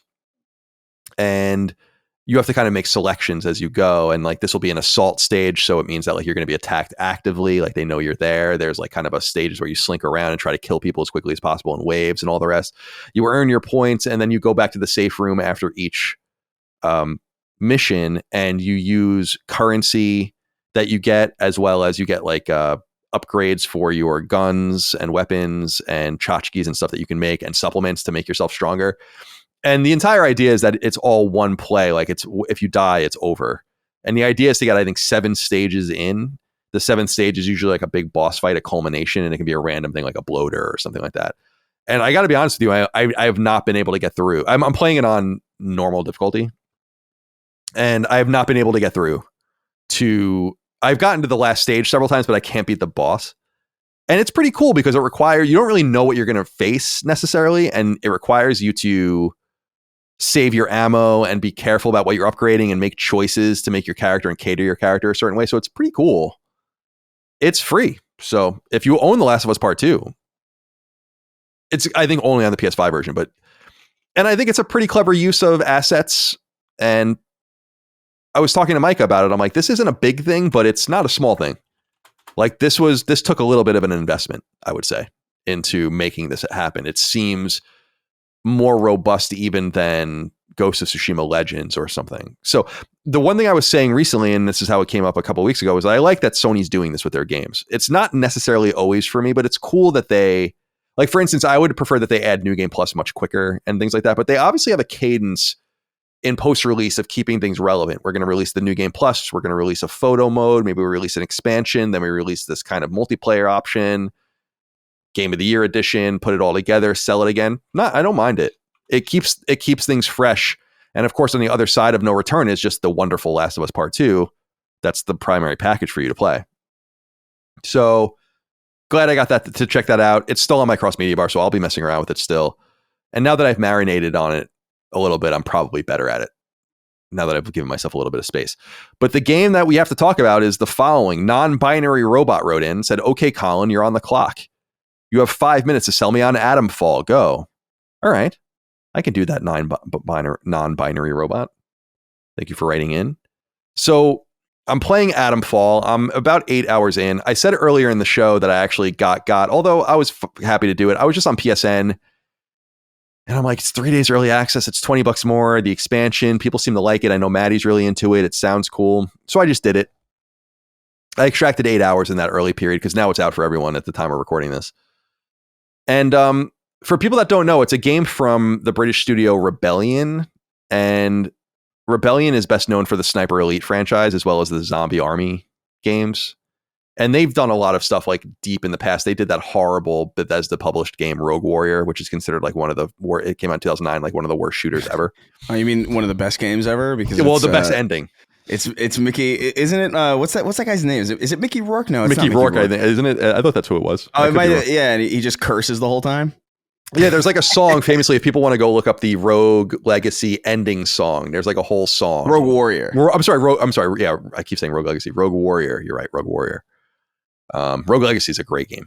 Yeah. Rogue Warrior, not so much. So yeah, these guys are best known for the Sniper Elite games, Zombie Army, and a few other things. And they kind of had been silently making this game for several years, Atomfall, that they've published themselves. And I was reading a little bit about Rebellion because I've only messed with their games a little bit. I've said in the past that I used to be sent to their E3 meetings when I was like a younger person where you didn't, you just kind of got assigned to things.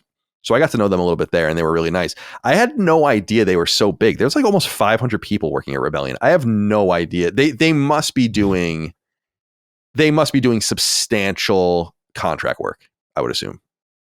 There's just no way that they can support that many people in Britain making Zombie Army Trilogy and fucking Sniper Elite and Atomfall. But nonetheless, they're an interesting studio and I was intrigued to support them. So I did so and I bought Atomfall. Now, Atomfall is an alternate history game. So I'll be interested to know what people think of it. It basically it takes place in the early 60s and in the late 50s, specifically in 1957 in Britain, there was something called the Windscale Fire. I don't know if you guys have ever heard of this. It was like I don't know if it was a partial meltdown, but it was a fire at a nuclear power plant. And it wasn't that big of a deal. Like I think you don't want to say it. I was reading a little bit about it. It said it might have caused like several hundred cases of cancer. So it's not like Chernobyl where it's like you can't go there for 30,000 years or something. But much like we always talk about Resistance and how the 1908 Tunguska event is where everything spins off, the Windscale Fire in 1957 is where Atomfall spins off.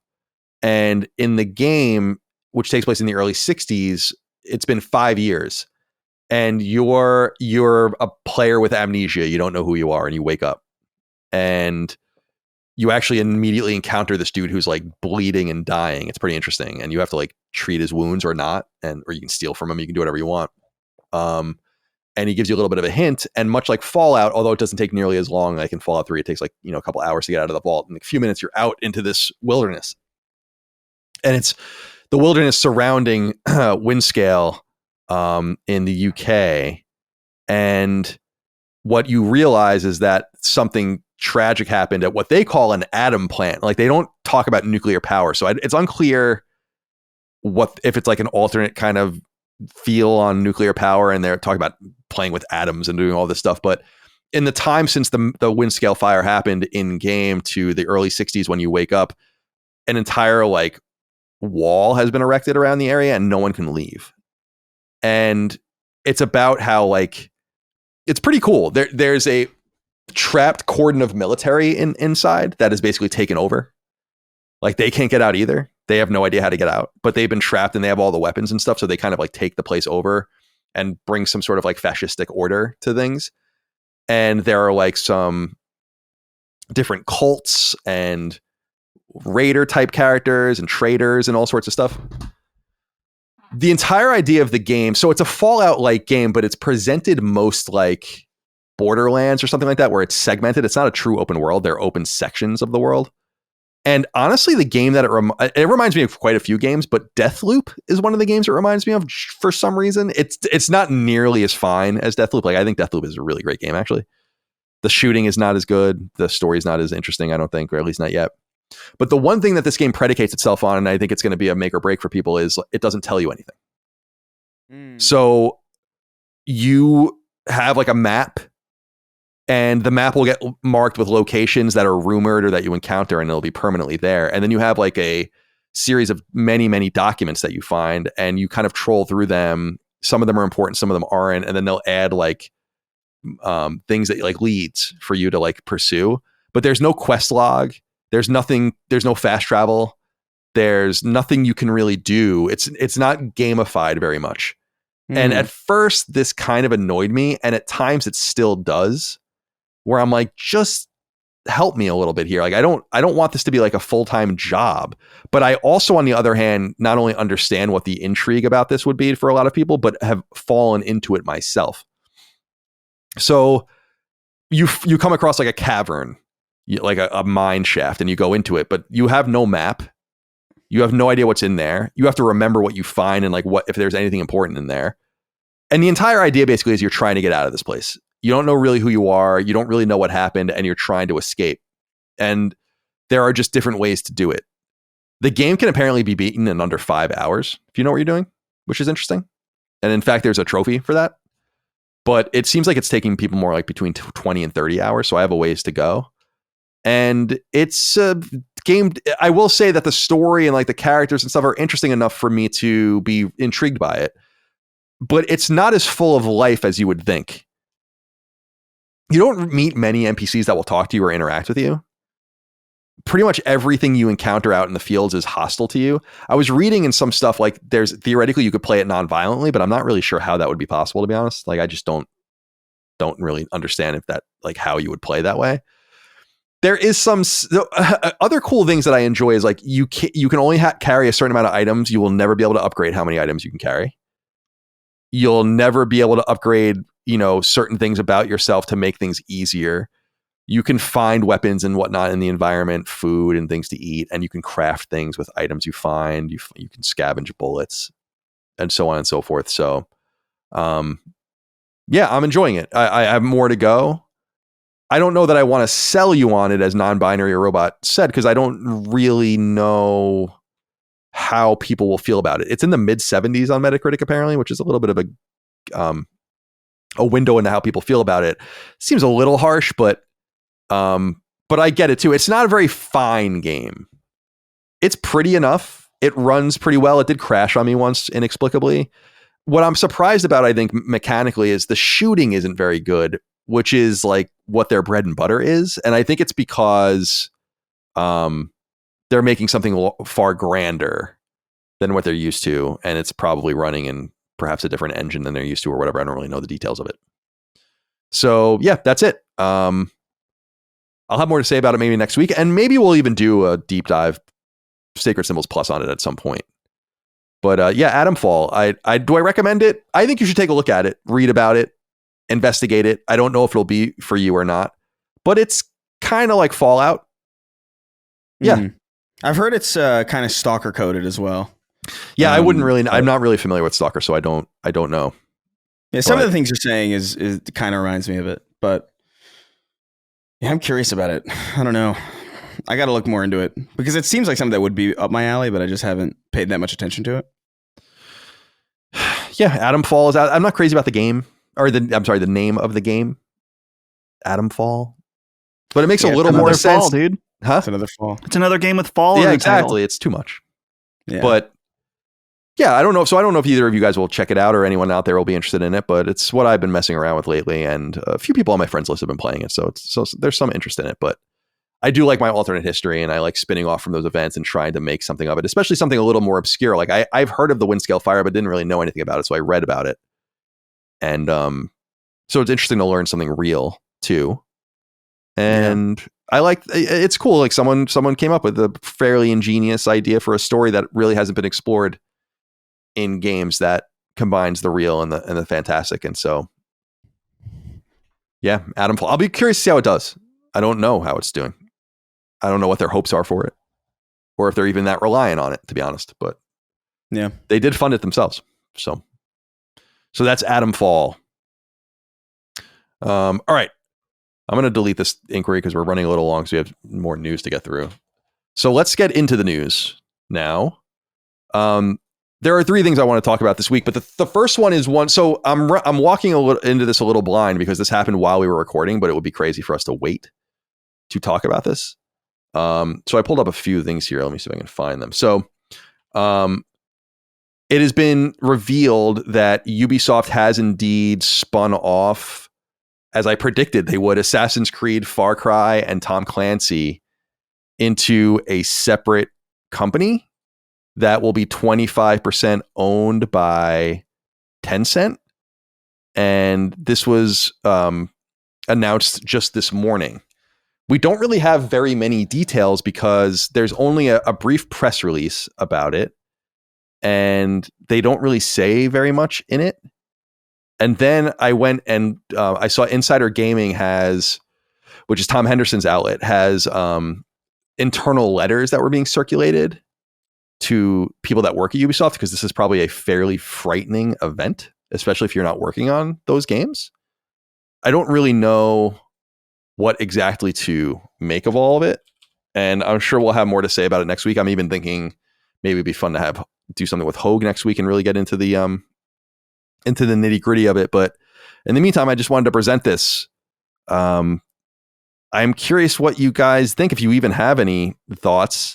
I guess I'll start by reading what Ubisoft released in a press release in part, and then we can dissect it from there. So in a press release, it says it's titled Ubisoft accelerates its transformation by laying foundation for new operating model with the creation of a subsidiary and injection of 1.16 billion euros of cash from selected investor Tencent. Tencent, of course, a Chinese conglomerate.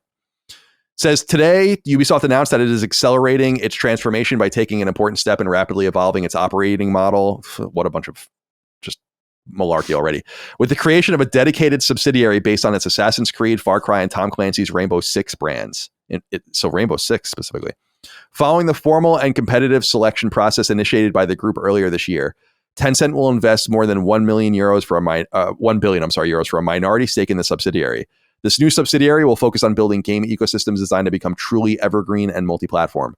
Backed by greater investment and boosted creative capacities, it will drive further increases in quality of narrative solo experiences, expand multiplayer offerings with increased frequency of content release, introduce free-to-play touchpoints, and integrate more social features. The transaction values the entity at a pre-money enterprise value of 4 billion euros, so roughly $4 billion. An average sales multiple of around 4x. It highlights the strong value of Ubisoft's IP, significantly reinforces its balance sheet, and enables the company to continue its efforts to become a more agile organization, unleash the full creative potential of its teams, and better align its resources with the constantly evolving expectations of players.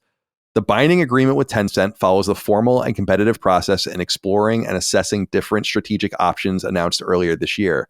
Based on the careful consideration of several expressions of interest received from diverse parties, its duty to act in the best interest of all Ubisoft stakeholders. The board of directors, upon recommendations from the ad hoc committee, determined that this transaction crystallized the best value for Ubisoft's assets and unanimously approved the proposed transaction on March 27th. In parallel to the creation of this new entity, Ubisoft will focus on nurturing the development of iconic franchises, including Tom Clancy's Ghost Recon and The Division, accelerating the growth of performing titles and leveraging disruptive technologies on selected new IP, while continuing to deliver state-of-the-art production game engines and online services. More details on the group's future operating model will be shared at a later stage. I don't really understand what's happening here. I mean, this is where I feel like, and I'm not even sure if we have enough insight for Hogue to have much more insight than I do right now. But did they basically spin off a subsidiary, transfer those IP to the subsidiary, and are basically going to tank the rest of Ubisoft? Like, I don't understand how Ubisoft supports 20,000-ish employees between the core company and the subsidiary while you're taking all of the assets away. So it seems like this is, I mean, from my again, layman perspective right now with very little to go on, it seems bad if you're not working on one of those games. I don't understand where your money is going to be coming from or what you're going to be doing. So this seems like a way for them to shed some debt, maybe? I don't really, and for Tencent to kind of start fresh and say, like, we'll give you money, but we don't want the money going towards debt. We want the money going towards new production, and $1 billion is a lot of money. So we have not much to work on here, Dustin, but I'll go to you first. Do you want to expound for 50? Give me like 15 minutes on this one. 15 solid minutes. Well, just like you, I really don't know a lot about this. I saw Hogue was tweeting about it, that he said that it's a kind of preemptive bankruptcy reorganization. Seems like it. For the benefit of Ubisoft's creditors. So I'm not really sure. What I can speak on, first of all, is Tencent sucks. So that's unfortunate. And yeah, it's been interesting with Assassin's Creed and the expectations, not just now that it's released, but for the months leading up, that it was like clearly that they really needed this to be a hit. And obviously there's been a lot of debate about how successful the new Assassin's Creed is. And I don't frankly really know or even care that much, but it seems obvious to me that it got to the point with Assassin's Creed delays and things like that, that it doesn't really matter whether how successful this new Assassin's Creed is. Something was deeply wrong at this company, and something was going to need to be done. Regardless. Yeah, Assassin's Creed simply couldn't have sold enough to matter. No. Which is why this stuff was even happening in the background of Assassin's Creed or Shadows release. There is a little bit more information, as I said, on Insider Gaming. They have internal memos that were sent around. So this gives a little bit more insight, though I will say that I think this should add a little bit more fear, too, if you work at Ubisoft, unfortunately. Yves Guillemot sent a memo around and says the following, quote, "Hello, everyone. I'm pleased to share an important announcement that will mark a milestone in Ubisoft's history. Following a process to review different strategic options for Ubisoft's future, we have just signed an exceptional agreement with one of our trusted shareholders, Tencent, with whom we have a solid relationship. Their investment will benefit all of Ubisoft. We'll be able to firmly take back control of our future and renew with the serenity needed to create the best games. The terms of this partnership are straightforward. We will establish a dedicated subsidiary within Ubisoft that will bring together our three most powerful franchises, Assassin's Creed, Rainbow Six, and Far Cry. The subsidiary will gather the teams working on these brands, primarily in the studios of Montreal, Quebec City, Sherbrooke, Saguenay, Barcelona, and Sofia. Tencent will be a 25% shareholder of this new subsidiary with the aim of boosting these franchises so they become undisputed global icons. This historic agreement is above all a recognition of the extraordinary work you have been doing for years. The value of these three brands directly reflects your individual and collective talent and efforts, which have allowed us to create these beloved franchises. This investment will also give us the means to accelerate the changes we've been discussing for several months across the group, changes that many of you have been longing for as revealed by the Ubisoft XP survey. These changes are in line with the initiatives that Marie-Sophie has been sharing recently, and we'll hear from her in a minute, with aim to put the creation of unique games and player satisfaction back at the heart of our daily work. This is what it will enable us to return to a higher level of profitability.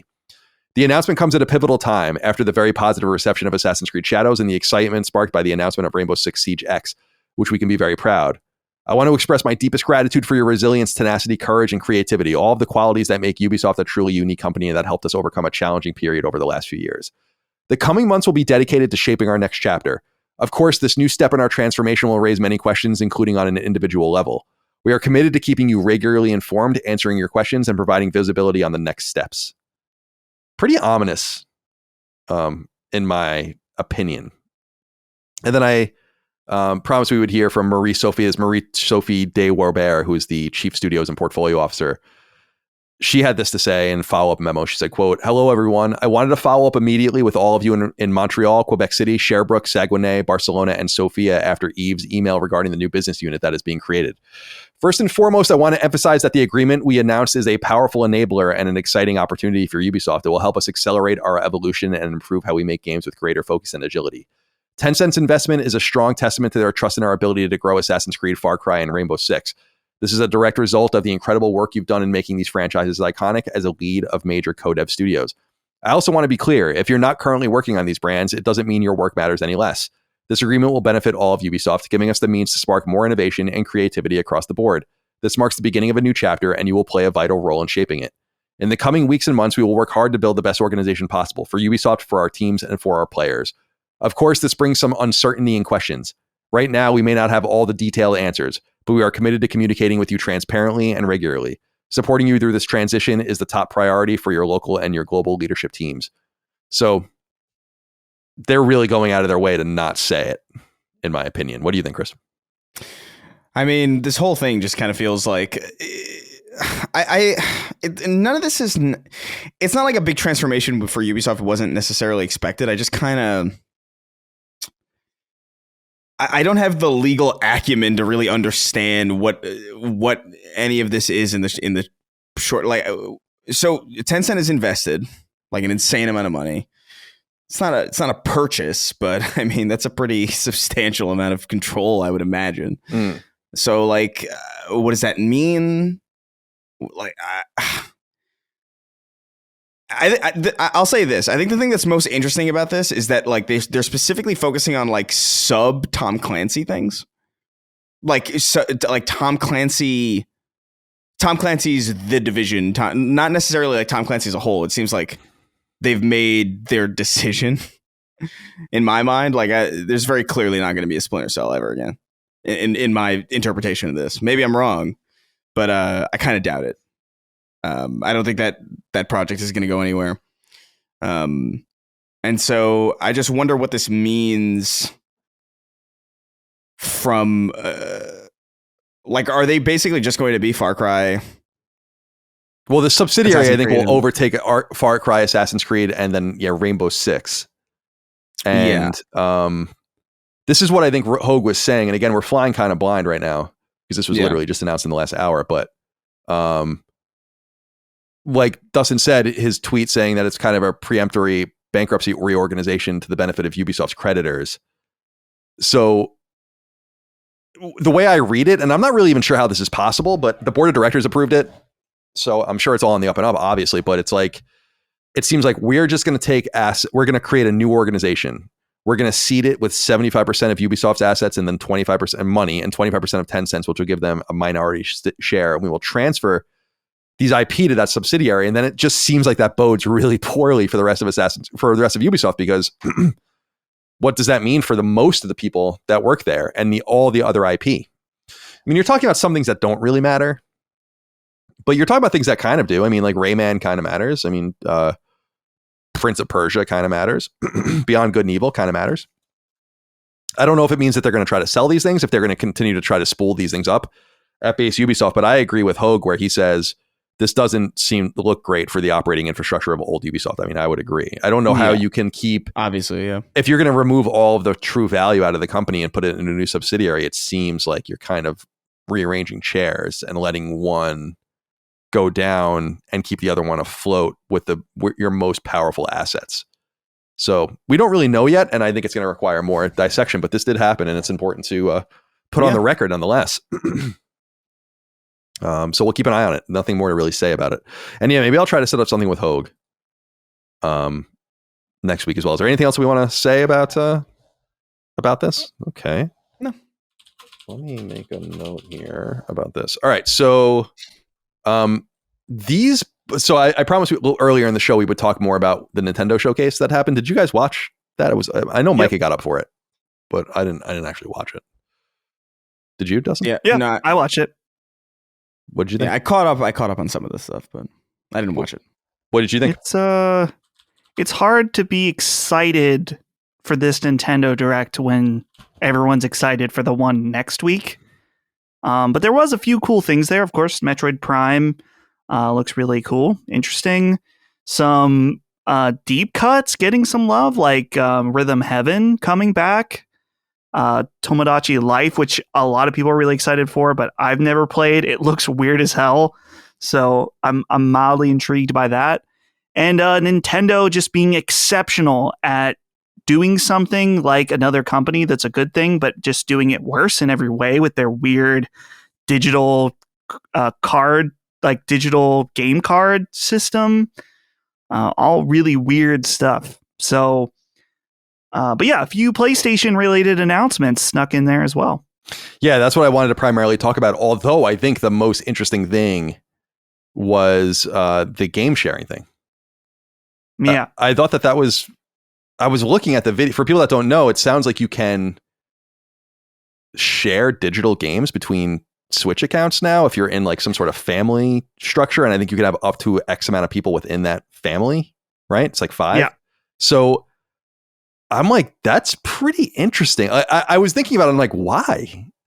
I couldn't help. I'm like, why are you doing this? It seems it's great. It's pro consumer, but it's very unusual for Nintendo to do it. Like to voluntarily just be like, yeah, we'll do this for you. No problem. I was like, so that was actually the thing as I was kind of clicking around trying to catch up on all the stories. That was the thing that was most interesting to me. There was also note of Dragon Quest 1 and 2 HD remake, which are en route for later this year. I really am curious how people are going to receive those, simply because I love the first Dragon Quest especially, but They're very stripped back compared to 3. And I wonder, they obviously came out of order because they are sequential in the story, 3, 1, 2.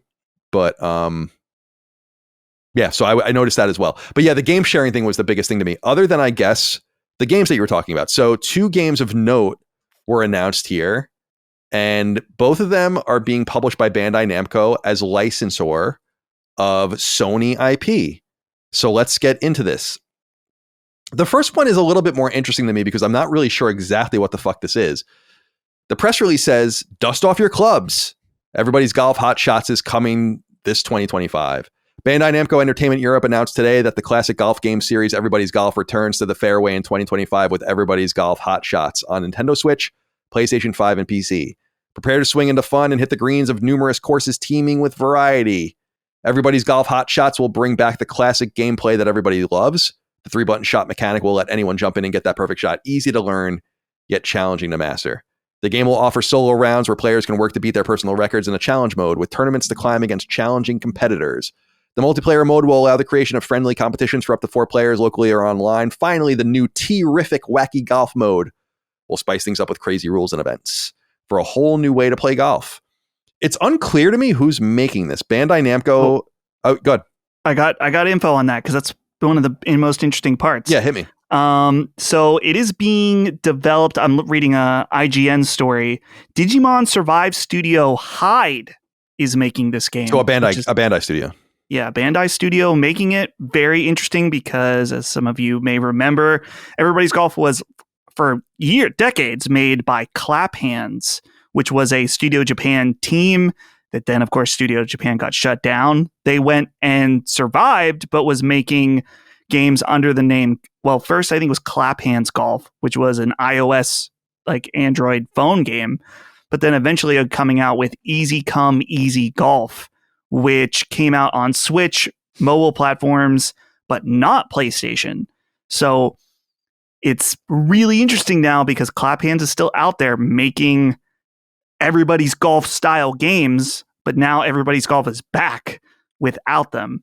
So very interesting. It's made me more skeptical about this release, but at the same time, Clap Hands, if you really want to make a serious new golf game, you got to release it on stuff other than Switch and iPhone. Well, the interesting thing, and I forget about this sometimes, but this would actually be the 3rd studio that made Hot Shots Golf. Because the first one, do you know who made the very first Hot Shots Golf? Everybody's Golf in no.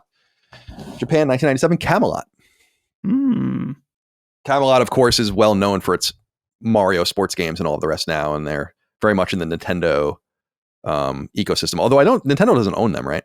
But they made like the famous Mario Golf games, for instance, on like N64 and GameCube. They made Mario Tennis and Sports Superstars and Strikers. Did they do Strikers? I don't think so. Let me look here. That's the only Mario sports game that I'm familiar with. I don't know who made Mario Strikers. Let me see. It's not them. Super Mario Strikers was made by Next Level Games, which is... all right. Yeah, that's a Nintendo. I was going to say that's actually a Nintendo subsidiary. They're the guys that made Luigi's Mansion 3, I remember. So yeah, Clap Hands being out is interesting, but they have been out on their own for a while, and obviously, so the thing about it's actually going to come up with another studio pyramid that we're going to talk about with Patapon in a minute. Is these were studios that were either internal to Japan Studio or heavily nurtured by Japan Studio. And so I think when Sony kind of was like, we're not doing Japan Studio XDev style shit anymore, no more Tokyo Jungles, no more Rain, no more whatever, we're just cutting loose all of these teams, or at least our relationships with them. So Pyramid, which made Patapon, went away completely, while Clap Hands was more independent and outside, though they really only worked with Sony. So they had to find a new way forward, which is surprising. And there's not that many. I'm looking at their Wikipedia. They only have 22 people working there. So it's not like a huge team by any stretch of the imagination. I love the name of the game. So people might remember that Everybody's Golf. And I don't know if it was for trademark reasons or whatever, Dragon Quest to Dragon Warrior or Dragon Warrior to Dragon Quest style. But the games were known as Hot Shots Golf in the West, specifically in the US. And that was true all the way until the last one. And so they're combining the names, which is cool in this. I guess is what I'm getting at. So now it's called Everybody's Golf Hot Shots. Get everyone's eyeballs and kind of just unify the brands. This is the second Bandai Namco licensed PlayStation game. It seems like Bandai Namco has some sort of maturing relationship with Sony as far as being the licensor of games. IP, Freedom Wars, of course, released earlier this year, which was a Vita game. Came to Switch, PS4, PC, I think, as well. This will be coming to the same 3 platforms. Explicitly no Xbox version for this, which is not a huge surprise. So, Sony is obviously licensing it with caveats. And I'll be interested to see how this does. 2025, we don't have a specific release date, no pricing yet on it, but there's that. So please look forward to it. And we haven't gotten an Everybody's Golf or a Hot Shots golf game since 2017. I was going to say, Everybody's Golf. That's what I was thinking about when they finally released it as Everybody's Golf in the West. And that was I think Clap Hands did a VR version of Everybody's Golf as well for PSVR 1. But they were doing a run of like console ones and then PSP ones. And then they did release that cross-platform PS3 Vita one for launch of Vita in 2011/2012. But they've been out of the game for a little while. So there's that. And then the bigger one, maybe for some people, is that Patapon is also coming back and will also be coming to Switch as well as PS5 and PC. It's called Patapon 1 and 2 Replay. And the press release from Bandai Namco says this. Bandai Namco Entertainment Europe announced today that Patapon 1 and 2 Replay, a remaster of the critically acclaimed PSP titles, will be making its way to PlayStation 5, Nintendo Switch, and PC on July 11th. So this has a release date and will likely be sooner than the unannounced Everybody's Golf release date. Patapon 1 plus 2 Replay compiles the first 2 entries in the Patapon series, which debuted on Sony's PlayStation Portable in 2007 and 2008, respectively. Having lived in the desolate frontier for years, the Patapon tribe was driven from their home by the Zigguton army. This drove them to become fierce warrior spirits that can only be commanded by the beat of the war drum, played by the Mighty One, which is you. Their wait has finally come to an end as the drums of war are heard once again by the Mighty One return to the guide the Patapon tribe through their adventures to fight against challenging enemies and return them to their homeland. You guys listen to this podcast, so you're plenty familiar with Patapon. We got our third Patapon game in 2011, also on PSP in those late waning days of PSP. That will not be included in this for some reason, but these are famous rhythm games. And as I was saying earlier, they came from a developer called Pyramid, which was primarily known for the Patapon games. And they were kind of working internally at Japan Studio and were disbanded a long time ago, so they haven't been around. But there is a spiritual successor to Patapon that is somewhat imminent, I think. It's set to release sometime this year, called Ratatan. And this comes from the game, from Patapon's original director and original game designer and original composer and original producer. So the actual spiritual continuation of Patapon will come from that Ratatan game. In the meantime, Bandai Namco has worked to, again, as licensing from Sony, these games to come back. So what do we think of this? Patapon 1 and 2 Replay, July 11th, 2025, PS5, Switch, PC. Dustin. Yeah, I have never really been into Patapon. I actually tried playing one of they like ported the PSP version to PS5 as part of the PS Plus games. And I didn't, I was probably in the wrong mindset because I was like, man, I do not get this at all. But I love rhythm games. So this game should speak to me. So maybe these remasters will be cleaned up a little bit. That will be interesting, though, if this is coming to PlayStation as well, that they're going to have the original PSP versions, and they're going to have this remastered version on the store at the same time. So, yeah, maybe I'll check this out because so many people speak so highly of these games.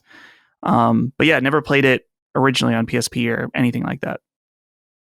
Chris, are you a fan? I don't know. I know if you were a fan of. I know you like some PSP stuff. Are you a Patapon guy? Yeah, I actually somehow missed Patapon on the original PSP. Like I didn't really play many. That was around the time, I think, where I was looking for more, in my mind at that time, serious games. Like, I don't know. I felt like mini games or whatever the fuck was like kind of just, for some reason, I was just getting out of that phase and I wasn't really that into them. So I I skipped a lot of those games, like Patapon and Luminous. I skipped just like a bunch of those types of games. I just didn't make time for. But I've always been curious about it. I think the most experience I have with Patapon really is actually I don't know if I did. That might be a spoiler for something. Oh yeah, okay, I got you. It's not relevant necessarily, but I'd be down to play these again, or get into them, because I like the design of it and like the art of it. I just never had the time or especially the money back then to invest in something that I wasn't 100% like on board with. July 11th, you'll get a chance to check it out. Now, two things I wanted to say as we exit. The first is no PS4 versions. I find this a little peculiar, just because these games don't need the power of PS5, and I don't know why you'd want to just make it go backwards and have crossplay, cross-buy between the two platforms, but they're clearly leaving PS4 behind, or maybe Bandai Namco just doesn't want to do it. The second and more interesting thing, I think, though, is the Switch. I mean, we should definitely marinate on this. Mm-hmm. When Freedom Wars came, it was announced last year, and came to Switch very early this year. People were wondering what that was all about. Would it be the beginning of a relationship between Bandai Namco and Sony, or other publishers and Sony as they continue to license things out? And they've done it in limited ways. We talked about Fantavision being licensed out, for instance.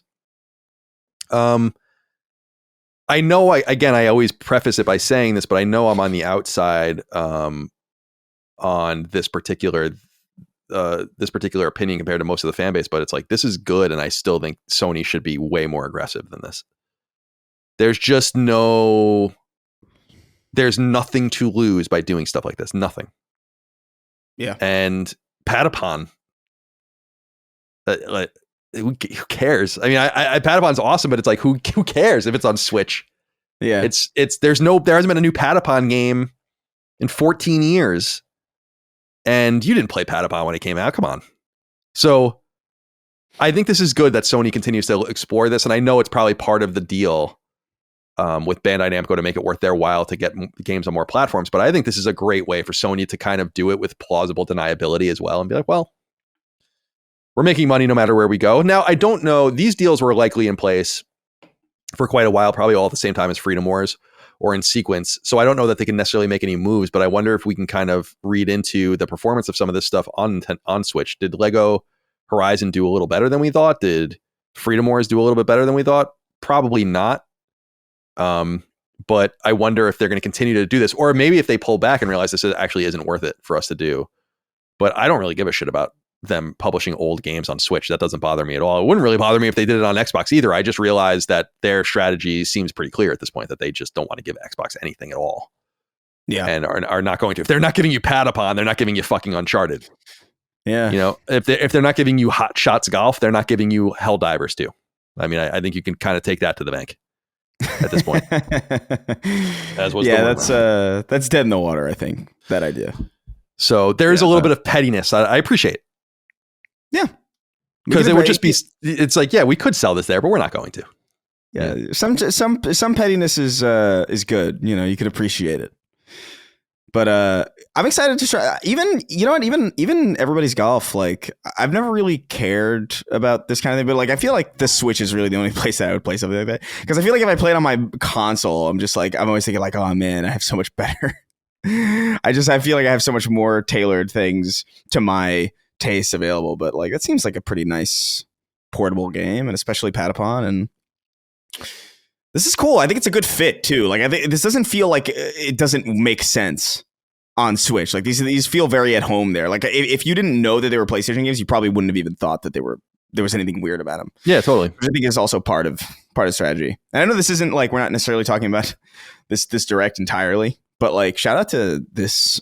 I was like looking through some of the lists here. This Marvel Cosmic Invasion that game, brawler. Yeah, that looks pretty cool. The Dotemu, it's Dotemu, and they're doing like this Marvel versus Capcom looking beat 'em up. I'm like, ooh, the pixel art there. It's like, that looks good. It does look good. So yeah, good. It does. Yeah, So and I get it. Dustin was saying earlier, like, why would they go twice? It's like, I think they just wanted to clear the plate, Yeah. and then and just be done, and then move on. Right. Yeah. I'm very excited to see, because I wonder what they're going to say. I wonder if there'll be more Sony stuff for Switch 2.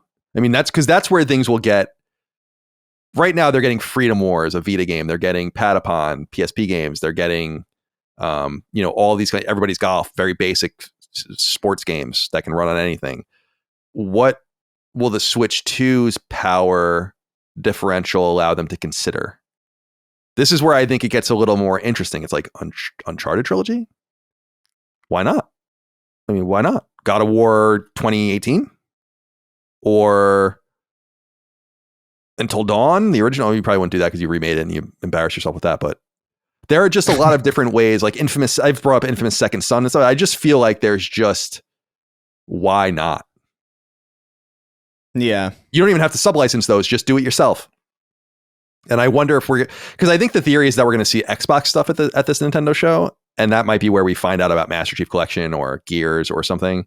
And I think that that's possible, but I am much more curious. I mean, for sake of our show, but like what, if any, Sony stuff will be there? Because Sure. I think people, it's reasonable enough to wonder, like, would Microsoft or would Nintendo want that? And it's like, yeah, they'd want that.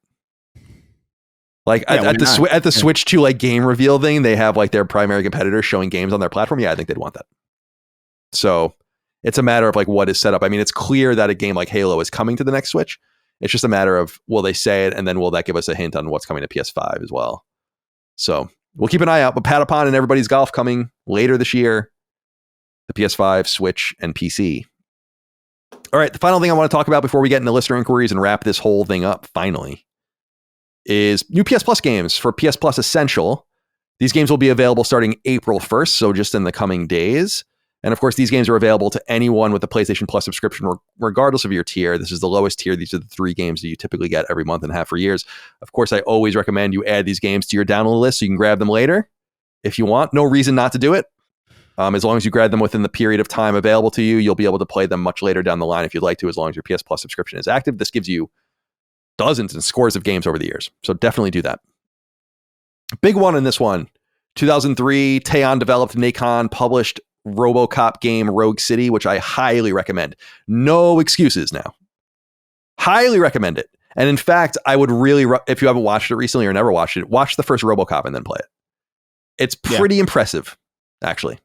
And it's a lower budget style game. Teon is a Polish studio, so a little cheaper to publish or to develop over there, as we know.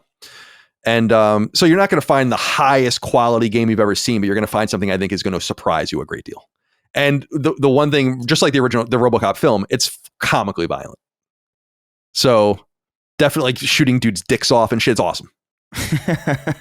It's crazy. So I highly, highly, highly recommend RoboCop Rogue City. I would argue that it is somewhat rare to get a game this good on PS Plus.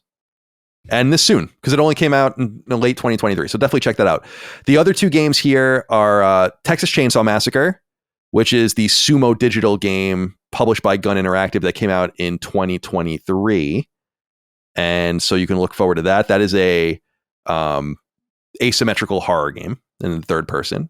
And then finally, an older game is being released as well, a PS4 game specifically. This is a Digimon Story Cyber Sleuth Hacker's Memory, which came out in late 2017 in Japan, but early 2018 in the West. And you guys might remember that was a Vita game too. This is the PS4 version of the game as well. These will be available from April 1st until May 5th. And remember, you have until March 31st. So around the time this will go live on free feeds. So certainly if you're a Patreon, make sure to go get Dragon Age the Veilguard, Sonic Colors, and the Turtles Cowabunga collection. Add those to your download list because they will be removed soon. And that's a pretty solid month as well. Yeah. I mean, for as much as we hate it on Sonic, I mean, it's obviously a free Sonic game or part of your subscription. Dragon Age, I think people are kind of, I don't want to say coming around on it, but if you're not paying for it, it might come off a little bit differently for you. And the Konami Cowabunga collection is excellent. By the way, that was the other thing that was announced there that was interesting at the Switch event was a Gradius collection. Which I was like, oh, cool. Dagan will really like that. So we'll check that out as well. But so PS Plus games, RoboCop Rogue City on PS5, the Texas Chainsaw Massacre for PS5 and PS4, and then over on PS4, Digimon Story, Cyber Sleuth Hacker's Memory. Anything for you guys this month? I'm curious about the RoboCop game, but I gotta watch the movie, and I am interested. So maybe that one. The Digimon game is almost interesting, but in reading the description, and I thought this was the case, it discovered the mysterious backstory to the events that happened in Digimon story Cyber Sleuth. And I know a lot of people like that game. So if I was going to dive in, it would be Cyber Sleuth, but that's not the game that they're offering. So probably not going to happen. And I'm curious about the Texas Chainsaw Massacre game. I'm sure that Jimmy played it and has thoughts on it, but I can't remember if he said it was good or not. So either way, it's free. It has mixed reviews on Steam. So Yeah. That's what Again, I don't like, and I know you're not using it because I waffle back and forth too. It's like I don't like the term free because it's not free. But as part of your subscription, you shouldn't leave this stuff on the shelf, in my opinion. I add the only games I don't add to my list are games that I categorically will not play. Like I'm not going to add Texas Chainsaw Massacre to my list because I'm not going to play it, and then it's just going to be there forever. But God, I hope people really give RoboCop a chance because it's a lot of fun. Yeah, I'll definitely try it out. That's the one game that speaks to me here. So I have to refresh. I did see RoboCop a long ass time ago, but I definitely got to refresh myself. Yeah, it's a great film. It's funny. I mean, it's somewhat supposed to be. It's interesting through a dystopic lens. The actor, what's his name? What's his the guy who played RoboCop? That guy, he came to our high school one year to do like a seminar about Egypt. Peter Weller. Yeah, Peter Weller came to talk to us about Egypt at our high school. And I don't really understand what the context was or why. I just remember everybody, and I remember the first thing he said when he got on stage, he goes, "Hi, I'm not here to talk about RoboCop." Which I always remember as like a core memory from high school because I thought it was so funny. It says here, all anybody was curious about. Oh, I mean, I get it. It says here, in 2004, Weller completed a Master of Arts degree in Roman and Renaissance art at Syracuse University and occasionally taught courses in ancient history at the university. In 2007, he began a PhD at UCLA in Italian Renaissance art history. He defended his dissertation in May 2013 and filed the completed manuscript in October 2013. So he's a PhD, which could explain why he was coming to speak to you. That's interesting. No, yeah, it was just so strange, because at that point, RoboCop's a pretty old movie, but like at the time that I was in high school, 2010, 2011, like people knew about it. Like people were curious. Like if you hear like RoboCop's coming to your school, you're like, why? Why is RoboCop going to our school? To what end? Yeah, to what end? How could this be? Peter Weller's here. How could this be? I'll never forget that. I'm not here to talk about RoboCop. Well, I am. Yeah. So too bad for you, Peter. All right. Ugh. Let's move on to inquiries. 6 questions, comments, concerns, thoughts, and ideas from the audience over on Patreon. Patreon.com/laststandmedia for the newsfeed thread that goes live for this show and every other show we do in our network. You just reply to it. We click through them. We put them in the show. You know the drill. Let's end with 6, and we'll start here with Dalton. It says, "Hey guys, with the recent news of Naughty Dog's next game, Intergalactic, not coming until after 2026, and the rumors of PS6 coming in 2027, is it safe to assume Intergalactic will be the final send-off for the PS5, similar to how The Last of Us Part 2 was for the PS4? Perhaps. There's been some interesting stuff. Neil Druckmann has been talking to a few outlets in preparation, I assume, on a media tour for the HBO show. And I saw that he spoke specifically to IGN saying that they're playing the game internally. So there's something obviously there. I mean, that's not a huge surprise. Doesn't mean that anything's done. I'm sure they've been fucking around with it for a long time and that people are really excited about it. However, he also said that, the game is going to need a lot more time. And it seems like 2027 is probably the release window for it. It's not a huge surprise considering what they were trying to do with The Last of Us Online and that there's going to be a massive gap between those as one of them was canceled. So is it going to be the final send-off like Last of Us Part 2 was? Maybe. You could even see it being cross-gen, I think, depending on how long it actually takes. Dustin, what are your thoughts on Intergalactic's timing? Yeah, well, if it is 2027 for PS6, it certainly seems like it'll be towards the tail end. I don't know if it'll be as close as Last of Us Part 2 was to PS5, but it mainly has me thinking it's just crazy that Naughty Dog will have released one new game on PlayStation 5, the entire generation. And it's kind of how it's shaping up now with how long game development is for these huge AAA games. It's like going once a generation is crazy. What do you think, Chris? Intergalactic 2027. What do you think the idea of it being cross-platform or cross-generation? I think that would be a little disappointing in some sense. I think that's incredibly likely. Like I really don't even see why they wouldn't make it cross-gen at this point. You know what I mean? Like we've seen how eager, or how uneager, I should say, Sony is to leave previous generations behind. And like with the PS5 being so successful, and being in so many households already, like why wouldn't you extract as much value out of this thing as possible, even if it does nerf the excitement in some way? Like it didn't seem to be that big of a deal, really. This last generation, like there were no real genuine PS5 exclusives of major consequence for like quite a while, and it didn't seem to slow down the sales of the machine in any real material way. So I think they're kind of looking at that as like kind of a green light to, yeah, I mean, let's just make a good game, and you know, obviously it'll be better on PS6, and maybe we can leverage that in some way. But I foresee that game being PS5 and PS6. According to some people online, it's going to be the end of Naughty Dog. No, Let's hope not. I doubt it. Will Skipper wrote in and said, "Hey, Sacred Crew, I'm designing a high school course on narrative design in video games for next school year, and want to curate a list of must-play titles that showcase the medium's storytelling potential. The goal is to highlight games that use mechanics, world building, player agency, and writing in meaningful ways, not just ones with lots of cutscenes. Obvious picks like The Last of Us, Red Dead Redemption 2, and BioShock are on the docket, but I'd love to hear deeper cuts. What are some essential, maybe underappreciated games that belong in the conversation? Appreciate the insight. Love the show." This can go in a million different ways. In fact, as I've discussed in the past, the book that I was originally developing for HarperCollins a long time ago now is all about narrative design and the different ways games tell stories. So I have a bunch of things into my mind because they were all in like the sample chapters and shit. But I want to, before I go off, I want to hear from you guys. What are some, Chris, let's stick with you. Will wants to know, what are some non-obvious games that you might pick to add to narrative design, and that it doesn't necessarily have to be cutscene driven and literal? Yeah, man, I feel like I need a little bit more time to think, I think, because like I'm already kind of like the least narrative driven person on this show, and probably like in the company, quite frankly. Like I really often skip a lot of that shit. I mean, not for the stuff that I play for the show or anything, but I just generally care less about what a game is doing narratively then I care more about gameplay stuff. But I would say Half-Life 2 is a pretty obvious one. Like Half-Life 2 and Half-Life 1, both of them I think are really like exceptional because there's no cutscenes at all really in those games. It's all like real time first person through the eyes of the player character, and there's so much clever stuff going on, and even just like little things that you blink and you'll miss it type stuff.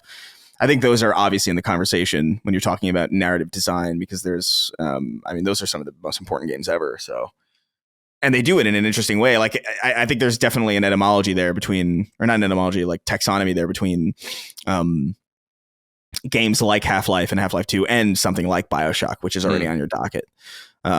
So yeah, those would be the ones that come to mind. I'm sure more will come to mind as I marinate, but that's the one that comes to mind immediately. Do you have anything, Dustin, for Mr. Skipper?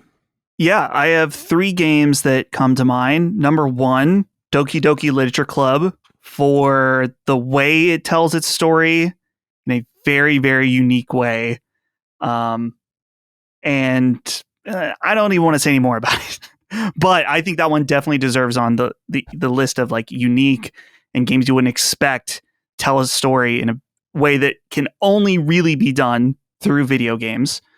Second is Undertale, for a lot of the same reasons as Doki Doki Literature Club, but also just really interesting from a narrative perspective that it subverts a lot of video game expectations, where Undertale is an RPG where you don't have to kill anyone, or even, well, you have to fight, kind of, but so that's a big one. And the last one, and this one's more obvious, so I saved it for last, but Nier Automata, and also Nier Replicant, of course, kind of as a duo, but both games that take the medium, tell the story in a very unique way that can only be done through video games. That's what's interesting to me, is that there was, or I guess currently is, a Nier Automata anime, and it's just not appealing to me at all, because I just don't think you can have the core experience of what that story is trying to tell without playing the game and experiencing the way that it formats the story. So those are the three main picks that came to mind. I'm sure there's a dozen or more that we could think about and do a 3-hour podcast about. Yeah. There's two more that came to mind as I was thinking. One is Alan Wake. And Alan Wake 2, either one of them, but I think Alan Wake 2 specifically is just like really is some really great shit there. And Remedy games in general is really good at like just telling stories in a really weird way. They mix mediums a lot. Which I think Control is a good example too. Yeah, Control, like any Remedy game really, like even Max Payne, even the original Max Payne games, like are so creative in the way that they do things. But and one that I think is maybe like a little bit lesser thought about in this realm is Portal. I think about Portal pretty often, not just because it's just like a really interesting premise for a video game and like really interesting mechanics, and it was a really brisk kind of game that really like respected your time, and like, but the narrative there is really cool and like really it's deceptively interesting. Obviously connected to Half-Life in some way, but I remember that game being like one of the earliest memories I have theory crafting, or whatever the verb might be, like just like what do the Ratman dens mean, and like what does this graffiti on the walls imply? Really fun stuff. So those are the three that I would think of. Yeah, as far as some recommendations from me, you actually will spoke of some of the. I mean, because you were talking about obvious picks. If you're talking about just narrative, like The Last of Us, Red Dead, BioShock. Yeah. I mean, these are essential games, obviously. Hall of Fame. But one of the things that I was intrigued about, one of the things that was central to the book that I was developing back in the day was how choice really and player input and activity can help tell a story. And so the games that really relate to you as a player are ones that I think are really powerful. And you might not want to use all of these because they're all kind of similar, but you're talking about games like Mass Effect, Fallout 3, the Infamous games, where they totally change and force you to make decisions, which I think is pretty cool. There are other like really offbeat ones. It depends on how crazy you want to get. Like we were talking about Power Wash Simulator recently, and that's a really interesting one. Just because there is like a deep narrative there. If you give a shit. It's weird. I don't give a shit, but it's there. Gone Home is a story I always bring up to, or a game I always bring up to, because I think that's really wonderful. And then as far as just deep game stories, might be a little serious for high school kids, but is Spec Ops: The Line. Would be a really huge one. So yeah, good. It sounds like a great course. I wish when I was in high school in the late 90s, early 2000s, that kind of stuff was available to me. But I guarantee you, when I was in 10th grade in 1999, I wasn't taking anything about video games in my high school. So it's cool that we've come a long way. Oh man. Oh, quick one thing. Yeah. Mouth washing. Oh yeah. Mouth washing I think is actually perfect, because it is like such a short game. It's really affordable. It's actually perfect for a class, actually, if you think about it. It's very dark, and it's kind of, it might be, I don't know if it could be perceived as maybe too mature for, that might be like a senior class, because there's definitely things in that game that are pretty it gets pretty dire thematically. And so depending on the age of your students, I guess maybe think about it. But honestly, like I can't think of a better, more doable game to approach from a narrative design perspective, not only because of its affordability and its availability, but just because it is really brisk. Whereas like Red Dead, that would take a lot of people a long time, to actually experience and play through. But I got to shout out Mouthwashing. That was like a phenomenal narrative specifically based experience. Okay. Let me see here. Antonio Rodriguez wrote in and said, "Hey boys, I was having a discussion with a friend of mine a while ago, and he told me how cosmetics can make or break a game for him. Basically, if you can't customize outfits on your characters, my friend might drop a game and has outright refused to play some games like Death Stranding or Returnal due to no real outfit customization. How big are cosmetics for you in games? Do you ball out with crazy outfits in every game where it's possible, or are you vanilla like me where you would be happy wearing the cover art outfit and nothing else? I'll hang up and listen. Much love from Delaware." Thank you for writing in, Antonio. Dustin, where are you on this crazy character? I'm very similar. I just want to play as the character. I don't really need to get too crazy with it. Once in a while, I guess I'll fuck around, but it's meaningless ultimately to me.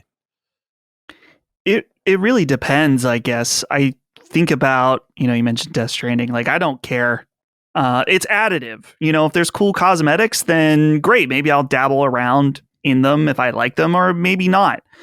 For a game that, like Elden Ring or Souls games, a lot of RPGs, that's where I think it gets really cool, and I get really invested in the way my character looks and the different gear and things like that. So it can be a big part of the game, but I'm not going to be the type of person that's like, not into the cosmetics, kind of ruins it for me. It's like, no, it's just something nice. But in the situation like Death Stranding, it's for the most part optional. So cool if it's there, even better if it's appealing, but it's not essential. What do you think, Chris? Any difference of opinion? Not really. I actually think it's pretty in keeping. Like I really only care in RPGs, and even in RPGs, it's kind of, it really depends. Like, I really like Fallout. I love that world a lot, and so in a Fallout game, I'm a lot more likely to kind of pay attention to how I look, and just because there's so many options available to you. Like, I want these sunglasses, or I want like this vest or whatever. But generally speaking, like, I didn't care about like what Commander Shepard was wearing in Mass Effect. I didn't care about even what my guy looked like in Skyrim, really. Maybe initially I did, and on subsequent playthroughs I care less. But I just generally, like, most of the video games that I've ever played just don't even let you do that, like Crash Bandicoot always looked that way, and Spyro always looked that way. So, like, I'm kind of accustomed to just taking what is given to me and just kind of like, all right, this is what you made for me. I'll go through the game. It's fine. And if there's ever like a little hint of additive nature, like, oh, you can put a jacket on or whatever, it's like, I'll do it. I'll dabble around with it. But it's not nearly, it's not even in the top like 15 or 20 things that I'm paying attention to in video games. Even for RPGs, it's kind of low on the list. Yeah. Yeah, as far as like aesthetics go. Yeah, I just don't really even care. It's like whatever. I even felt that way about when we were playing Stellar Blade back in the day. I was like, you got all these sexy outfits and all these different things, and I'm like, I'm just going to play as the normal, Eve. Yeah. I don't need to mess around with this too deeply. Okay. Clifford Descends on Ibusugawaka wrote in and said, "Hey CDC, that's crazy. The Assassin's Creed Twitter account embarrassed both Elon Musk and Grums this week, and it seems to have resulted in people buying the game that otherwise would not have. My question is, do you think this will cause other companies to rethink their strategy, specifically with online grifters? It seems the approach today is to mostly ignore and stay quiet when Sauron's eye is shined upon a game, but I can't help but wonder if putting these people in their place is a better approach. After all, these people will not buy the game anyway, so why not pick and choose times to make them look foolish if it results in tangible results? What say you?" So this was interesting because I've been saying this for a long time, and it was fascinating to see a publisher employ it in the other direction. I've said for many years that I think game publishers and developers in marketing and PR could take better advantage of the animosity that's developed between players of games and these various outlets and leverage that in a lot of different ways by dunking on these places. And you see that once in a while, although it doesn't really happen. Remember at PAX a few years ago, there was like they made fun of Kotaku in one of their signs or whatever. Oh, yeah. And everyone flipped out like it was the most egregious thing ever. And it's like, fucking Kotaku sucks. Who gives a shit? So I think there's something to be done about that, but why couldn't it work in the reverse? And I think that this showed that it did. For people that are unaware, Elon Musk, and everyone knows who Elon is, Grums is like this online, and I don't like using the term too often because I think it's overused, but is a grifter.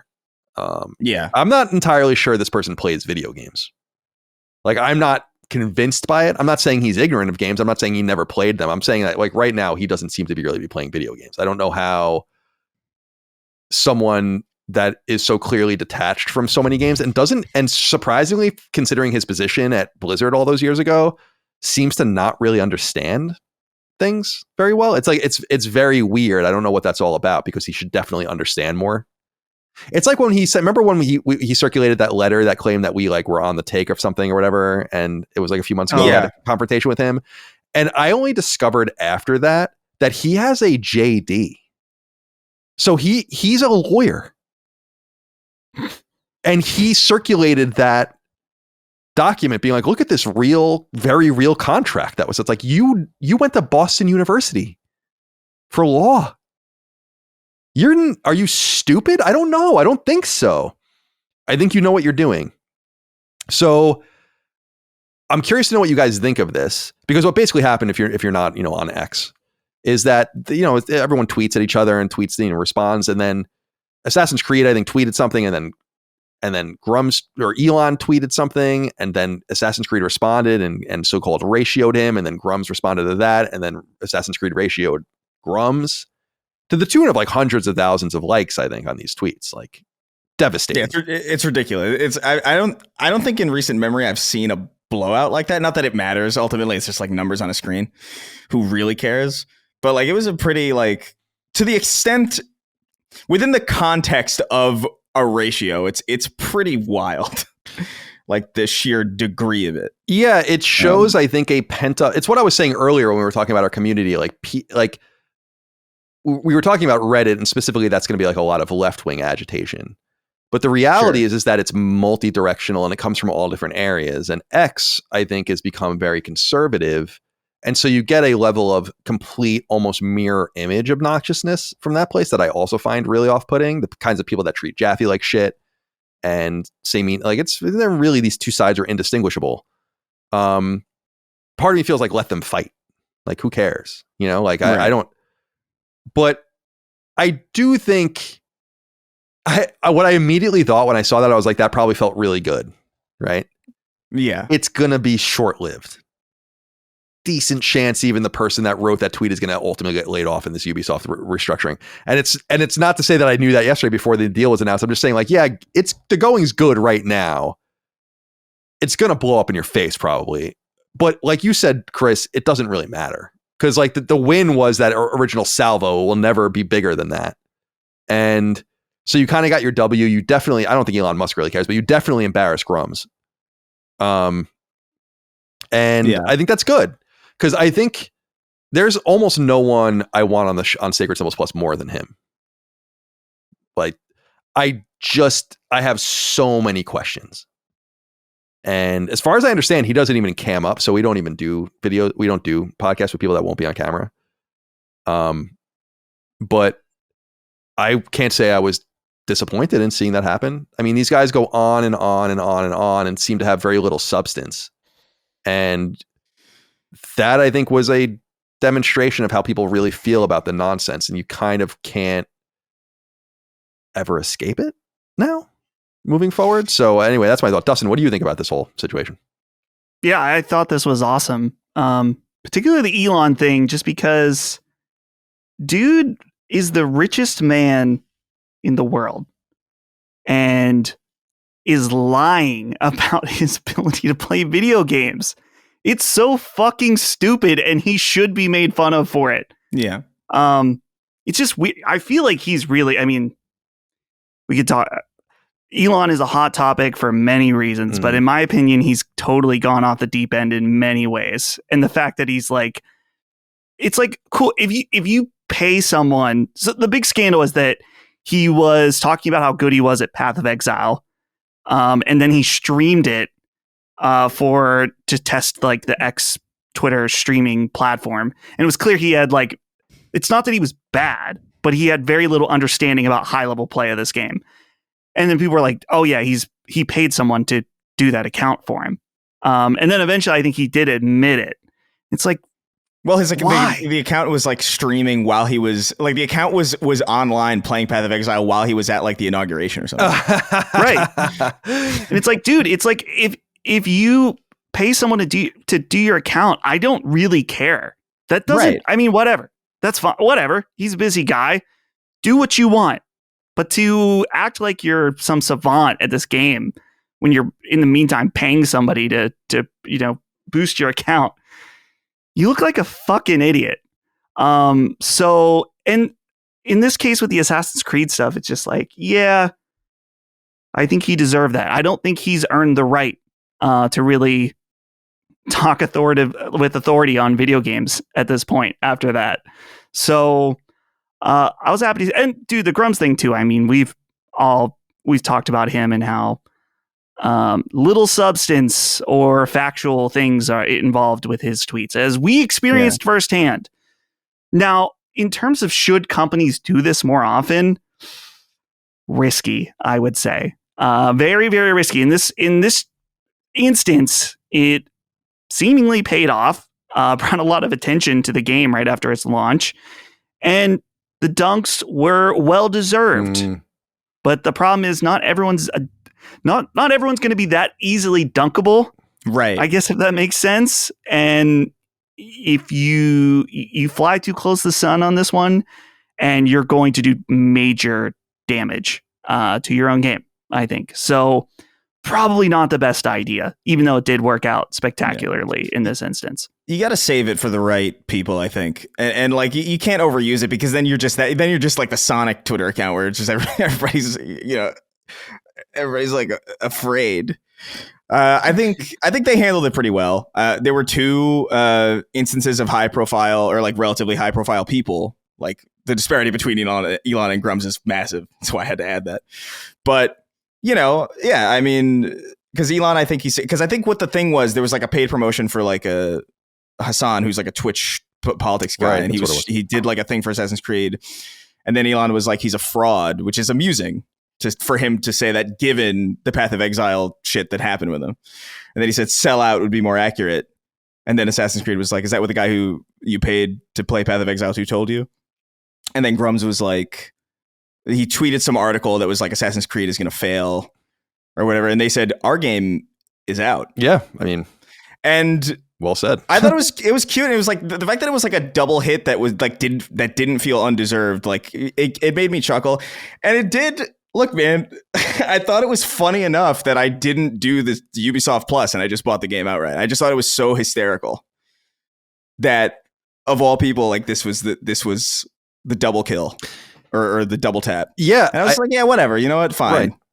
Right. I'll buy it. I think it's a wise strategy. I mean, antagonizing Elon Musk, especially, I think is just gonna, depending on your perspective, is going to be decent business for you, because he's so divisive.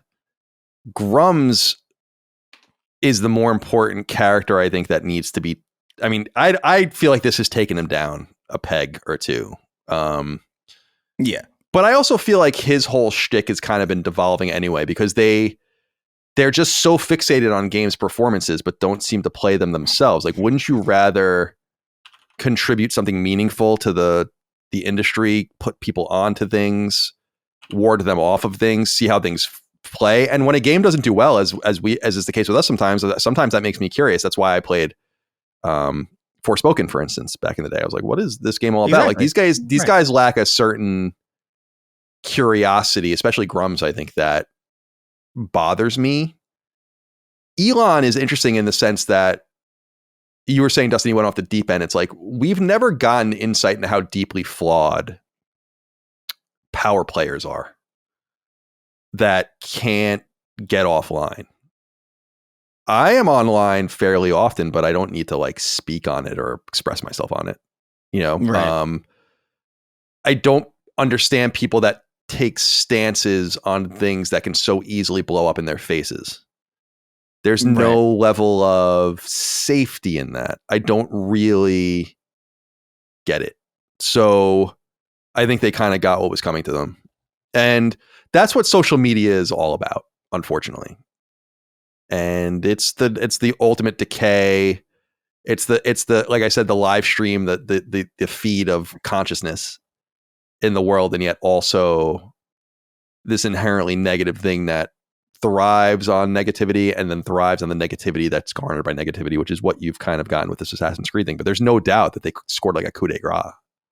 Yeah. Yeah, they lucked out, I think. Or not necessarily, but like, I think they chose the right time and the right people and the right situation. Yeah. Because they were minding their own business, really. They were kind of dragged into it. And I think that's when you kind of have the general public permission, even if people aren't really cognizant of it. It's just like, okay, well, you kind of asked for that. Right, exactly. I totally agree. Again, who will have the last laugh? I don't know. But the laugh for now is certainly with one side, I would say. So yeah, it was very interesting to watch, and certainly a story. Yeah. Another story comes from Logan Carter, who wrote in and said, "Hey boys, this week we learned about the return of Game Informer. I'm very excited to see what the future holds for them, but I can't help but wonder if they will be able to return to the stature we once knew them of. Do you think developers will take them as serious as before? Still allowing them to preview as well as feature games in their magazine? I'm sure I should have read this before I put this in here. I'm sure time will tell, but would love to hear what you guys have to say. Love what you do. Keep it up." Thank you, Logan, for writing in. So yeah, big story comes from Game Informer, which on March 21st, so almost a week ago from when we're writing, they write Matt Miller, who is the editor-in-chief of this restructured Game Informer magazine and who has worked there for 20 years or so, said that the Game Informer is back, the whole team is returning, and we can't wait to connect with you again. I was devastated last summer when Game Informer was shuttered by our prior parent company, and so was the rest of our team. Not only did we really relish working together, but we also thought we were doing something valuable and contributing to the conversation around the gaming hobby. The thing that caught us all by surprise was the reaction to that shutdown from our readers, viewers, and the broader gaming industry. I received countless messages speaking about growing up with the magazine and the joy of paging through each month. For many, Game Informer was a gateway into gaming as a dedicated hobby. For some, Game Informer had become the spark that led to a career in gaming. After more than 30 years of publication, it felt like a genuine loss that reverberated beyond our close-knit team. It felt like something that shouldn't be abandoned without a fight. Over the months since, two remarkable things happened. The first is that Game Informer as a brand and an outlet was purchased and given a new lease on life. The second is that the entire team that was working together at Game Informer's closure has returned, from editorial to production and beyond. The entire team. Seriously, I'm still pinching myself. So he writes later, how did this all happen? After first touching base with our team and ensuring our interest, the team at Gunzilla Games, which is the team that bought Game Informer, secured the rights to Game Informer. From the start, the new owners insisted on the idea of Game Informer remaining an independent editorial outlet. They felt just as strongly as our team did that the only path forward was an editorial group that made 100% of the decisions around what we cover and how we do so without any influence from them or anyone else. Game Informer now operates under an entity called Game Informer Inc., and our intent is to continue to focus on highlighting the coolest games, celebrating the history and legacy of the gaming industry, and shining a spotlight on the creators and players who are charting its future. So the idea is that the website's back with a lot of legacy content too available again, because it kind of was all shut down when GameStop, I guess, was kind of unwinding it. And they're also planning on bringing back the magazine itself. I'm curious what you guys think of this news and if you think it's going to survive or not. And Dustin, I'll go to you first. Yeah, it's definitely interesting to see something like this come back after being shut down.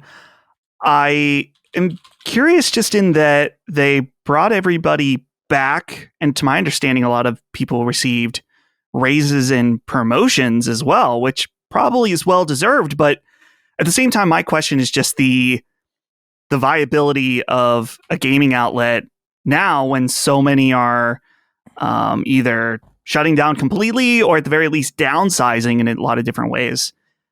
I think that having a physical video game magazine sounds awesome. And I'm very curious about them still continuing on that path. The only issue, no pun intended with issue there, is they have to I'm curious how they're going to sell it. Is it going to be online that you order it only? Are they going to have any physical store presence? Because I'm sure a lot of those physical magazine sales were from GameStop itself. Certainly. Yeah. And they've completely lost that element of selling it. So I think it would be cool.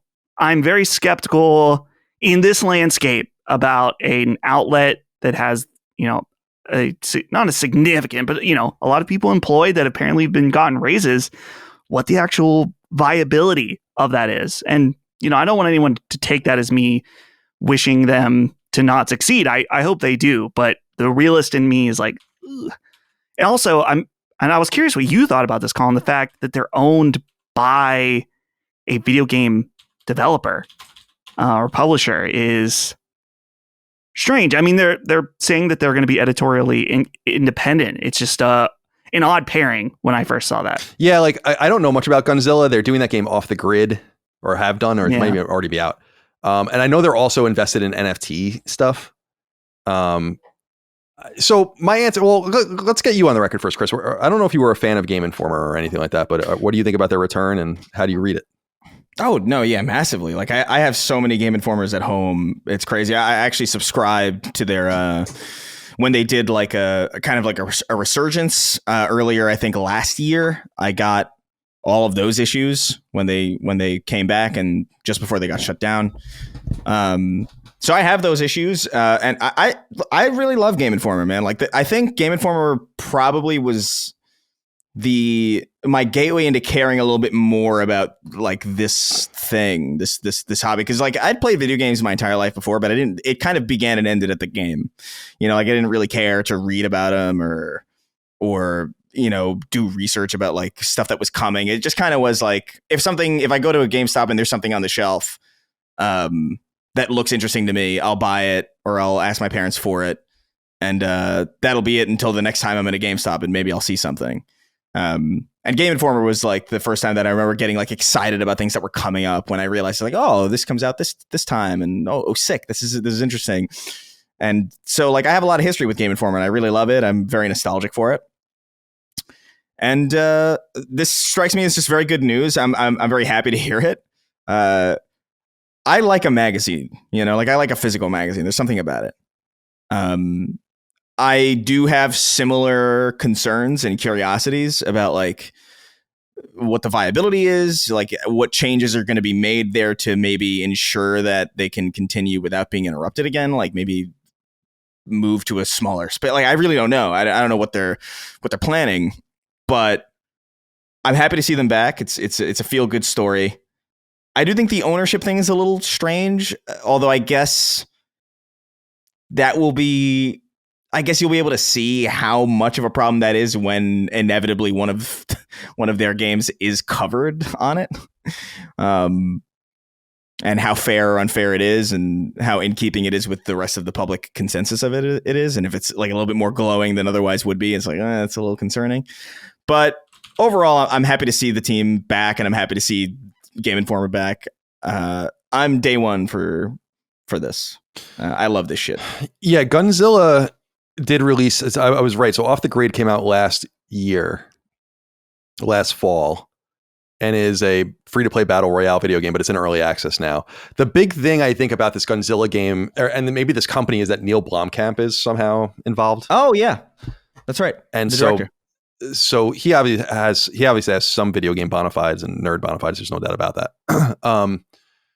But I think the bigger thing, and I was actually just typing away and looking on, I was even trying to use ChatGPT to find, because I couldn't find the price, and it hasn't been disclosed. It's not a huge surprise. It's a private company buying a private company, so we might never ever know. But I think a major part of that is how much they paid. And I was also looking at their staff list. There's not that many of them. There's 7 people in Game Informer's editorial staff, and then another 7 people that do like design and ops and stuff like that, sales. I'm sure if they're going to scale the magazine, then they're going to have to go with a lot of freelancers, but that's not a huge headcount. I mean, that's a headcount that can cost you a couple $1 million a year, something like that. So it doesn't seem like it's going to be that expensive, and it hopefully will give them some leeway to find their way. I am deeply skeptical of it, though. It's so one thing that I'm first of all, I'm amped that people are excited. I have no problem with. I have no beef with Game Informer at all. I don't care. It wasn't a magazine that I read or grew up with, but I don't care that they're back. I think it's great. But Dustin, you hit on something really important, that Game Informer was really only valuable to publishers, especially in the relationships, because of its proximity to GameStop and the fact that, I mean, literally the entire idea was having Game Informer at the register with a big game on it that you would pre-order. That was the entire idea, and that's why people coveted Game Informer covers so badly. Because Game Informer covers were always previews. They were never like, or very rarely was it like a big review or anything like that. So it's like, here's The Witcher 3 or whatever, and then it's like, oh man, this looks good. I'll pre-order it right now. That was literally the entire focus. And why GameStop got involved with Game Informer to begin with. So without that advantage, I don't know that there's going to be an incredible amount of value, because there's still a legacy thing. I don't know how much this is the case anymore, but it described to me 10, 15 years ago or more, that there's just if you're a PR person at a games company like Sony and you get Uncharted on the cover, it's like a physical thing, and you walk in to the boss and you're like, 8 million of these sitting around, at all the registers. There you go. It's so much, even though it was actually more impactful to have like an IGN cover story or to be on GameSpot or something like that. That was huge. And I don't know how much it's evolved away from that. Like, you have to kind of be delusional to think that matters anymore. So it's going to be a lot of people that have an eye for legacy content and stuff like that, which I think is cool. But I don't know that Game Informer really works. And we can't forget that though GameStop is a bumbling mess and all of that, that Game Informer kind of was just undone because it wasn't doing well. So people can be excited about it, and that's awesome, but it's really, the rubber's going to hit the road, and we're going to have to see how people support it. So they have to balance. And also, I'm not sure what Gunzilla's like strength or like how what their financial strength is. Obviously, they have enough money to make this investment, but they're also deeply invested in NFTs. In fact, Off the Grid isn't allowed and isn't on Steam. I don't know if you guys knew that. Like, No. because it uses cryptocurrency as like a primary mover of the game. It's like so it's like this could either be a really great idea or it could really blow up in your face. And though it has big heavy money backers, so do many things. So they're not going to just sit there and withstand losses because they can. So I think I'm a mix of, I'm not really optimistic about it. I'm curious about it, and I'll see what they can do once the excitement dies down and they really have to deliver. Who will pay for it and how will they do? Reviving. I mean, I just want to be clear. Reviving a video game website is a really fucking stupid idea. This entire thing operates on the magazine and whether it can and whether it can work or not. Video game website in 2025, no. So they have to get their videos spooled up. They have to get their podcast going. They have a lot to do, and with a small team, it's going to be a challenge. For instance, when I ran IGN PlayStation, there were 4 of us. There are 7 people total on editorial, all of it. You know, that's crazy. That's such a small team. It's going to be really difficult. So I have no beef with these people, so I don't care. That's not me hating. I'm just being realistic, I think. That like when you see through the excitement, it's like Steam on Xbox. It's like once you just think about it for 1 millisecond, you realize that this is a little more complicated than you think. So for sure. Yeah. All right. Yeah. So Logan, thank you for writing. Well, good. I'm cautiously optimistic, I would say. Like I don't know how well it'll do, but like I'm pulling for him. Will you subscribe? I think you can subscribe right now. There's let me see. I pulled it up. GameInformer.com/subscribe. Yeah, I probably will. I like a magazine, man. I just like it. Right now, you can create an account, and then you'll be able to subscribe later, because I guess they're kind of getting everything spooled up. But good for them. I wonder if they'll still be in Minneapolis, or if they'll be like a. Oh, is that where they are? That's where they were, yeah. Or if it's a more remote sitch this time. Yeah, I felt bad for those guys because they don't have to travel for everything. Like if you lived in San Francisco, you would get like a 20% chance that you wouldn't have to go anywhere. But if you're in Minneapolis, you got to go everywhere. It sucks. Yeah. All right. Finally, Fritzel's Basement Mainframe wrote in. It said, "Hey, gents, my question is regarding the new Housemarque game, Saros. Returnal is my favorite PS5 game by a long way, and I loved every moment of it. I even got the platinum despite the annoying random glyph bollocks. Yeah, that's what put me off of it. Just wanted to get your guys' thoughts around what you think will change or update for this new game. They've mentioned it will build on Returnal systems and gameplay, but will have more permanent upgrades between runs. Although I'm all for getting more people to play these games, I do hope they keep a level of challenge for all the Returnal heads who love a bit of a challenge. I also think they will make the story more prominent this time around, although I still hope it's got some mystery. I've been listening to Last Stand for about 6 months and recently signed up to Patreon. I've never heard of you guys before and just stumbled upon a video on YouTube. The podcasts have become a big part of my workday, and I have them on in the background while I work. Thanks for all the quality content. All the best from the UK. Thank you." Fritzel's Basement Mainframe for writing in. I've noticed, Dustin, that this is a big sticking point for some people in reflecting on what is going on with Saros and how it's going to be different than Returnal. Though I think the 3 of us were somewhat critical on the lack of permanent upgrading apart from weapons and things of this nature, it made the game feel a little bit more grindy and unnecessary than it was. I know a lot of people really kind of got off on that. And for them, it kind of is a shame that it's being removed. But I think that Housemarque is responding to the biggest criticism of Returnal, which is that you gotta make it more. You got to put more of a carrot on the stick. I bet you they looked at what they looked at was their telemetry saying like, we have a lot of people playing for a little bit of time and then people falling off. And then you stick, the people that stick it out really get the experience, but what can we do to make people stick around? And what you can do is make it so that your character scales and upgrades. That was obvious to me even in Returnal. So they have games that are upgradable, Den Nation, Alien Nation, and then they also have their static games like Stardust or whatever. So I don't really know how to feel about this, but I'm looking forward to Saros because I feel I loved Returnal as well. I loved it for what it was, but I think that this has the potential to be even better, actually. Yeah, I totally agree. And I think it is a preference thing, but when it comes to making a big, expensive AAA game that's a roguelike, my guess is that a more solid progression system is going to be more people's preference than the more randomized in Returnal. Personally, my main thing with Returnal is just I can't stand in roguelike games when I have to deal with so much RNG, where it's like, man, I'm not getting the guns that I really like or am good with, or I am not getting the health that I need or something. It's just the luck of the draw, the run. That's annoying to me. So it's not that I don't want any random elements, of course, but I hate it when it feels like the success of your run is going to be so dependent on what RNG you get for things. That's when it starts to annoy me. So that's what I want to see less of, to certainly some people's detriment. But I think that's probably going to be a necessary change in order to make this game more appealing to a wider market, which is going to be essential for a game of a higher budget. Any thoughts, Chris, before we wrap it up?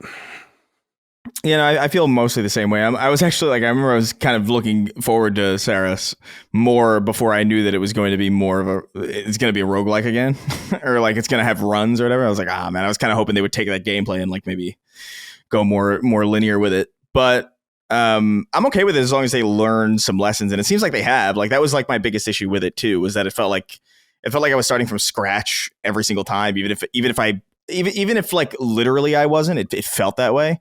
So anything that they can do to mitigate that feeling, or at least make you feel like you're making progress, because all of this is game design is entirely illusory. It's all about the illusion of making people feel like they're you got to make people feel like the game isn't repetitive, even though by nature it is, and all these other things. So if they've settled on more permanent upgrades to make runs feel a little bit more purposeful or a little bit more worthwhile, then that seems like an obvious thing to do. So it seems like they're on the right track as far as everything that we know about it. So yeah, I'm looking forward to Saros. It'll be, what do you think? That's next year, you think? Yeah, I would assume so. You think it's going to hit it? Yeah, I think so, because it entered apparently, pre-production in 2021. So it's been a while. And they're a smaller team, but yeah, I'm looking forward to it. I think it'll be solid, especially with those improvements. So yeah, I liked Returnal quite a bit. Yeah, I do too. It grew on me.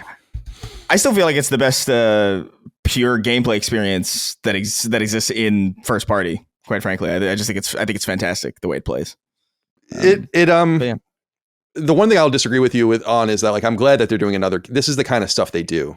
Sure, yeah.